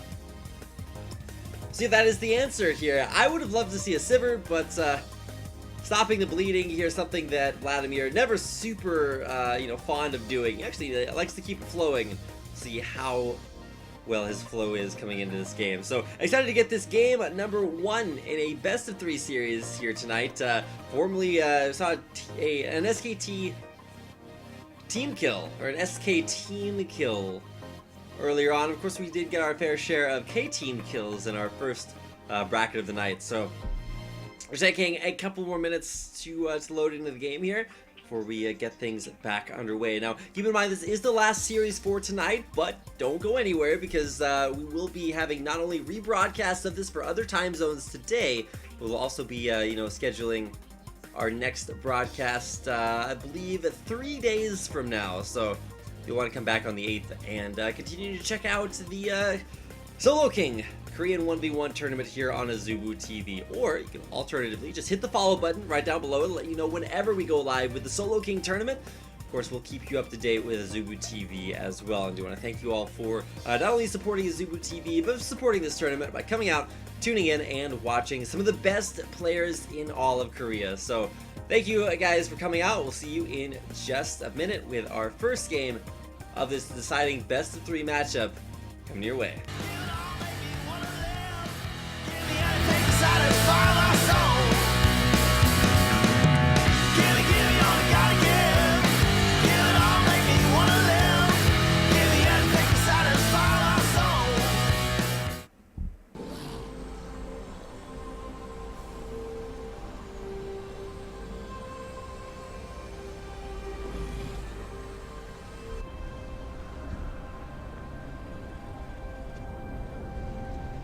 Welcome back, ladies and gentlemen, to the Solo King Korean 1v1 tournament here on Azubu TV.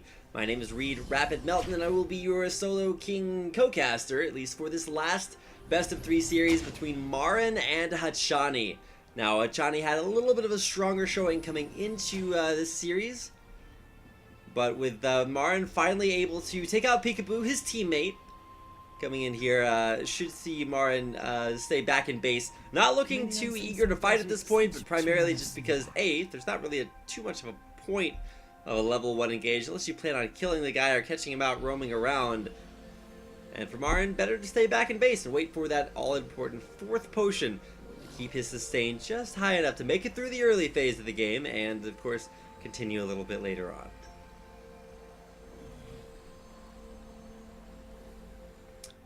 The most exciting part of the 2v1, or of the 1v1, comes in the first minute and a half, where minions spawn and nobody else does anything. Sometimes there are dance-offs, sometimes we have, like, I don't know, just turns taken, trading hits in the mid lane. It's all kind of just all for show. But now that extra potions have been picked up, minions have spawned, we are out and underway with Marin versus Hachani here in the mid. 2 minutes in, and you can see Hachani actually bunched the minion wave, so they would focus on one minion to keep that pushing his way.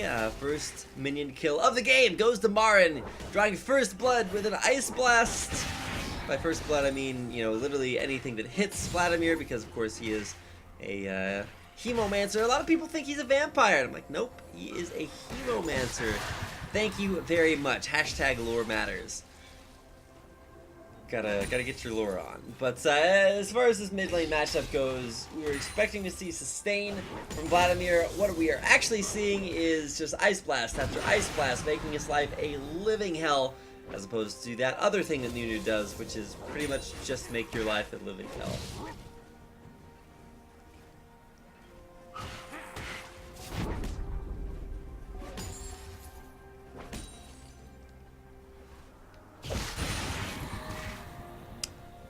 Relatively decent sustain here from Hachani. Of course, he'll have the extra regeneration from going with the Doran's shield. Only minor downside, I suppose you could say, is that you know, he won't have the ability to build into any other items. Some Vladimirs you'll actually see start with the Ruby Crystal, because, you know, thanks to his passive, he actually gets a little bit of ability power for all the healthy buys. So might have been okay, but wouldn't have afforded him quite the same sustain that sitting on a Doran's shield will. Now, interesting to see Hachani using his Tides of Blood, because that actually costs him HP, and early on he doesn't actually have a Hex Tech Revolver to be able to get some of that HP back, so for the most part, it is unrealized gold that is just kind of out there, not being taken by anyone. So, Hachani versus Marin. Marin kind of doing hashtag things Nunu does. Almost said things Nunu do, but Marin just, you can tell that he's used to playing solo lanes, and more specifically top lane, which is where you actually saw Nunu for a long time as a very solid top laner. And 2 points into Ice Blast, looking to force the sustain out of Hachani. He's gonna have to head back to base, and he might actually die if Marin's able to walk up Ice Blast auto attack, but do have to watch out that you don't get baited in by a Sanguine Pool. Flash picked up by Marin, summoner spell that he's been running for the majority of his games this tournament, and by majority I mean 100% of them, but you get the idea. It's not a summoner spell that you're used to seeing, or that you should be used to seeing in 1v1 situations, because it's a win more spell. If you're already ahead, you can flash in and pick up the kill. If you're there to win by a narrow margin, then maybe Flash helps you outplay the other guy, but in just the straight up 1v1, I have more stats, I have more health than you are, or than you do rather. It's not a great situation to be in. If you need a little bit of extra, Flash is not going to give it to you, unlike, you know, guys like DMX, who will give it to you whenever you want. Return back from base with some extra ability power, Doran's Ring and Amplifying Tome. We'll see if that can amplify Marin's damage enough. With this pressure on Hachani, you can see it really starting to ramp up here, and Marin not actually all that bothered in the 1v1 champion matchup, but is having some difficulties here with a wave clear. Wave continuing to get shoved underneath his turret. Really not a whole lot of help Because this is a 1v1. There are no jugglers. There's no other rest of your team. And so actually all of the stats that you guys saw on the scorecards before this game were stats from champions this season. So LCK is a team-based game, you know, 5v5. It's not this 1v1. So stats from that may not necessarily be accurately reflected over the course of these games. We've had upsets, we've had, you know, plates being too big or too small. It's been, you know, something that you definitely need to keep an eye on. Oh, Summoner, or not Summoner, but Sanguine Pool being used there for Hachani. I'm a little bit confused as to what exactly he's supposed to, or Marin is supposed to do at this point if he can't get near his creep wave. Finally finds a way to get up there, but very tenuous situation. Hachani is level 6. With a level 6, he does have a Hemo Plague, and he's actually going to go for the dive here. He takes up a turret shot. Should just walk under the turret, Hemo Plague, go for a spell rotation, and Pool for the kill, but Marin does have Flash out and could definitely outplay him in that very dangerous situation. So let's see if Hachani's going to go for it. There is the Flash in there. He's going to Pool, just barely not outside the range of Absolute Zero, and it's Marin with a perfect Absolute Zero doing exactly the opposite of that. Now he's gonna go in here, watch this flash Absolute Zero, perfect positioning too. Hachani doesn't really know what to expect here. The flash, and there's the Ice Blast. Pool doesn't last that long, and it'll pop as soon as he comes back out of it, just the tip of that Absolute Zero. Hitting him at the end, First Blood. Being drawn in the best of 3 series here by SK Telecom's Marin.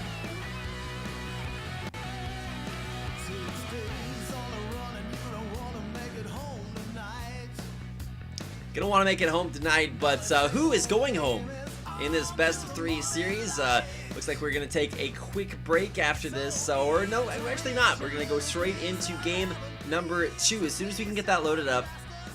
Very impressive new play there by Marin. He brought Flash, which is not necessarily a summoner spell that you see a lot in 1v1s, and used it exactly for the ability that it's there for it. Both players low, Flash helped him get the outplay potential, and Flash just on top of Vladimir, and so that it's, even with the Sanguine Pool, unable to get far enough away from the Absolute Zero, popped just in the nick of time to pick up the kill. That ability power a little bit goes a long way on an ultimate that has, I think it was it 2-for-1 ratio? It's some insane ratio for Nunu's ultimate, which as a tank is supposed to make him more likely to be focused, but when you build the ability power, it turns out to just kill people. Now we're coming in here to game number 2, Marin versus Hachani.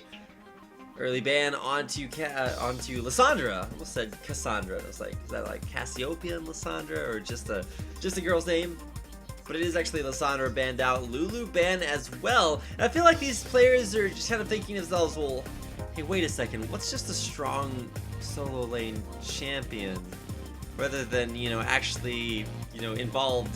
But as far as Hachani's concerned, he does have several things to fall back on. He's got Caitlyn if it's not banned. He's got Sivir, which actually hasn't been picked this series. I want to see a resurgence of Sivir. I think the methodology with which you play the game is Sivir in 1v1s with 1v1 rules intact is actually super abusive. You just one-shot the minion wave over and over again. You're gonna get more CS no matter what, and of course you have Spell Shield, which can be instrumental in winning a lot of very, very difficult matchups. So Sivir, it's up, it's available. What is it going to be for Hachani? Now, shouldn't be surprised necessarily by his Morgana. Something, you know, has been shown before. It actually has come out in the top, mid, and support lanes. So very, very versatile. Definitely capable of solo laning. But versus what, you might ask? Well, Marin here to give us the answer. As far as, you know, champions that have been banned that haven't been banned that should have been, you know, Cassiopeia once again standing out. Caitlyn has been banned, but no other AD carries taken off the map. So, oh no, we might actually see sort of a Demon Sniper situation here from if he goes for something like a Varus, like Xerath, like Lux, even if you want to go for maybe a budget version of the previous two. I want to see those snipes start to come out, but it looks like it might just be a Rumble. You know, we've seen one Rumble already today, and it's actually been pretty effective, but this is more just comfort picks for both players rather than saying, look, we're gonna pick meta specific champions. because for Hachani, you know, he's coming into this matchup as a support player versus Marin, who knows all about that top lane, has played Rumble more times than he can possibly remember. So we put all of that experience here up versus Hachani's Morgana, which, to be fair, I am not super confident in. You know, as a support player, when you bring support champions to a 1v1, they better be the darn best support champions you can possibly find, because at this point it is I want to put a few eggs in Marin's basket. You know, I didn't bet any money on these games, but I did read the polls that were conducted before these matches actually started. Went over to azubu.tv, found their post about the info cards for tonight's tournament, the Korean Solo King fight cards as they were called, and for the matchup between Peekaboo and Marin, it was heavily Marin favored, 100% for both North American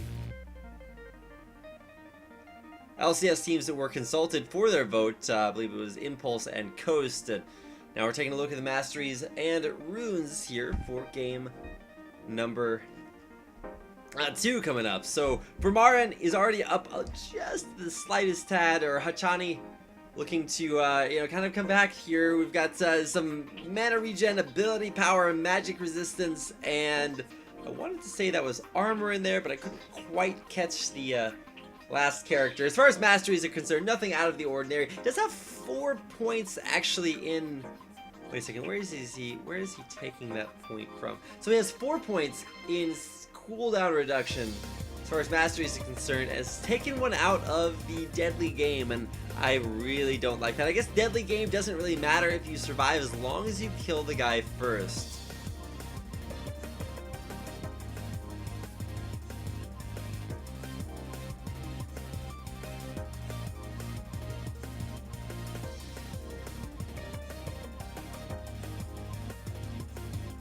Way to get here into game number 2, and of course, you know, loading in means that we get to see the cool intro video. Of course, big shout outs to Azubu for the production here. Of course, it is being broadcast at, I believe, the Inven Studios, but with Azubu TV kind of at the helm, see a lot of awesome things, a lot of awesome play from, well, you might have guessed it, a lot of awesome players. And so for our last game tonight, of course, Hachani versus Marin, I'm expecting a 2-0 here, honestly, for Marin, which does mean that we'll get a player interview with him after the games. But if it does go to a 2-1, then maybe it will be Marin's experience nonetheless that pays off in the end.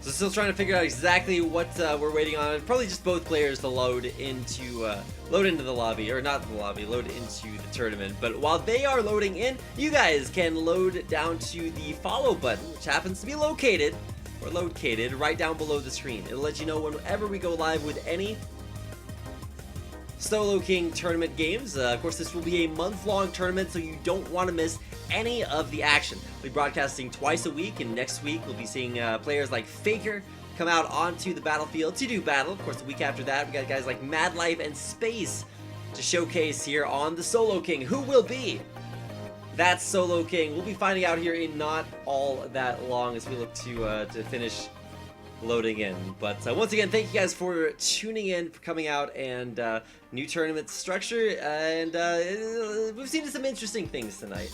So we've seen support 1v1 battles, seen Braum versus Alistar, and we have seen some very, very skillful individual plays. And even when players are kind of having fun with the tournament as a whole, it's gonna be way awesome to watch. Stick around, we'll be right back.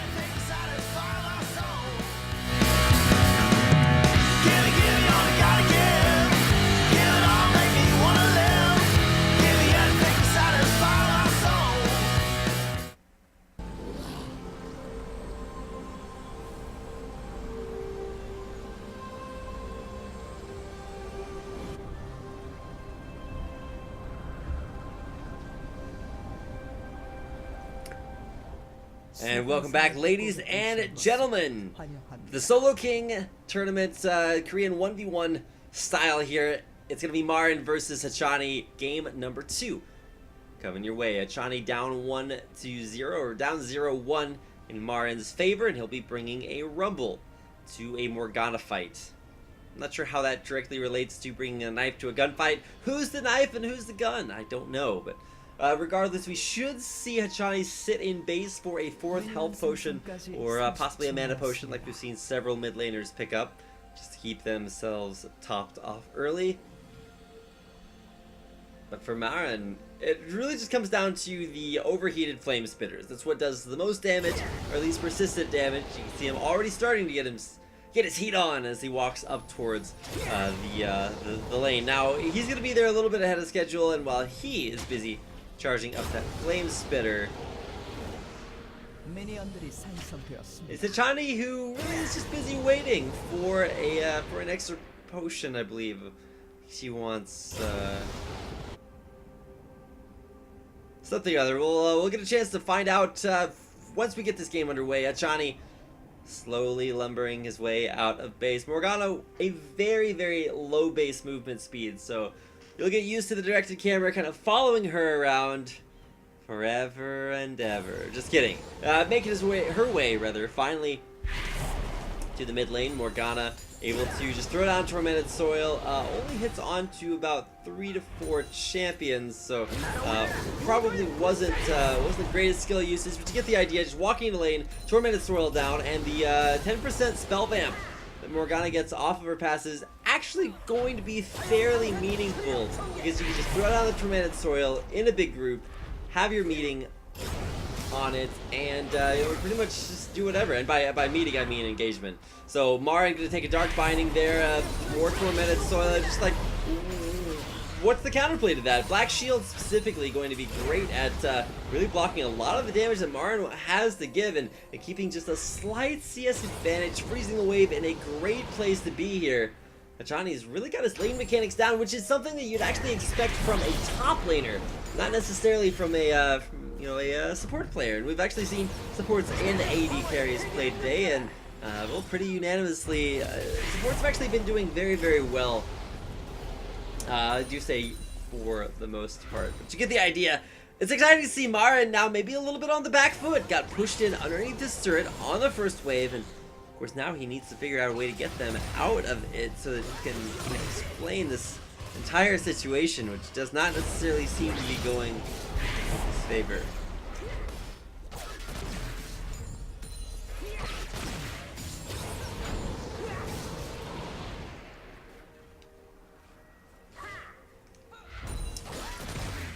Return to Castle 1v1 in Stein, kind of the name of this game. We've been here several times tonight, but culminating in this 1v1. Hachani versus Marin. Marin, of course, trying to prioritize CS and not actually doing an incredible job at it. He's down by about 8 right now, which is about 6 right now. Let me get my math correct. Which is actually a little bit of a big deal.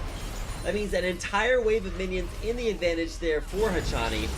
And I mean, I'd take a free wave of minions if you're looking to compare perfect CS. And honestly, you should be comparing versus perfect CS instead of versus your direct lane opponent, because hey, you win your matchup versus your lane opponent, but you actually can't CS as well. So always something to learn, and it's been awesome to watch both of these teams kind of learn, adapt, and grow over the course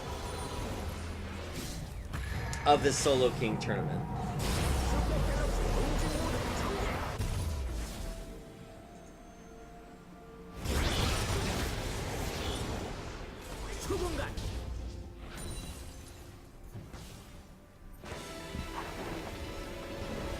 We listen to what, according to Monty, is one of the most annoying sounds in the game. It is Super Galaxy Rumble. Super Galaxy Rumble. It's like super depressing day, but it's still super for Super Galaxy Rumble because he's so happy all the time.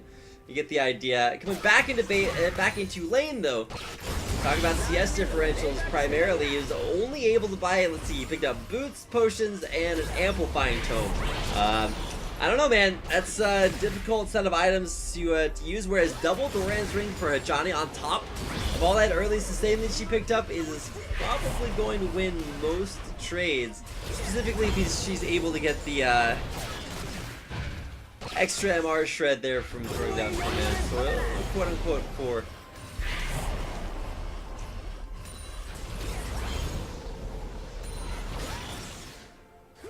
Kind of forgot what I was going to say there with the finishing of the sentence. Whoa, Achani down to about half HP there. Marin still pretty tanky with even just the Doran's shield. It is the I think the highest HP of all Doran's items, so I'm glad that at least it has a small niche right there. But the big issue is for Hachani is that, you know, can he get his black shield up enough to stop from dying to these continually empowered flamethrowers?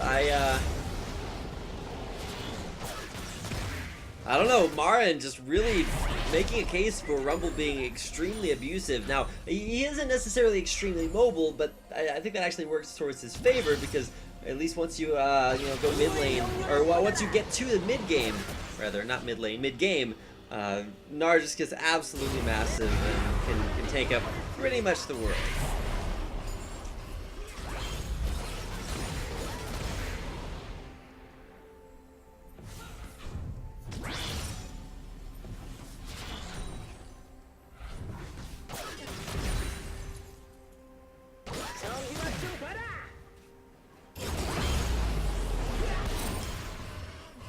Danger Zone empowered, not enflowered. He is not a he's not a hippie. He's not a baker.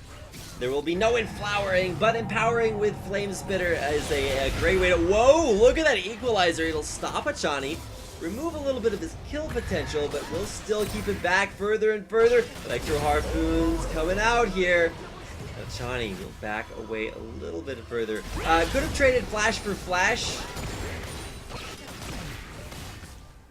Maybe, you know, fooling Achani, doesn't think there's a jungler coming in. No, just kidding. There's nobody else but them and us watching them play League of Legends, which, you know, sounds super exciting. And to be fair, for the majority of these games, it has been. Marin, is he going to win the game here? He's got 3 more creeps here. I think he might actually win the game. He's going to suicide here for this turret. He's got creeps hitting on him. It's Marin. One more auto attack, and Marin wins the 1v1 off of forcing Achani back to base. SK Telecom with a 2-1 victory. Achani couldn't quite stand up to the solo lane powerhouse that was Marin. So SK Telecom with a great top laner in the 5v5 as far as their games in Champions go, but in the 1v1 they still got it made. Marin will advance out of his group. So tonight let's go over a quick recap of what we've experienced here at the Solo King Korean 1v1 tournament. In the opening brackets, we saw Someday face off against Lilac. Someday took that game 2-0. Nagne beat Sonstar 2-0, and of course in the 1v1 culmination of that bracket, we saw Someday actually take the win over Nagne. In the second bracket that we cast today, Hachani took a 2-0 win over Bliss. Peekaboo won his matchup, or lost his matchup rather, versus Marin. We then had to play versus Hachani, and well, you just saw the result of that. A 2-0 for Marin over Hachani. And that means that we will be getting an interview with Marin coming up here on your stream in not too long. See if we can get that for you here in just a second. Let me coordinate things to make sure that I have my Korean eyes and ears on this. Of course, we'll be right back with an interview with Marin.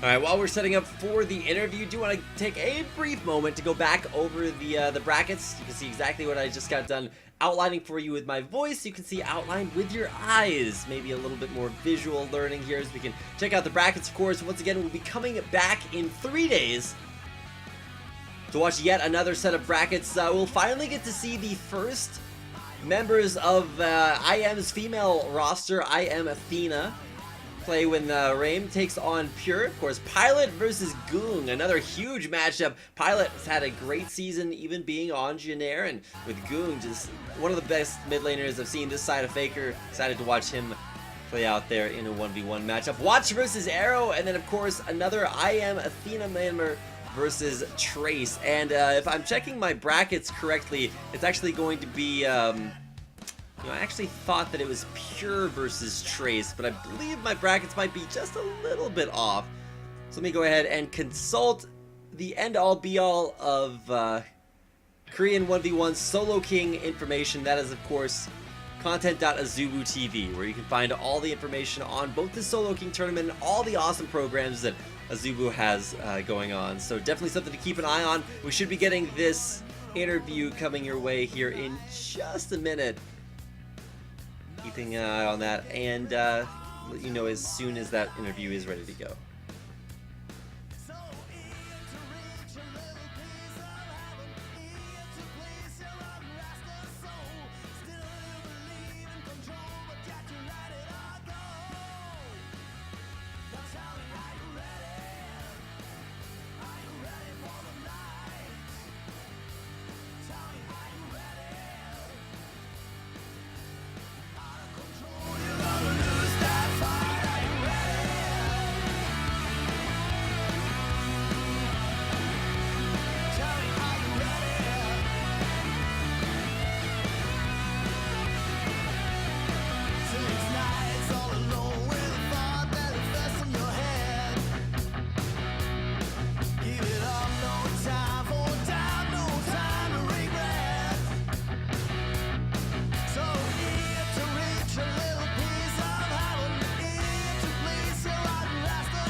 네, 안녕하세요.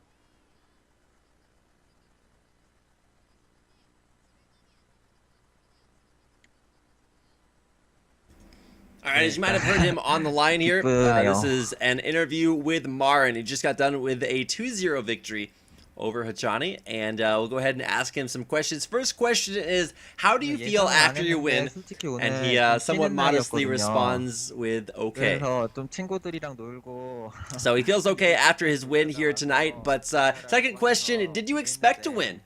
And his answer is actually no. I was actually out with my friends because it was my day off, so he didn't really, practice or prepare for this matchup. So he didn't expect to win, but turns out that being a good player is a good way to get yourself some victories. Next question is, what did you think of your game with Peekaboo? 완전 그것만 해서 좀 쉽게 이겼었던 것 같아요. Let's see what he has to say about that. The answer is he usually doesn't play anything else but support, even in solo queue. So Peekaboo, Marin thought that it would be easy to win versus Peekaboo because he only plays support, and you can actually see that Peekaboo went with only support champions in the 1v1s, and well, it wasn't enough to pick up the win. 모르가나랑 럼블은 많이 해봤거든요. Question asked to Marin is, what is Peekaboo actually doing now? And he says, just watching me. Another question for Marin. So why did you choose Rumble in that last game? We'll see why Marin picked that champion. The answer for why did you choose Rumble? The reasoning behind that. Let's see what he has to say. We can get some a quick translation.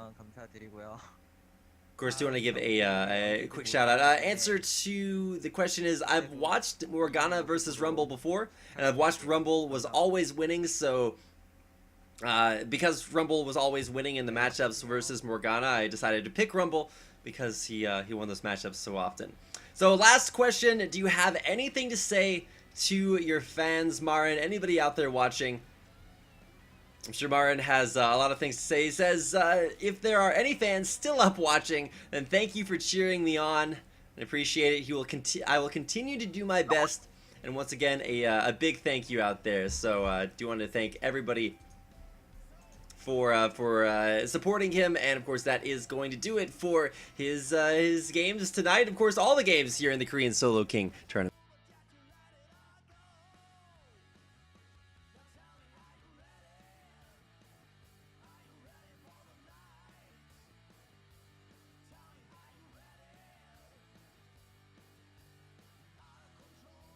And that is actually going to do it for us. Not only Marin done for the night, but the entirety of the Solo King tournament staff are going to be heading out. So I do want to thank everybody for tuning in tonight. Of course, you can see coming up in just 3 days on the 8th, we'll see Group A2 coming up. And you can see the matchups there on your screen as well. So don't miss day number 2 of the Solo King tournament. Korean 1v1 players from all your favorite Korean teams will be playing out here. Once again, the Solo King tournament. Find more information about this on azubu.tv. Of course, you can find detailed brackets, breakdowns on the players.